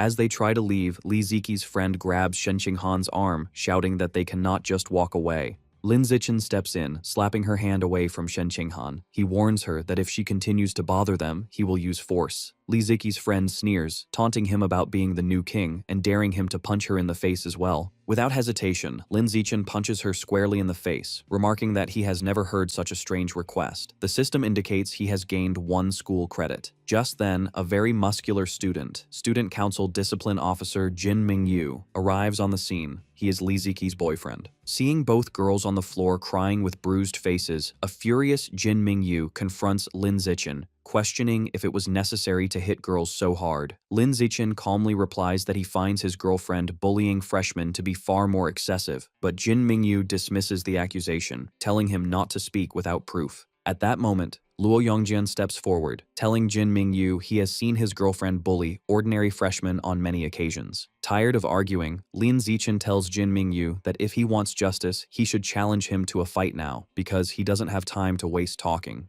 Jin Mingyu angrily accepts. He then proposes a wager of 300 school credits on the match, asking if a mere freshman can afford it. To everyone's surprise, Lin Zichen calmly confirms that he can. From the sidelines, Ma Weiwei expresses her shock, wondering how Lin Zichen dares to fight Jin Mingyu, a powerful ordinary tier 7. Luo Yongjian, however, seems amused, commenting that he has never considered such a bold way to show off. In the center of the gym's dueling floor, Lin Zichen and Jin Mingyu face each other as the challenge begins. Immediately, Jin Mingyu transforms into a massive, muscular lion-like creature with a wild mane and sharp claws. The pressure from his transformed state is so intense that the watching students are shaken, wondering how Lin Zichen could possibly win. With a roar, the transformed Jin Mingyu charges ferociously toward him. Despite the display of power, Lin Zichen remains calm. Jin Mingyu declares that since Lin Zichen's girlfriend dared to hit his girlfriend's face, he will now smash Lin Zichen's face. Jin Mingyu strikes Lin Zichen's face, sending a powerful shockwave through the air. The result is instantaneous and shocking.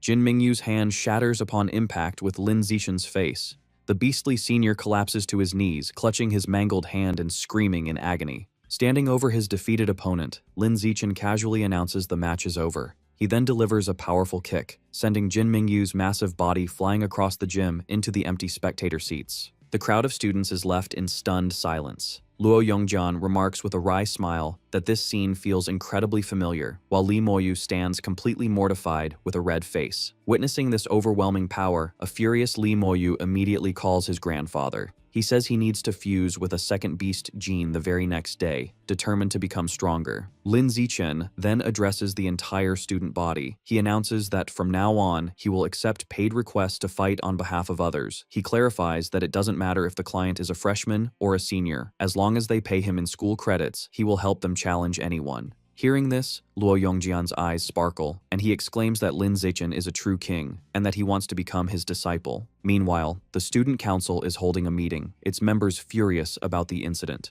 They complain that Lin Zichen is arrogant and has no respect for authority. They agree his actions are a direct challenge to their power, and that he must be punished. One of the women turns to the president, asking for his thoughts on Lin Zichen's new proxy fighting service. The president, Zhou Hong, looks on with a dark expression, remarking that Lin Zichen is like a newborn calf that does not yet fear the tiger. Through Chu Rui, Lin Zichen gets his first proxy fighting job. He sits down with the client, a pink-haired girl named Hu Yingli, along with Shen Qinghan and Chu Rui. Hu Yingli explains she's being bullied by a senior, Huang Jiamin, who has stolen her expensive clothes and bags. Because the bully's brother, Huang Jiarui, is in the student council, the job costs 11 credits, with a 1 credit referral fee for Chu Rui. Soon after, Lin Zichen confronts Huang Jiamin. She tries to threaten him by mentioning her brother, but her attitude changes to fear when she recognizes Lin Zichen, the infamous new king. Later, in a dorm room, a terrified Huang Jiamin begs Lin Zichen not to hurt her, especially not in the face. Lin Zichen turns to Shen Qinghan and tells her to handle the bully. Shen Qinghan cracks her knuckles and confirms she understands. As Shen Qinghan stares her down, Huang Jiamin yells for her to stop, insisting she can't be hit. She makes a final, desperate threat, crying that if she loses even a single hair, her brother will make Shen Qinghan pay. Suddenly, a voice bellows, asking who dares to touch his sister. Huang Jiarui, an ordinary tier 7, bursts in with 2 other students. Huang Jiamin runs to her brother's side and starts crying, falsely claiming she did nothing and that Lin Zichen came to bully her for no reason. Huang Jiarui angrily confronts Lin Zichen, accusing him of going too far. However, instead of fighting, he tries to end the confrontation, saying they will let it go this time, but warns him not to cross them again. Lin Zichen remains silent. Huang Jiarui's friends are confused by his reasonable tone, thinking he must be afraid of the new king. They express their disappointment, realizing there probably won't be a fight. But Lin Zichen has no intention of leaving. With a cold expression, he gives a simple command to Shen Qinghan, telling her to proceed. Shen Qinghan agrees and charges toward Huang Jiamin. Panicked, Huang Jiamin tries to flee, screaming for her brother to save her. As she moves, Shen Qinghan's hair turns blue, and she is enveloped in a watery aura. Using her power, she stops Huang Jiamin in her tracks, leaving the bully trembling and unable to move. Seeing his sister helpless, a furious Huang Jiarui yells that they are courting death and charges at Shen Qinghan. Before he can get close, Lin Zichen unleashes an immense wave of power, shattering the floor around him without moving. The incredible bio-pressure slams into Huang Jiarui and his friends, stopping them instantly. They are left shocked, with Huang Jiarui wondering in terror if he is facing a high-level being. The overwhelming force crushes the three students to the ground, pinning them.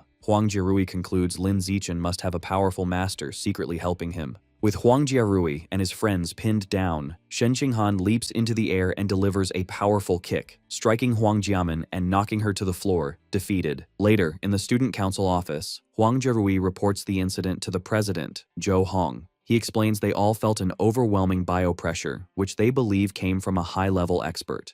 They conclude Lin Zichen is so arrogant because he has powerful backing. After listening, Zhou Hong advises his members that since they don't know the identity of this backer, it would be best to avoid Lin Zichen for now and simply observe. He further instructs them that if a conflict is unavoidable, they should only issue a verbal warning and avoid a physical fight. In a different office, Dean Ma Zhenhe complains to Mo Dongji that the campus is in chaos. He blames the disruption on Lin Zichen's proxy fighting service and asks Mo Dongji if it was her idea. She calmly replies it was not. However, she adds that she actually likes what Lin Zichen is doing. She believes the student council has oppressed other students for too long, harming the school's long-term growth. As a frustrated Dean Ma Zhenhe trembles, Mo Dongji states it is time for this stagnant situation to be broken. Deep underground, 20,000 meters below Shanghai City, Lord Rat God, the Divine Envoy, and the giant green monster stand before a pulsating purple rift. The Divine Envoy explains that the biological passage to source site number 36 is now stable. He declares they can begin transporting the aberrant beasts from the other side. However, he clarifies they can only bring through creatures below the high-level tier for now. The newly opened passage is not yet fully reinforced, and transporting more powerful beings would cause it to collapse. The Divine Envoy summons a staff and warns the others to focus as the transportation is about to start. The Divine Envoy begins a ritual, using his staff to draw glowing purple runes and directing them toward the portal. He channels his power and yells for the portal to open, causing the rift to surge with immense dark purple energy. From within, a horde of monstrous creatures begins to emerge, including multi-headed dragons and massive ape-like beasts. Soon, an army of 200,000 aberrant beasts has been transported.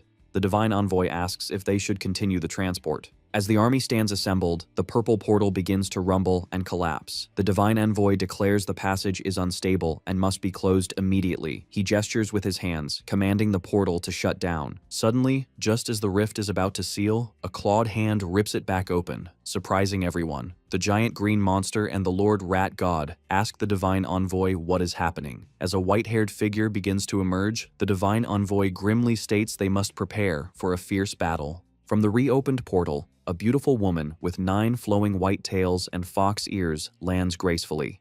Identified as the 9-tailed demon fox, she looks around with curiosity and wonders if this is the legendary planet Earth. Following recent events, Lin Zichen's proxy fighting business becomes a huge success. Thanks to publicity from his previous fights, he now receives over 10 requests daily. In half a month, he and Shen Qinghan complete more than 200 jobs, earning over 3,000 school credits. His actions divide the student body. Some see him as a hero cleaning up the school's bullying culture, with some even kneeling in gratitude. Others dismiss him as a merchant motivated only by credits. Lin Zichen doesn't care what anyone says, focusing only on the massive amount of credits he is earning. Later, in a classroom, Shen Qinghan is shocked to see her classmate Luo Yongjian walk in with his face bruised and swollen. Ma Weiwei, who is also there, explains that Luo Yongjian had foolishly tried to start his own proxy fighting service and was beaten up by the student council. Furious, Luo Yongjian clenches his fist, vowing to get revenge once he grows stronger. Ma Weiwei tries to calm him, reminding him that his talent isn't necessarily greater than the student council members he is up against. Her words seem to make him reconsider, and he grows dejected. She then begins to apply medicine to his bruised face, telling him to focus on healing for the upcoming freshman competition.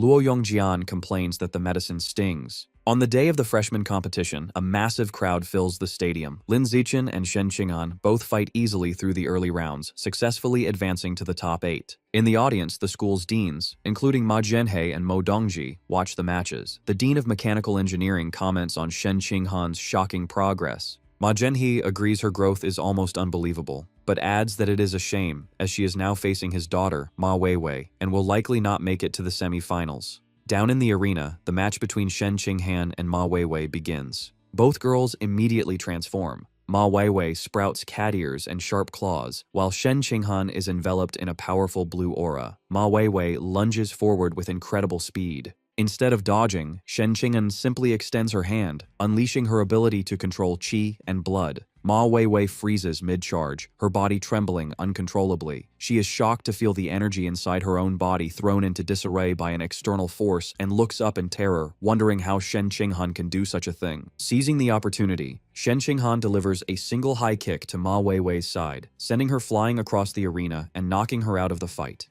Watching from the stands, Dean Ma Zhenhe leaps to his feet in disbelief, shouting his daughter's name. Liu Chuanwu wonders aloud how this pair of childhood friends from simple backgrounds can possess such extraordinary talent. In the arena, Shen Qing'an herself is thrilled, barely able to believe she has defeated the powerful Ma Weiwei so easily. 10 minutes later, the semifinals begin, with the first match between Lin Zichen and Shen Qing'an. As they face each other, Shen Qing'an remarks that this is the first time they have ever competed against each other. Lin Zichen agrees, and they both prepare for the fight. Shen Qing'an attacks first with a kick, which Lin Zichen easily blocks. As he does, he critiques her move, explaining she should have used a punch instead. She then throws a punch, which he dodges, while noting that her angle leaves her open for a counter. The fight continues like a public training session, with Lin Zichen easily defending against Shen Qing'an's attacks while teaching her. Spectators remark how envious they are that Shen Qing'an has a boyfriend who spars with her like this. Soon after, an exhausted Shen Qing'an gives up, admitting defeat.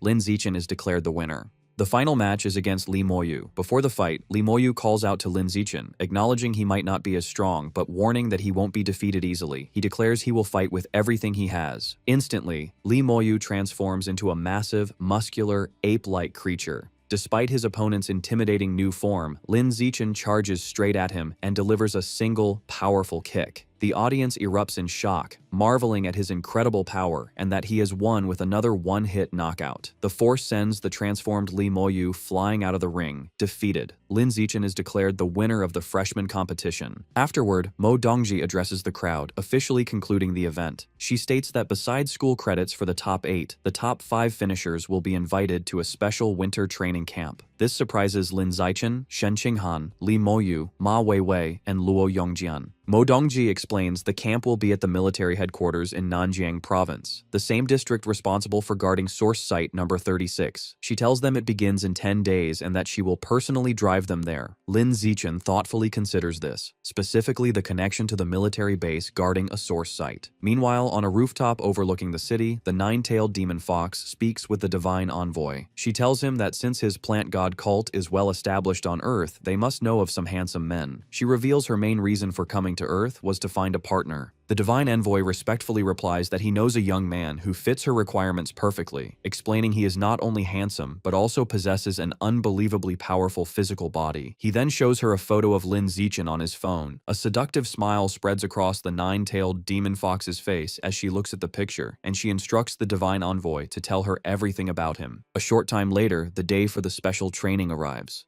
Mo Dongji transports the 5 students by helicopter to the military headquarters in Nanjiang Province. As they land, they see several figures in advanced mechanical suits waiting for them. It is explained that this special training is a large-scale event. In addition to the top 5 students from Shanghai University, the top 5 from Kyoto University are also participating, along with elite young members from both the military and an organization known as the Mecha God Group. On the ground, Luo Yongjian excitedly points to a massive red mech, telling the others that its combat power is said to be on par with a rare level expert and that these mechs were built by the Mecha God Group. Suddenly, a voice calls out to Lin Zichen and Shen Qinghan, causing them to turn in surprise. A young man in a sleek black mechanical suit approaches them. He is Zhang Kai and asks if they are the representatives from Shanghai University, which Lin Zichen confirms. Zhang Kai expresses his shock at seeing Shen Qinghan. He recalls that back in middle school, she used to get tired after just a few laps and can't believe she is now one of the top 5 freshmen. Lin Zichen explains that Shen Qinghan has a very high compatibility for gene fusion and became much more powerful after the procedure, having been the top scorer in the province. Impressed, Zhang Kai remarks on how strong Shen Qinghan has become. Shen Qinghan compliments him in return, saying that for Zhang Kai to be representing the powerful Mecha God Group, he must have also grown much stronger.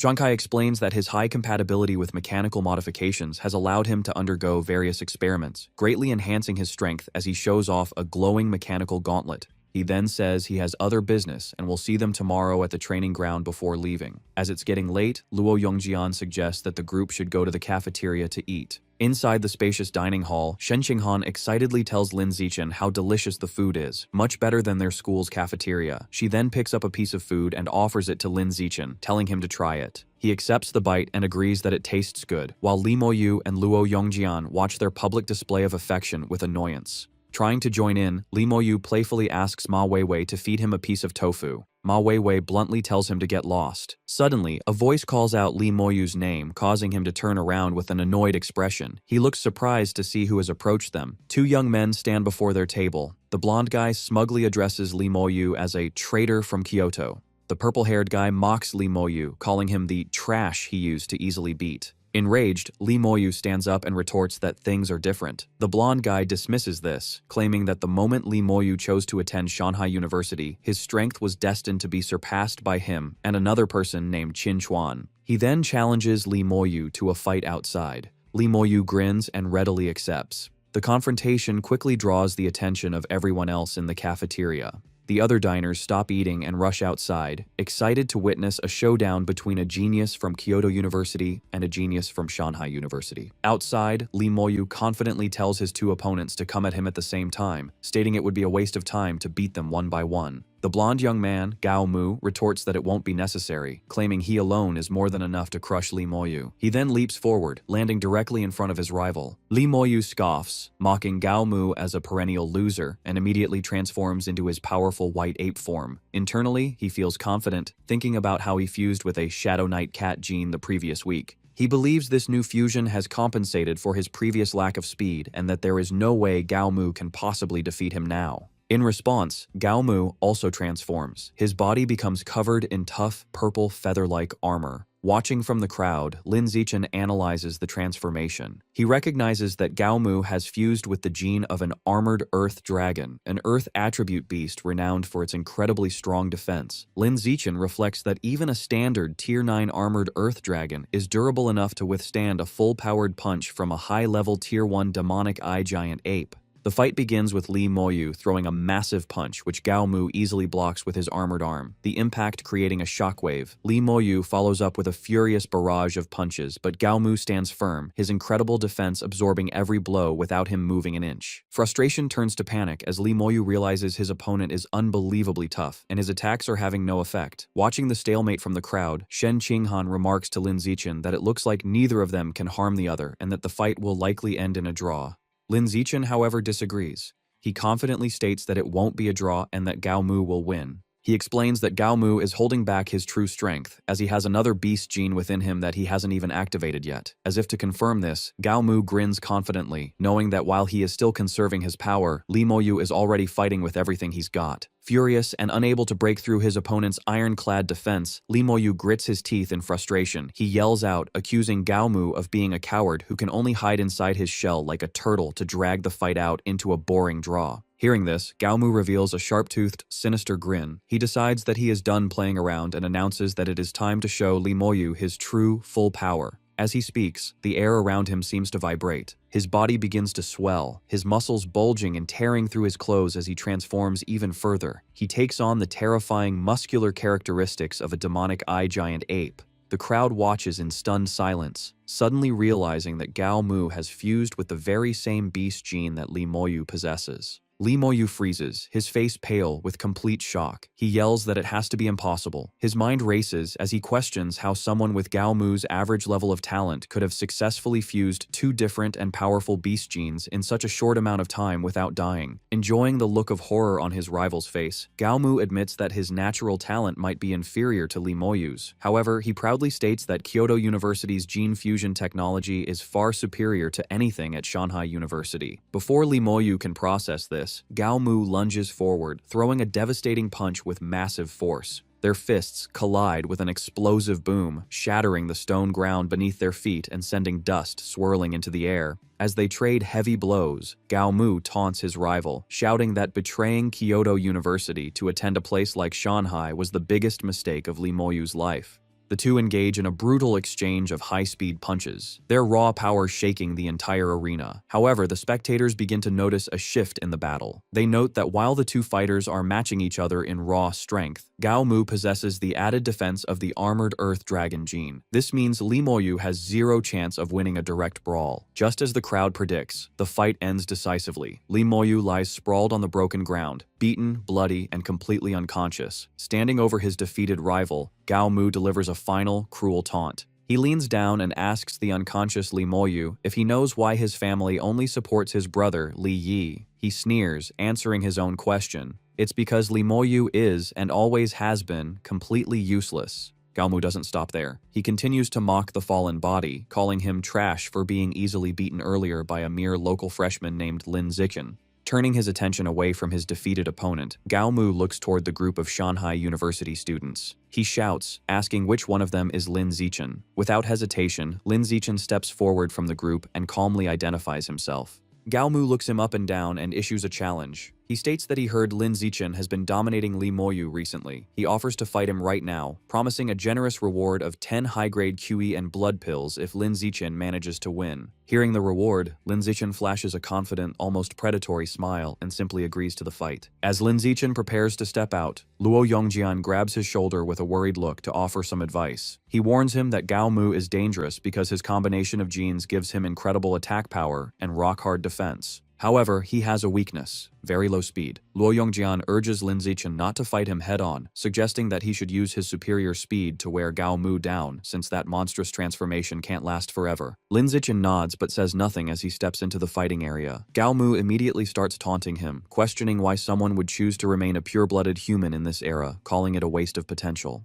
Gao Mu grins to himself, thinking that by crushing Lin Zichen here, he will show Li Moyu the true, insurmountable difference in their power levels. Lin Zichen, looking completely unimpressed by the trash talk, simply tells him to shut up and get on with it. With a ferocious roar, Gao Mu charges forward, his armored body and sharp claws ready to rip his opponent apart. Ignoring Luo Yongjian's earlier advice completely, Lin Zichen does not retreat or dodge. Instead, he explodes forward with blinding speed. He moves so fast that he creates multiple afterimages, rushing straight in to meet his opponent head-on. As the two fighters close the distance, Lin Zichen pulls back his fist and unleashes a single, devastating punch that glows with intense, fiery red energy. The blow connects instantly with Gao Mu's defensive stance. The impact is terrifying, completely shattering the armored Earth Dragon armor like it was made of glass. The punch continues through the defense and lands squarely on Gao Mu's face. Blood goes flying as the massive fighter is thrown backward by the sheer force of the hit. He crashes hard onto the ground, sliding to a halt.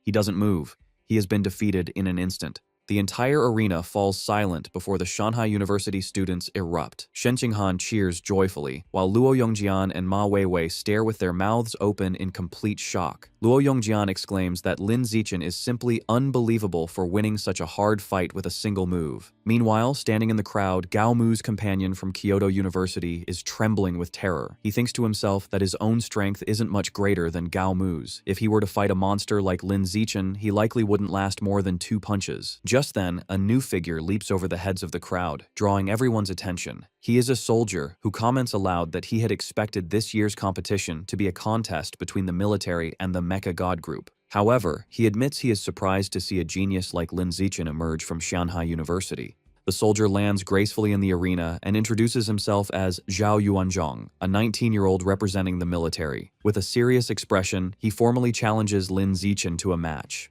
Lin Zichen calmly responds to Zhao Yuanzhong's sudden challenge. He looks the soldier up and down and states that while he is willing to spar, he isn't going to waste his precious time and energy without a prize on the line. Understanding the condition, Zhao Yuanzhong immediately offers a valuable spirit fruit. He explains that it is worth 1.5 million and is excellent for improving one's qi and blood. Hearing the value, Lin Zichen's interest is piqued. He internally dismisses his opponent, noting that Zhao is only at ordinary rank 8. A weakling he could easily defeat with a single, well-placed kick. Seeing an opportunity for an easy prize, he flashes a faint smile and accepts the challenge. However, just as the tension rises and the fight is about to begin, a military officer steps in. He shouts strictly that while sparring is permitted, wagering material rewards is a direct violation of military district discipline. The moment Lin Zichen hears this, his motivation vanishes. He immediately loses interest, waves his hand, and says to forget the whole thing. He turns around and walks away, leaving a frustrated Zhao Yuanzhong standing there with no opponent.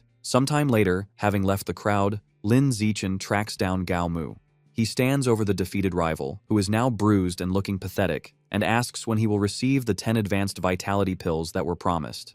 A battered and shirtless Gao Mu, terrified of another beating, stammers nervously. He promises that he will go to his dorm and retrieve them for him right away. That night, inside his single dormitory room at the military base, Lin Zichen focuses entirely on his training. He is determined not to let his progress fall behind, even for a day. He sits cross-legged on his bed, his skin glowing with a faint red light from the intense heat and exertion of body tempering. A system notification pops up, revealing that he has begun his 4th round of skin tempering and is already at 12% completion. He sighs, reflecting that the progress feels a bit slower than it did during his 3rd tempering cycle. His focus is interrupted when Shen Qinghan, wrapped only in a towel, peeks through his door and asks if she can come in. She walks in and sits on the edge of the bed next to him. She explains that the dorms don't have hair dryers, so she asks him to use his control over his qi and blood to generate heat and dry her damp hair. Lin Zichen smiles and tells her she arrived at the perfect time because he actually has something for her. While he helps dry her hair, he hands her a small jar containing the 10 advanced vitality pills he collected from Gao Mu earlier. He explains that at his current level, they aren't much help to him, so he wants her to have them. Shen Qinghan is surprised to receive such a valuable gift, but Lin Zichen quickly reassures her.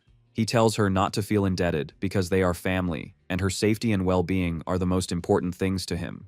Touching the jar, Shen Qinghan smiles softly and accepts his gift. Immediately afterward, blushing, she leans over him as he lies on the bed and tells him that now it's her turn. She positions herself over him, and while massaging his chest, whispers that she will let him thank her properly. The next morning, the sun rises over the base as all the training participants gather outside. Zhao Yuanzhong spots Lin Zichen and greets him cheerfully, no longer upset about the cancelled match. Lin Zichen returns the greeting. Standing together, Lin Zichen asks Zhao Yuanzhong if the rumors are true that the younger generation of his military district has all entered the source land for training. Zhao Yuanzhong shakes his head and replies that it barely counts as having truly entered. This confuses Lin Zichen, so Zhao explains further. He says the military has established fortified cities just inside the source land. However, young soldiers who are only at the ordinary creature level are trapped in these cities doing menial chores. They are strictly forbidden from going out into the true wilderness, which is filled with dangerous, primitive competition. He adds that it is impossible to truly explore the source land until one's biological level reaches the advanced stage. He explains that just as exotic beasts are repelled by the world power when they try to enter Earth, Earthlings experience a similar repulsion force when they enter the source land. This invisible force tries to drive them out and mainly affects those below the advanced level.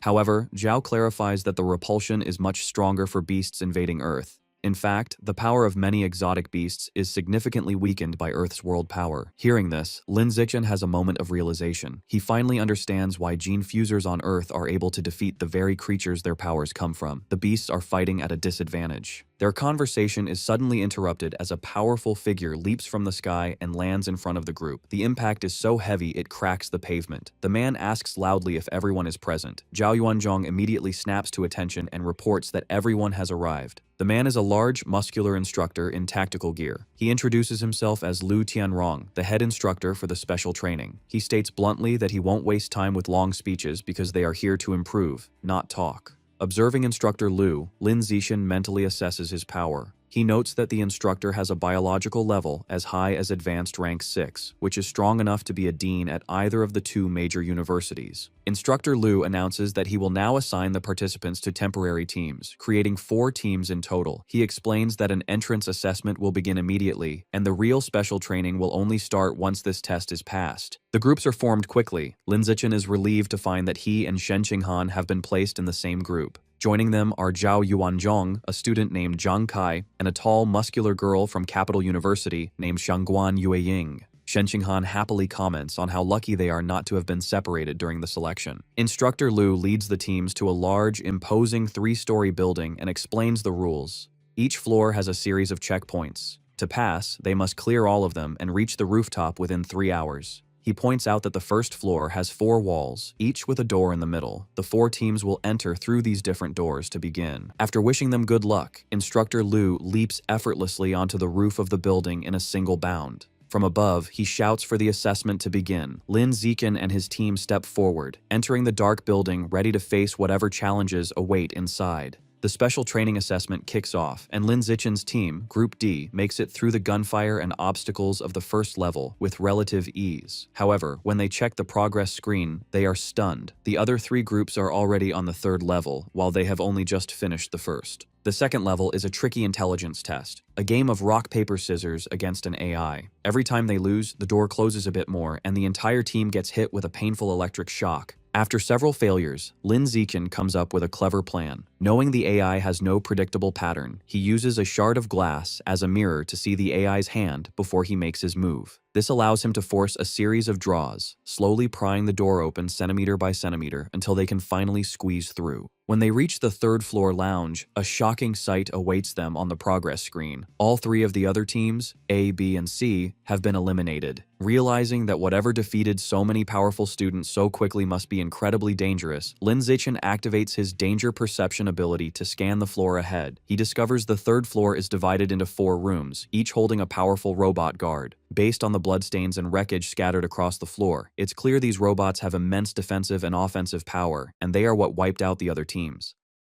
Despite the obvious threat, Lin Zichen leads his group confidently into one of the rooms. The 5 of them stand together, facing the massive robot that serves as the level's guardian. As the team prepares for battle, the robot's single red eye flashes to life. Without warning, it opens fire, unleashing a hail of bullets from its arm-mounted cannons. "Everyone, be careful," Zhao Yuanzhong yells, warning them that the robot is using armor-piercing rounds that could easily shatter their bones. The group scrambles for cover, and Zhang Kai suggests they wait for the robot to run out of ammo before they try to attack. That hope dies quickly as the robot continues its relentless assault, shredding the cover around them. Lin Zichen and Shen Qinghan realize it has far too much ammunition. They have to attack soon, or they'll be left completely exposed. The terrifying display of power sends Shangguan Yueying into a panic. She suggests they just forfeit, believing that if every other team was eliminated, they don't stand a chance. However, Zhao Yuanzhong refuses to back down. He tells her that no matter how hopeless it seems, they can't quit, or they'll have to face the instructor's wrath for their cowardice. Shen Qinghan agrees, adding that she has complete faith that with Lin Zichen leading them, they can clear the level. With their determination renewed, Zhao Yuanzhong lays out a new plan. He announces that he and Lin Zichen are in the best physical condition, so they will attack the robot head-on.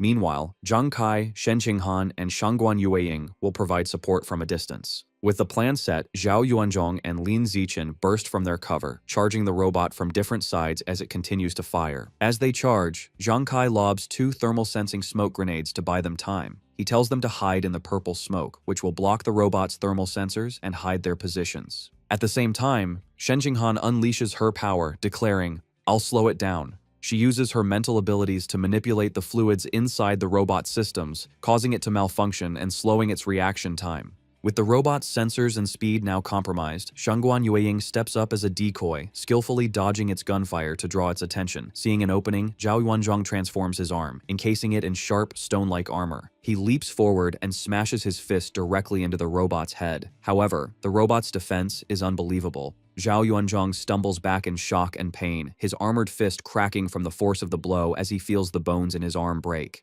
Immediately after, Lin Zichen follows up with his own attack. Jumping into the air, he delivers a powerful kick to the robot's torso, noting that its power level seems to be at the peak of ordinary rank 8. Just like Zhao's punch, the kick does almost nothing to the heavily armored machine. A battered Zhao Yunzhong shouts in frustration that its defense is too strong for them to break. He insists they need to fall back and recover before trying again. But just as they are about to retreat, the robot reveals a new weapon. A glowing blue energy blade forms from its arm, shocking Zhao Yunzhong. He screams a desperate warning for everyone to run, realizing the robot's thermal sensors have recovered and it can see them through the smoke. The robot lunges, targeting a caught-off-guard Shen Qinghan. It raises its massive energy sword high, preparing to bring it down as her teammates scream for her to watch out. In a flash, Lin Zichen moves to intercept. He grabs Shen Qinghan and leaps out of the way, rescuing her just as the robot's blade smashes into the floor where she was standing. The overwhelming power of their enemy crushes the team's morale. Shangguan Yueying collapses to the floor in tears, convinced there is no way for them to win. The robot continues its pursuit, stalking Lin Zichen as he carries Shen Qinghan to safety. After setting her down, he calmly assesses the situation. He thinks to himself that everyone should be at their physical limit and that Shen Qinghan's practice is over, revealing that he had been using this deadly fight as a training exercise for her. Having decided enough is enough, he declares it's time to clear the level. He confidently charges forward to meet the robot's next attack, ready to end the fight himself. Meanwhile, on the rooftop of the training building, the students from the first 3 teams are having their injuries treated. They complain among themselves about how ridiculously strong the robot on the 3rd level was, wondering how anyone could possibly pass.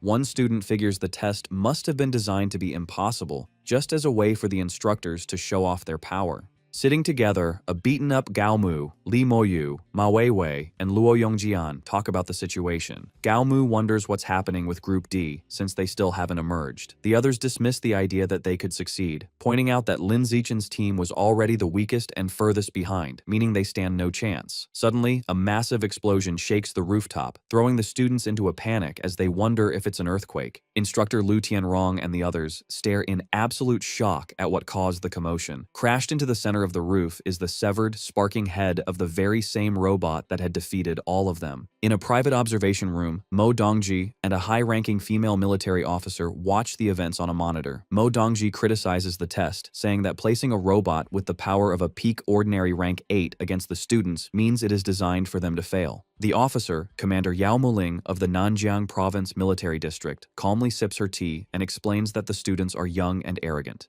She believes it is necessary to humble them at the start so they will be receptive to special training later. As they watch, Yao Muling points out a handsome young man practicing the blood-tempering art. Mo Dongji dismisses him as just a kid who is easily fooled. Their conversation is cut short as they witness Lin Zichen deliver a single, explosive punch that completely destroys the robot. Both women are left stunned and speechless in utter disbelief. Shortly after, the headless body of the defeated robot crashes down from the ceiling into the testing room. Mo Dongji and Commander Yao Muling descend to confront Lin Zichen and his team. The commander immediately questions him, asking how he was able to unleash the power of an ordinary rank 9 when his biological level is only ordinary rank 8.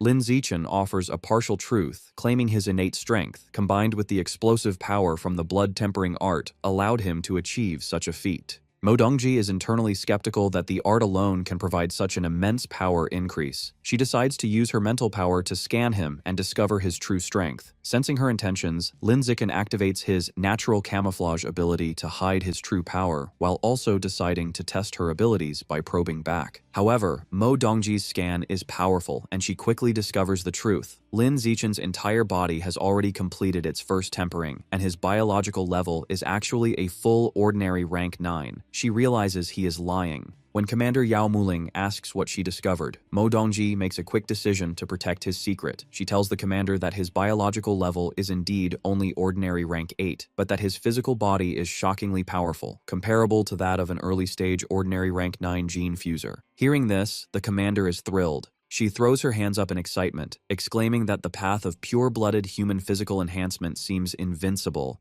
and that if Lin Zichen can truly break the biological barrier, his future will be limitless. After the test, the students are gathered in a large armory. Commander Yao Muling explains that all the weapons are forged from B-grade alloy, strong enough to cut through iron and withstand bullets. She instructs them to each choose a weapon for a combat exercise in 10 days. While the others select their weapons, Lin Zichen stands aside, deciding not to take one. He reasons that his own body, having undergone 3 tempering cycles, is far stronger than the B-grade alloy, and a weapon would only be a hindrance. After a while, Commander Yao Muling approaches a group of students, including Shen Qinghan and Li Moyu, and confirms they have all made their selections. Noticing Lin Zichen is empty-handed, she confronts him. Lin Zichen calmly replies that he is accustomed to fighting unarmed and does not need one.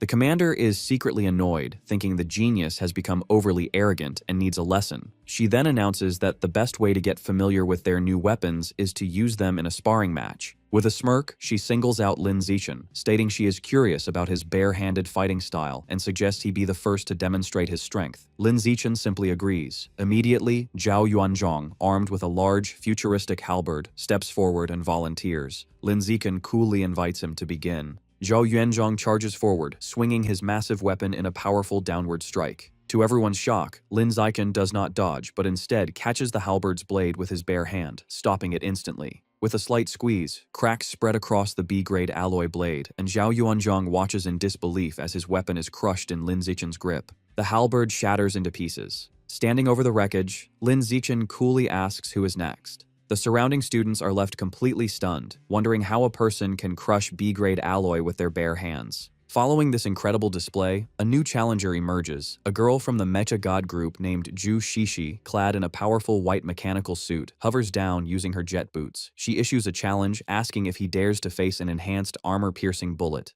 A concerned Zhang Kai immediately warns Lin Zichen not to accept, explaining the challenge is far too dangerous. He says the bullets can easily pierce through 10 centimeters of solid steel plate from 10 meters away. Despite the grave warning, Lin Zichen is unfazed and calmly accepts. For safety, Zhu Shishi says she won't aim for any vital points and proposes he simply catch the bullet with his open palm. Lin Zichen agrees. As she powers up her arm cannon, she asks if he is ready. Lin Zichen simply holds out his hand and tells her to proceed. She fires the powerful energy blast at point-blank range. The shot results in a massive explosion, leaving the onlookers to wonder if Lin Zichen's hand was pierced. However, as the smoke clears, it is revealed that Zhu Shishi's mechanical arm has been completely shattered. The onlookers realize in shock that Lin Zichen's palm is so durable that the armor-piercing round couldn't penetrate it. The blocked projectile explodes inside her weapon, destroying it from within, leaving Zhu Shishi in a state of utter shock. The other students are in awe of this monstrous feat, wondering aloud if pure-blooded humans like him are the true future of humanity.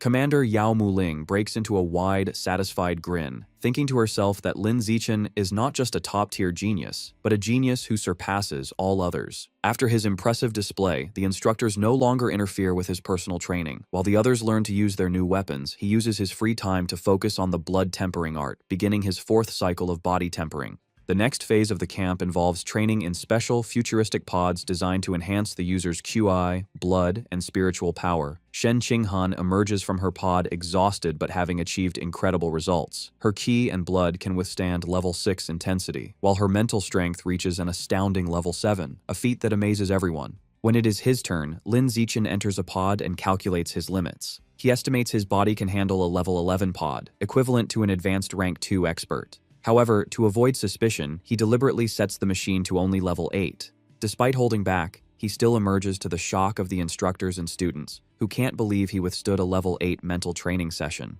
Lin Zichen thinks to himself that he was right to conceal his true abilities. He makes a plan to sneak back to the training room with Shen Qinghan later that night to test his true limits, which he hopes will also give him a clearer idea of his current biological level. Meanwhile, at the Pure Human Research Institute at Shanghai University, Song Yuyan sits alone in the library, surrounded by stacks of books. She complains to herself that with both Lin Zichen and Dean Liu Chuanwu away, she is left to do all the work. Suddenly, a voice greets her from behind, causing her to turn in surprise. She is confronted by the nine-tailed demon fox. The powerful creature puts her arm around Song Yuyan and, with a sly smile, asks if she knows where to find Lin Zichen. The nine-tailed demon fox forcefully grabs Yuyan by the face, pulling her intimately close to demand Lin Zichen's whereabouts. Under the fox's terrifying power, Yuyan's eyes glow a bright purple as she is completely hypnotized, mindlessly revealing that he is at the military headquarters. Later that night at the massive, heavily fortified military base, Lin Zichen and Shen Qinghan sneak up to a secured door. Shen Qinghan nervously asks if it is a bad idea to trespass, but Lin Zichen confidently hacks the electronic password lock, assuring her that a simple lock cannot stop him.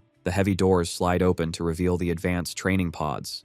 Lin Zichen explains he just wants to secretly use the machines to test his true limits, brushing off the risk of getting caught. Lin Zichen gets into one of the pods and pushes his physical body to the extreme, glowing with fiery energy while an anxious Shen Qinghan watches him from outside. He manages to endure a level 12 intensity for half a minute, proving his physical strength is incredibly high and nearly at the third stage of a high-level being. He then tests his mental limits, enduring intense mental attacks inside the machine while sweating heavily from the strain, finding out his mental strength limit is at level 10. Emerging from the pod, a tired but satisfied Lin Zichen reflects that his mental strength has reached the first stage of a high-level being, noting that this mental power is far more valuable and difficult to improve than physical strength. Sometime later, a military vehicle travels along a winding coastal road surrounded by green mountains. The day for real combat training has arrived, and Lin Zichen has been appointed as the team captain for a mission to destroy a local branch of the plant god cult. Inside the vehicle, Lin Zichen and Shen Qinghan review the mission details on a phone. They learn that the leader of the cult branch is a formidable enemy who has undergone 2 gene fusions. They read further that the cult leader has fused with the genes of the Shadow Knight cat and a giant shark, making them a peak ordinary tier 9 fighter who is just one step away from evolving into a high-level creature. Arriving at their destination, the team steps out of their vehicle into a dense forest. Shen Qinghan points out that the trees are unnaturally tall, even larger than those in a tropical rainforest. Li Moyu and Ma Weiwei note that the strange, overgrown environment confirms they have found the right place, proving this is the plant god cult's hideout.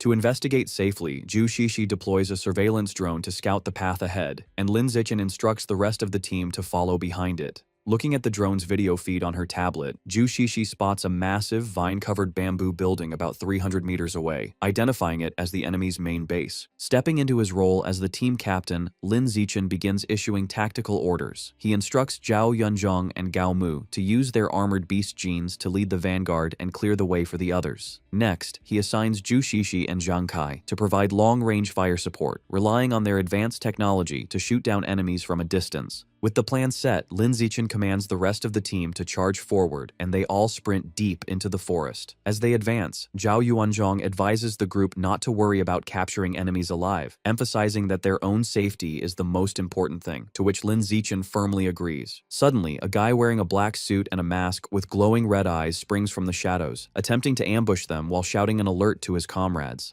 However, Zhu Shishi reacts instantly. She aims her mechanical arm and fires a precise blast of energy, shooting the guard down before he can stop them. The team quickly reaches the massive bamboo building. Without slowing down, Lin Zichen uses his immense physical power to leap forward and smash completely through the heavy front doors, shattering them into pieces. The moment he bursts inside, another masked guy wielding a knife tries to attack him, but Lin Zichen effortlessly counters the assault, delivering a devastating high kick directly to the attacker's face that sends him flying backward. After defeating the masked guard, Lin Zichen places his hand on the unconscious man's head. Blue energy flows into Lin Zichen's hand as his system confirms he has devoured a trace of life essence, increasing his codex progress. Lin Zichen looks pleasantly surprised, realizing that devouring the essence of someone who has already activated a beast's codex can actually enhance his own corresponding biological attributes, noting how useful this ability is. Harnessing his power, Lin Zichen propels himself upward with incredible force, his launch shattering the floor beneath him in an explosion of golden energy. He lands gracefully on an upper level covered in thick vines, completely surprising 3 more masked guards who are stationed there. Recovering from their shock, the 3 masked guards draw their knives and aggressively charge at Lin Zichen, shouting orders to kill him. Unfazed, Lin Zichen unleashes a terrifying glare, his eyes glowing with intense, fiery energy as a powerful aura erupts from his body. The sheer force of his invisible aura instantly crushes the area, creating a massive crater in the floor and easily neutralizing the attackers. Standing victorious amidst swirling blue energy, Lin Zichen's system displays his increased progress across several beast codexes. Feeling satisfied that this area is cleared, he decides it is time to check on how the rest of his team is doing. Meanwhile, in another part of the base, Li Moyu, fully transformed into his giant white ape form, is struggling in a fight against a massive muscular guy with gray hair and glowing red eyes. Unable to hold the enemy off, Li Moyu desperately calls for backup, prompting Ma Weiwei to rush in to assist him. Suddenly, Lin Zichen's danger perception ability activates, and he looks surprised as he senses an impending threat. Working together, Ma Weiwei and Li Moyu manage to strike the massive enemy, sending him crashing violently through a stone wall. From below, Luo Yongjian urges them to follow up with a finishing strike, warning that the enemy is not dead yet. Elsewhere, Zhang Kai, Zhu Shishi, and another guy in cyan armor provide heavy long-range fire support, unleashing a massive explosion that completely engulfs several enemy fighters in a blazing inferno. Suddenly, Lin Zichen notices the entire bamboo building shaking violently around them. He leaps out of the way as the massive vines and roots making up the structure begin to writhe and crash down. A panicked Shen Qinghan shouts a warning for everyone to dodge as the environment wildly shifts. The moving vines quickly weave together, trapping Lin Zichen, Shen Qinghan, and the rest of the team inside a massive, inescapable wooden cage, leading them to realize they have walked right into an elaborate trap.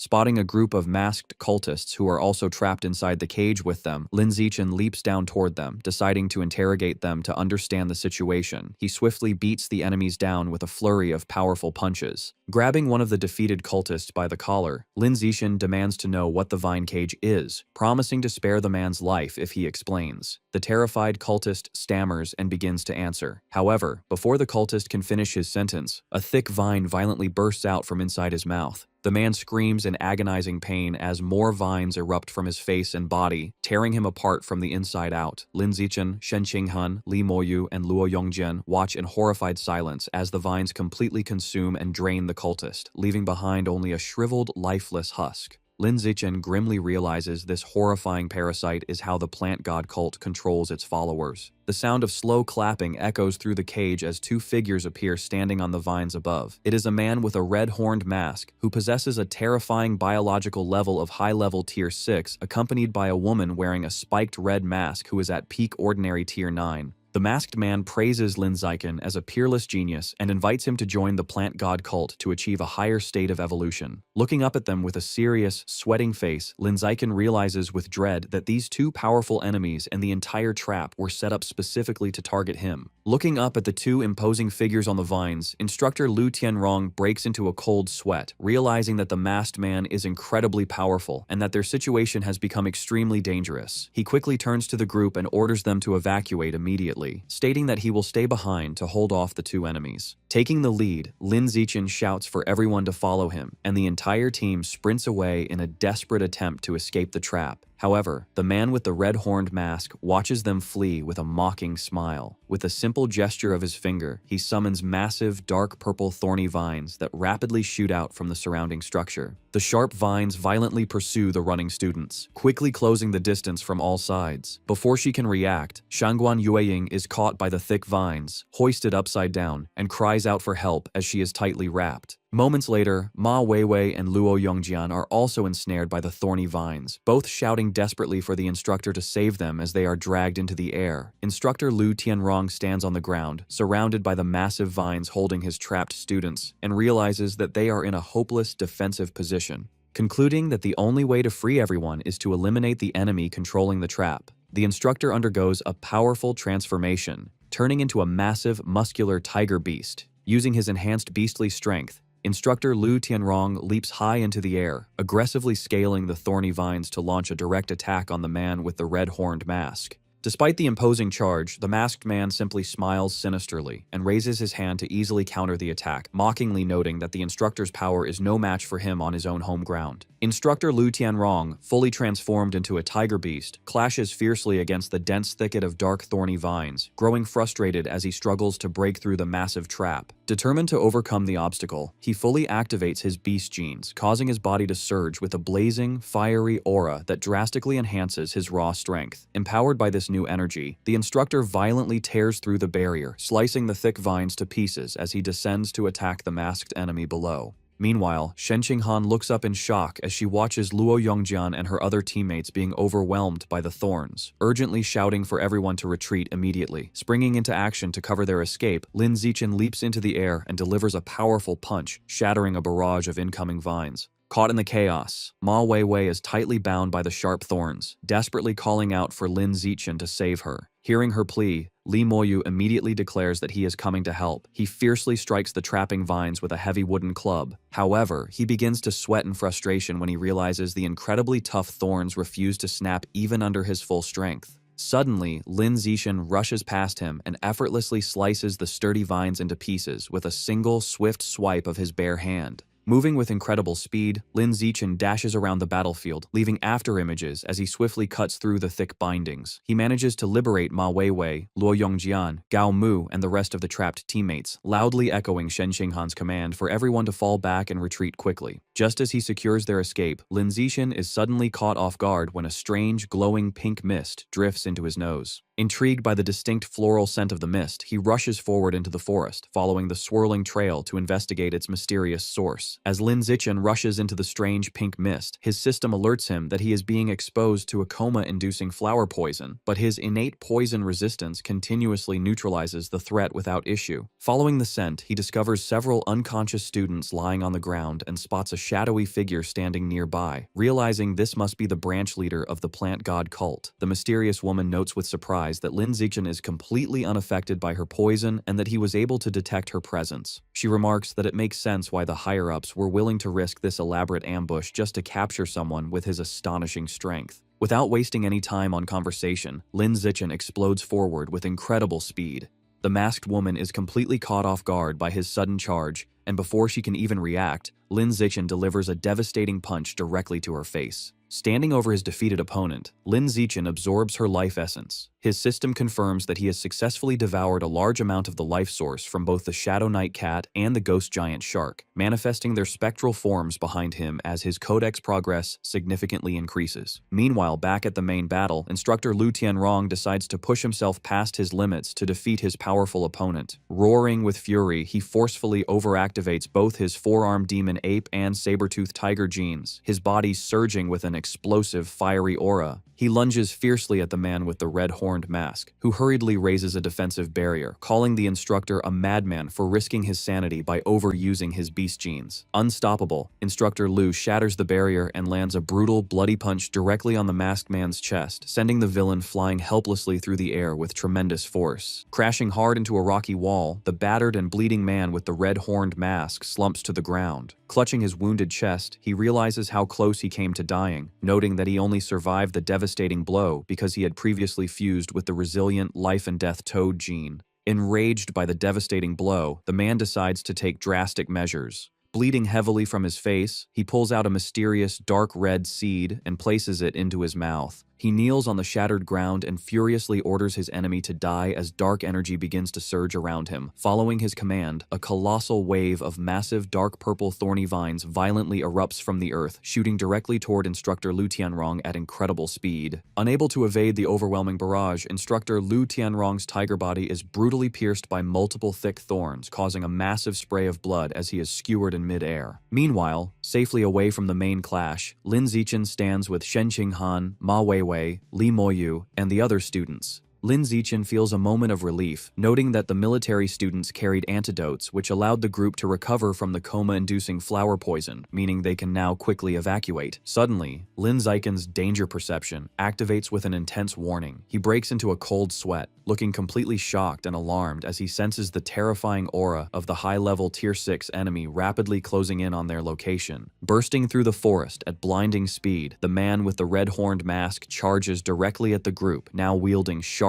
dark vines that sprout directly from his back. Seeing his furious approach, Lin Zichen realizes with absolute horror that Instructor Lu Tianrong must have been defeated. Lin Zichen addresses his rescued teammates, informing them that he can sense the masked man who controls the vines rapidly approaching them. He notes that since Instructor Lu is nowhere to be seen, the instructor must have been defeated. He explains to the group that the masked man's target is specifically him, so he plans to act as a decoy to draw the enemy's attention and give them a chance to escape. He strictly instructs them not to look back or worry about him, emphasizing that staying behind would only make them a burden. As Lin Zichen suddenly dashes off alone into the thick forest of vines, Shen Xinghan calls out after him, pleading for him to return safely. Lin Zichen shouts back his agreement as he speeds away from the group. A deeply worried Shen Xinghan stands next to Ma Weiwei and the others, clenching her hands to her chest. She thinks bitterly about her own weakness, realizing that at her current level, she is completely unable to help him in battle. She laments that her only option is to stay away so she doesn't drag him down, wishing desperately that she were stronger. Leaping through the massive roots and vines, Lin Zichen looks back and confirms that the masked man is indeed pursuing him, meaning Shen Xinghan and the rest of the team are finally safe. However, as he watches his pursuer, Lin Zichen senses something is off. The enemy's speed feels far too slow for a high-level Tier 6 expert. The man with the red-horned mask is fiercely leaping after him, but his clothes are heavily torn and his body is covered in bloody wounds from his previous battle.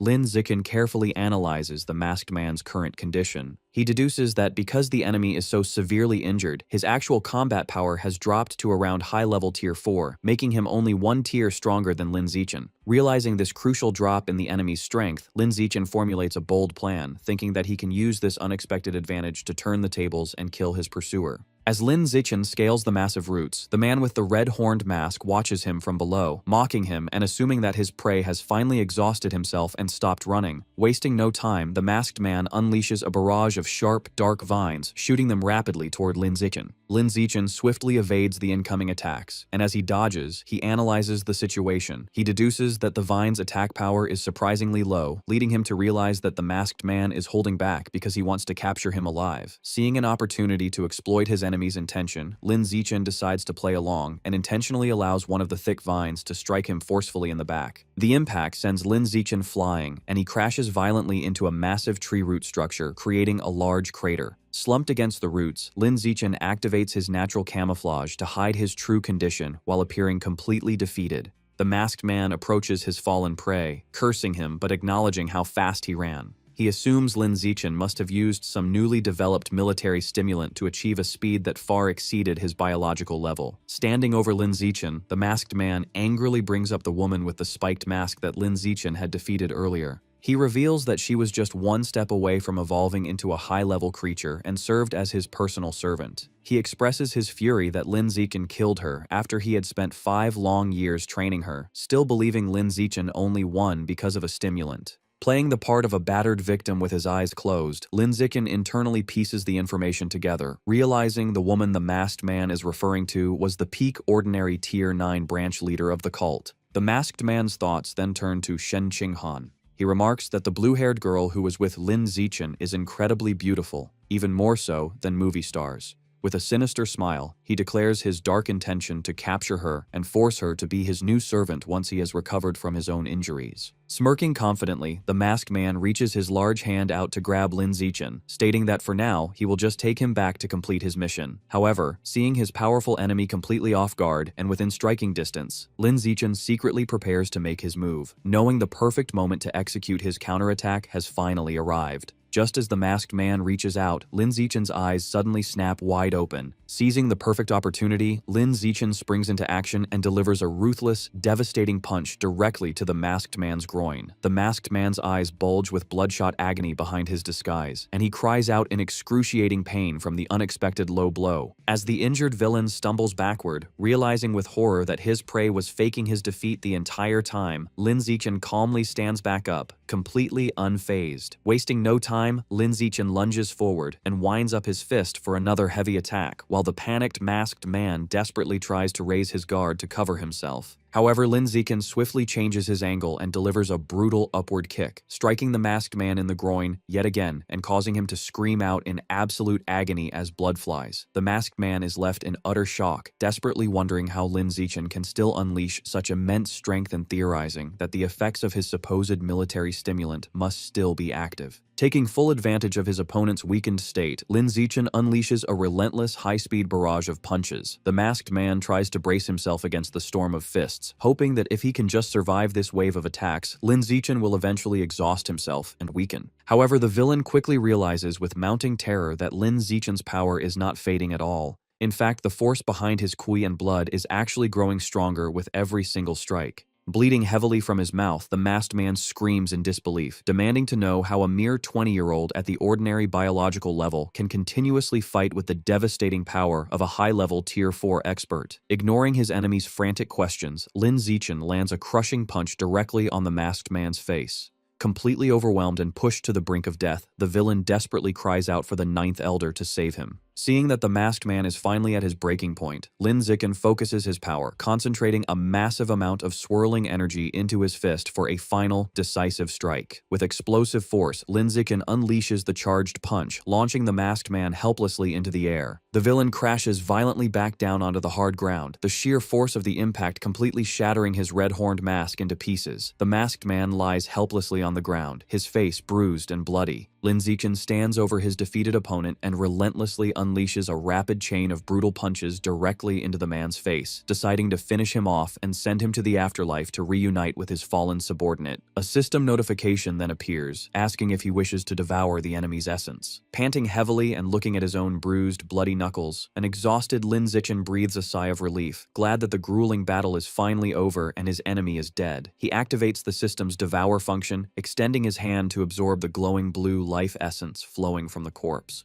The system confirms that he has unlocked 2 new codexes, granting him new attributes that allow him to control nearby plants using his mind and significantly boost his own mental strength. Looking down at the lifeless body, Lin Zichen realizes that his opponent's powers were entirely focused on mental energy. He concludes that the man was essentially a mage with a fragile physical body, which explains exactly how Lin Zichen was able to exploit that weakness and kill someone at a much higher biological level. Suddenly, the sound of slow clapping breaks the silence, and a surprised Lin Zichen turns his head in shock as an unfamiliar voice praises his incredible feat of defeating a high-level Tier 6 expert while only being at the ordinary Tier 9 level. Looking up, Lin Zichen spots the man in the Plague Doctor mask standing high above on a thick vine. The imposing figure remarks that their elaborate scheme was completely worth it to find a genius like him, leaving Lin Zichen to nervously wonder if this newcomer is the mysterious Ninth Elder the masked man had desperately called out for moments ago. Standing high above the battlefield, the Divine Envoy expresses his genuine surprise at discovering someone with Lin Zichen's exceptional talent existing on Earth.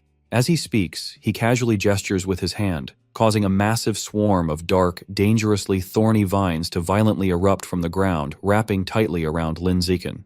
Completely trapped, Lin Zichen realizes with overwhelming dread that he cannot possibly break free, acutely aware that his opponent is a truly formidable rare-level expert. However, Lin Zichen is suddenly and unexpectedly freed as a barrage of sharp, intensely glowing projectiles shoots past him, cleanly slicing the thick vines into pieces and leaving him completely surprised by the sudden rescue. The source of the devastating attack is revealed to be Mo Dongji, who gracefully floats in the air while summoning a massive, swirling storm of icy projectiles around her. Her breathtaking presence completely shocks the arrogant masked man with her sudden appearance. Floating calmly amidst her swirling powers, Mo Dongji confidently explains to the Plague Doctor masked man that she fully anticipated the plant god cult would target Lin Zichen after his outstanding performance. Thus, she had been secretly guarding him, waiting in the shadows for them to finally make their move. The masked man simply chuckles, finding her clever trap amusing, but he remains confident, arrogantly claiming that he is more than capable of dealing with her alone. Deeply angered by his blatant arrogance, Mo Dongji sharply retorts that she is certainly no longer the weak opponent she once was, and without warning, she forcefully launches her massive barrage of glowing projectiles directly at him. In immediate response, the Plague Doctor masked man swiftly commands his own dark powers, causing a colossal, writhing wave of thick vines to erupt and violently clash head-on against Mo Dongji's overwhelming wave of freezing ice. Fully realizing the terrifying scale of the ongoing clash, Lin Zichen quickly turns around and sprints away from the crumbling battlefield. He thinks to himself that he must escape immediately to avoid being helplessly caught in the destructive crossfire between 2 incredibly powerful rare-level experts. As Lin Zichen urgently sprints through the dense forest to escape the chaotic battlefield behind him, he suddenly senses a strange presence nearby. He abruptly stops to cautiously investigate, nervously wondering who or what might be lurking there. To his absolute shock, he discovers instructor Lu Tianrong, still fully transformed into his massive tiger beast form, completely trapped and tightly bound by the dark, thorny vines. The ensnared instructor quickly spots Lin Zichen and desperately calls out to him for immediate help. Seeing his fierce instructor's helpless predicament, Lin Zichen decides this is the perfect opportunity to test his newly acquired biological attributes. His eyes glow intensely as he focuses his mental strength, actively channeling his energy to trigger his new plant-controlling ability. To the trapped instructor's absolute surprise, the thick vines forcefully binding him automatically begin to loosen and retract into the soil. This miraculous rescue leaves him bewildered, silently wondering how the deadly magical trap managed to mysteriously untie itself. Now completely freed from the suffocating vines and safely standing alongside Lin Zichen, instructor Lu Tianrong listens as Lin Zichen explains his success. Lin Zichen cleverly tells him that he managed to kill the masked man with a swift sneak attack because the dangerous villain was already heavily injured. With the magic user dead, the vine ability naturally deactivated.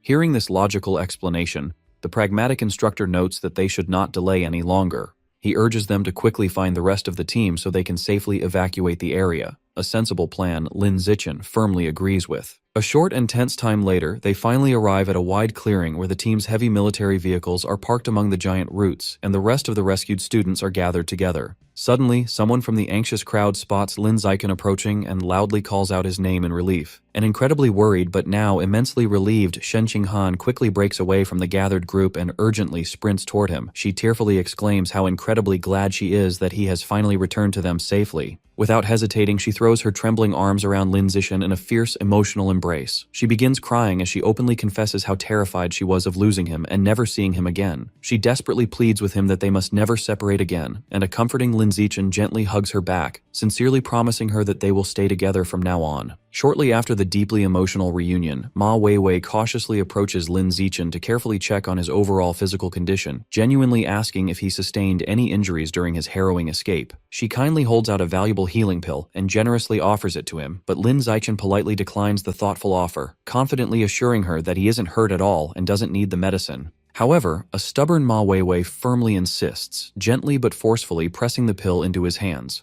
She strictly tells him to keep it just in case he desperately needs it later on, an unexpectedly caring gesture that leaves Lin Zichen looking pleasantly surprised. Quickly getting back to the highly urgent situation, Lin Zichen seriously addresses the entire gathered team. He loudly announces that since everyone is accounted for, they must get into the armored vehicles and evacuate the hostile area immediately. He strictly warns them that it is incredibly dangerous to stay because a frighteningly powerful rare-level expert from the plant god cult is currently engaged in a fierce battle with Mo Dongji nearby, and they heavily risk being tragically caught in the crossfire. Following his orders, the team quickly boards the heavily armored military vehicles and rapidly speeds away through the overgrown forest. Safely inside the moving trucks, the trembling students openly voice their shock over the terrifying situation, completely amazed that both a rare-level enemy and Mo Dongji are present. Furthermore, they nervously wonder aloud why the Central Military District hasn't sent any backup yet given the extreme severity of the threat. As the roaring convoy frantically rushes to escape, a highly mysterious barefoot figure suddenly descends rapidly from the sky, landing directly in their path with an intense surge of glowing pink energy. Seeing the strange figure drop down, someone inside the vehicle loudly calls out, hopefully wondering if it is just another one of their instructors. However, absolute panic quickly sets in as the wide-eyed driver clearly spots the terrifying person through the windshield and immediately yells a desperate warning. Standing confidently right in the middle of the road, effortlessly blocking their escape route, is the legendary nine-tailed demon fox.